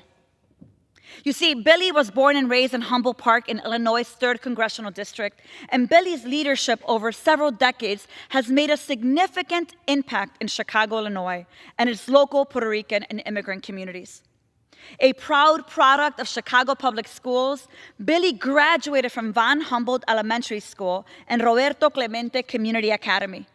Rooted in the community that raised him, Billy served as 26th Ward Alderman for 16 years from 1993 to 2009, where he championed major infrastructure and community development projects, including the creation of Division Street's signature Puerto Rican flags, the McCormick Tribune YMCA, Humboldt Park's first ever public library branch. Billy's service expanded as he became senior advisor to the Governor Pat Quinn, appointed to work on social justice issues impacting communities across the state of Illinois. Both Billy and his wife, Veronica Ocasio, have lent their talents and time to creating and growing the National Museum of Puerto Rican Arts and Culture, also based in Humboldt Park. In Billy's role as president and CEO, as well as in Veronica's role as director of education and programming, the Ocasios have nurtured the museum to become a locally, nationally, and internationally celebrated institution. Through exhibits, events, oral history sharing, and more, the National Museum of Puerto Rican Arts and Culture does important work to preserve and uplift the rich culture of the Puerto Rican tradition and to stand up to gentrification through cultural resistance. So on behalf of Illinois' 3rd Congressional District, I commend Billy Ocasio for his lifetime of service and commitment to fighting for our communities. At a time when wannabe kings threaten welcoming cities like Chicago, I'm inspired by the stories of local residents, demonstrating that diversity, that equity, that inclusion are exactly what make our communities and our country strong. Thank you, Billy. And in a time such as this, we need to summon the courage of those who came before us to unapologetically and defiantly defend immigrants from the administration's authoritarian attacks. History presents us with plenty of inspiration. In some cases, someone who made it possible for the grandparents of so many of my colleagues to be able to serve in this very same chamber. Today, I want to honor the legacy of Sister Frances Xavier Cabrini, better known lovingly to some as Mother Cabrini, the patron saint of immigrants, whose life and legacy remind us of the enduring strength and dignity immigrants in America have. Born in 1850 in Lombardy, Italy, Frances Cabrini arrived to the United States in 1889 to New York at the invitation of Pope Leo, who encouraged her to bring her mission to the growing number of Italian immigrants in the Americas. At the time, Italian Americans were targets of xenophobia, discrimination, and even violence, just like other immigrants living in the United States at the time and today. Italians were wrongfully seen as unable to assimilate, dangerous, and a threat to the American way of life, language which is also, unfortunately, still familiar today.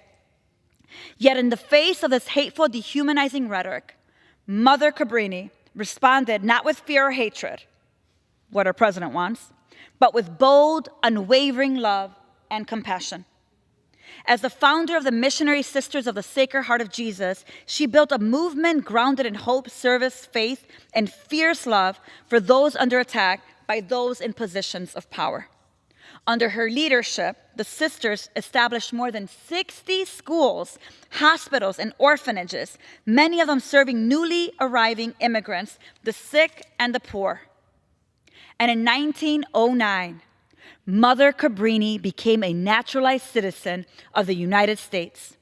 She believed in the promise of this nation, not an abstract ideal, but as a place where those seeking refuge and opportunity could find dignity, community, and purpose. And at a time when her own community, the Italian community, was under attack, she chose to claim her place in this country, not as an outsider, but as a full participant in shaping its future. Her naturalization is particularly worth reflecting on today, when President Trump seeks to roll back the hard-won rights of immigrants, especially the right to birthright citizenship, which is guaranteed under the 14th Amendment of our Constitution. President Trump has repeatedly questioned this right, threatening to unravel one of the most fundamental principles of American democracy, that all who are born here belong here. In 1946, Mother Cabrini was canonized as saint by Pope Pius, becoming the first American to be beatified by the Catholic Church. She is now recognized as a patron saint of immigrants, a title that honors her tireless advocacy for all those who migrate and her unwavering belief in the sacred dignity of every single human life. In Chicago, many know her from the former Cabrini Green public housing development, which stood as a symbol both of the challenges of poverty and segregation and of the enduring hope of working families seeking a better life. Her name endures in our memory because her legacy endures. As we close out Immigrant Heritage Month, St. Francis Xavier Cabrini challenges us to stand up for those in power, to those in power who would seek to divide us and pit us against our own neighbors. Despite those that seek to use their faith to justify their cruelty, we remember that the Bible itself teaches us that when a stranger sojourns with you in your land, you shall not do him wrong. You shall treat the stranger who sojourns with you as a native among you, and you shall love him as you love yourself. For my colleagues who say they read the Bible every day, that's Leviticus 19:33-34. In a time of rising nationalism, expansion of imperialism, and fear, may the example of Sister Cabrini guide us back to fierce, compassionate, inclusive love. May her memory inspire us to build a nation where everyone feels a deep sense of belonging, where every person's humanity is honored, and where we truly love our neighbors as ourselves. May she inspire us to build an empire, as she says, of hope, of solidarity, and of compassion. And so as I get to my closing, I'm reminded of the words of Mother Cabrini. I want to thank all of my colleagues who have joined today's special order on holding power accountable, congressional oversights against Trump's authoritarianism. And I want to say that members of Congress are actively defending our communities against this agenda, and we will continue to show up. So to the constituents who are worried about their Medicaid, to the constituents who are worried about their neighbors, to the constituents that are asking themselves, how can the president say one thing and do the other? How could he talk about peace and go start a war? How can he say that he's a Christian and hate his neighbors? I want you to know that not all members of Congress here are the same.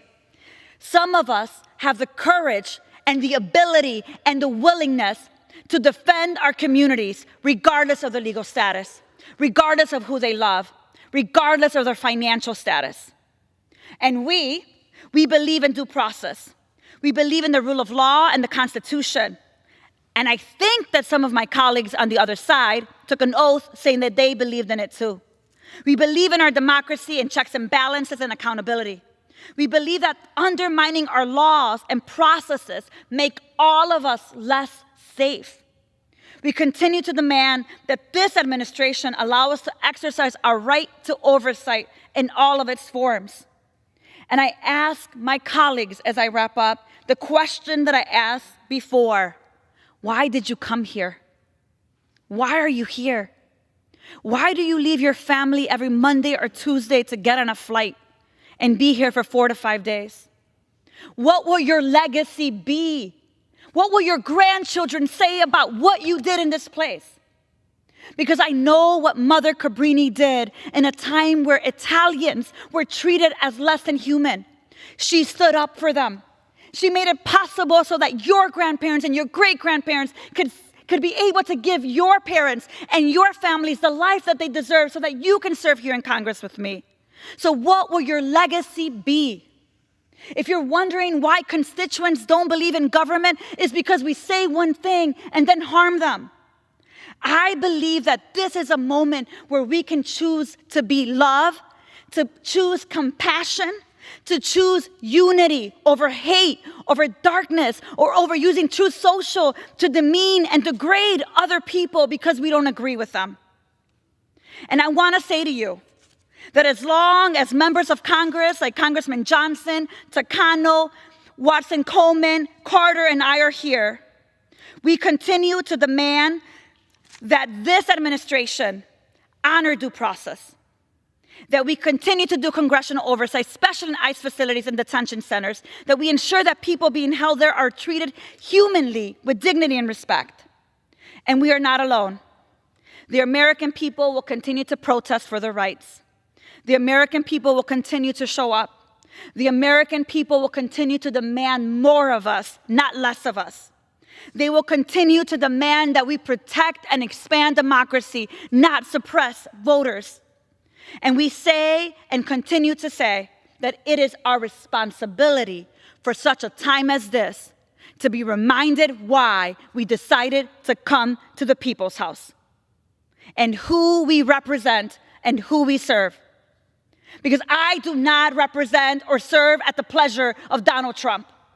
I serve and represent 730,000 people in the Chicago area, and I will fight for them every single day and the democracy that we all took an oath to protect and serve. With that, Mr. Speaker, I yield back.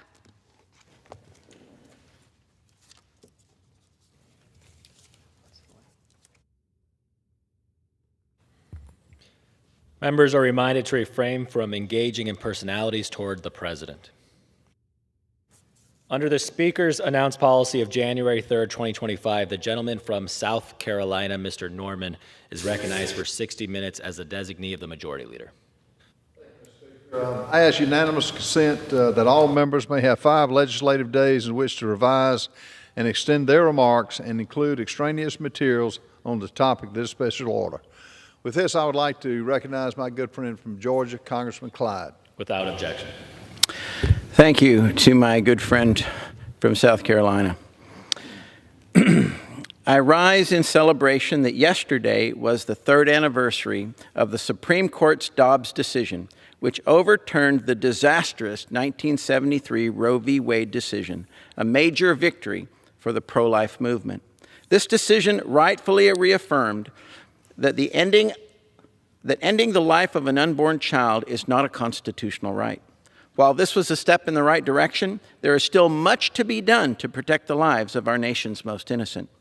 Modern science objectively proves that new, distinct human life begins at the moment of conception. It is truly incredible that with today's technology, we know that a baby's heartbeat starts at just about 22 days after conception. Their unique fingerprints are formed at 12 weeks of gestation, and by 15 weeks, the baby is sensitive to pain, and that's why I have co-sponsored the Life at Conception Act, which legally recognizes the life and value of an unborn child, regardless of their size or level of development.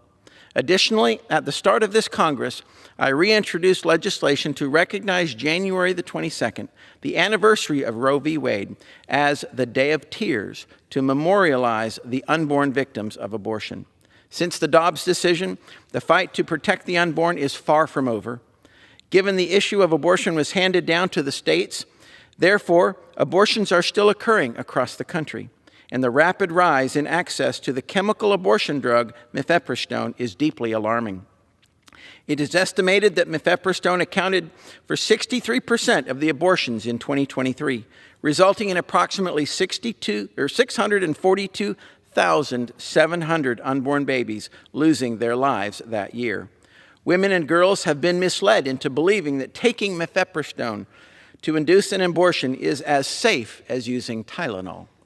However, new data indicates that nearly 1 in 10 women taking the chemical abortion pill experience serious complications, such as sepsis, infection, hemorrhage, or another serious adverse event within 45 days of taking the drug.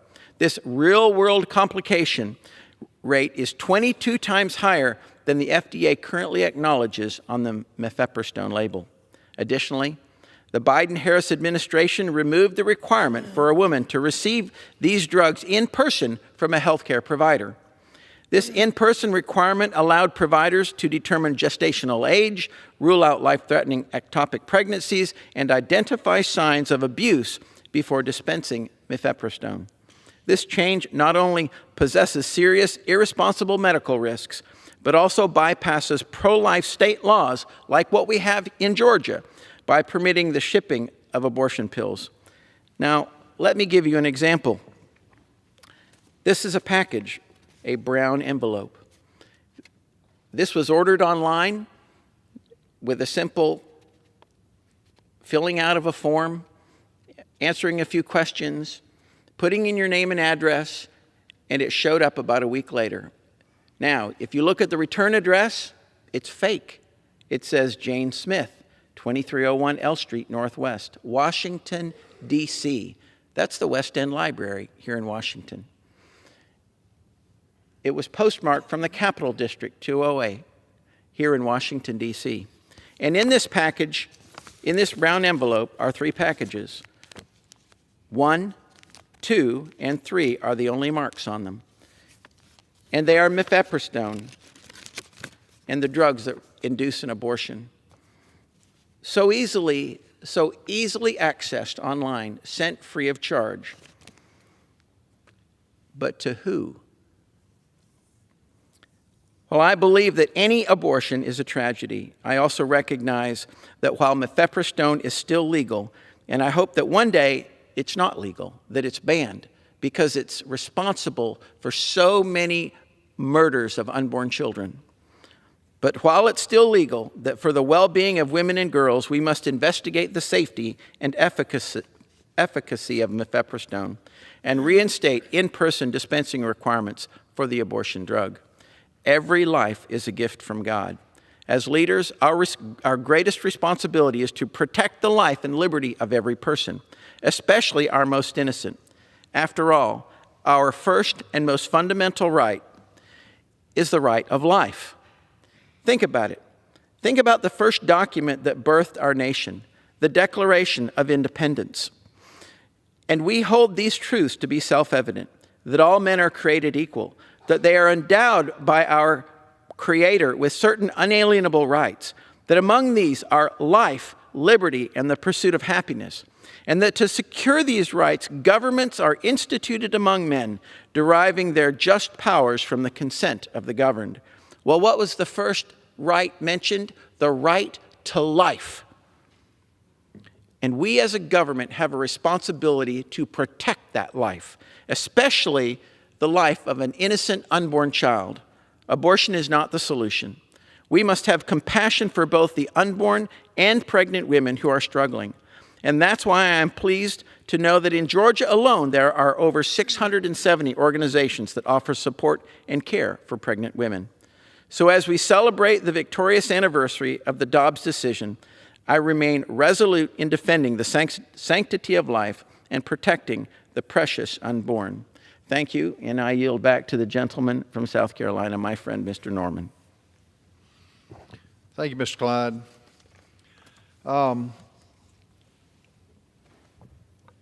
Folks, as we recognize the anniversary of the Dobbs decision, I want to point out from the outset, there's no species, there's no animal that kills its own. My family's been in the horse business for a good while. We've raised pleasure horses. There's no mare that we have that kills its born, the new horse. We're into the cattle business. There's no cow that I've ever seen that has killed what it births. Yet we as humans, for some reason, take that as a right that we can have. And I just want to say that the Dobbs decision was one of the most important decisions of our lifetime. For nearly 50 years, Roe v. Wade took power away from the people and handed it to unelected judges.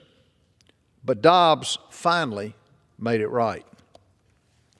The court didn't outlaw abortion, as my friends on the left tried to claim.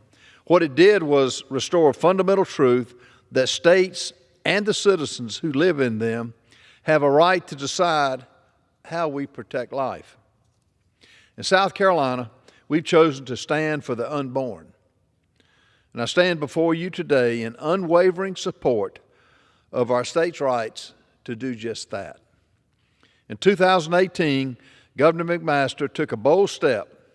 He blocked abortion clinics like Planned Parenthood from receiving Medicaid funding because these dollars should go toward real health care. And folks, despite what my good friends from the left claim, killing a child is not a birth control measure. But helping women, children, and families, not to organizations that end innocent life, as they would claim. When Planned Parenthood sued to undo the decision, it wasn't just about funding. It was about undermining and underpinning the rights of our states, our government, and our people. That's why I led a bicameral amicus brief urging the Supreme Court to take up Medina versus Planned Parenthood. This case is about far more than Medicaid. It's about whether states like South Carolina can align their health care policies with the values and whether the courts will respect these values. Dobbs and Medina both point to the same truth. Washington, D.C. clearly doesn't get to decide everything. The Constitution makes it clear those decisions rest squarely with the American people. And I will continue to fight for states' rights and for the rights of South Carolinians to govern ourselves without federal interference. Mr. Speaker, thank you, and I yield back. Does the gentleman have a motion? Mr. Speaker, I move that the House do now adjourn. The question is on the motion to adjourn. Those in favor say aye. Those opposed, no. The ayes have it. The motion is adopted. Accordingly, the House stands adjourned until 10 a.m. tomorrow for morning hour debate.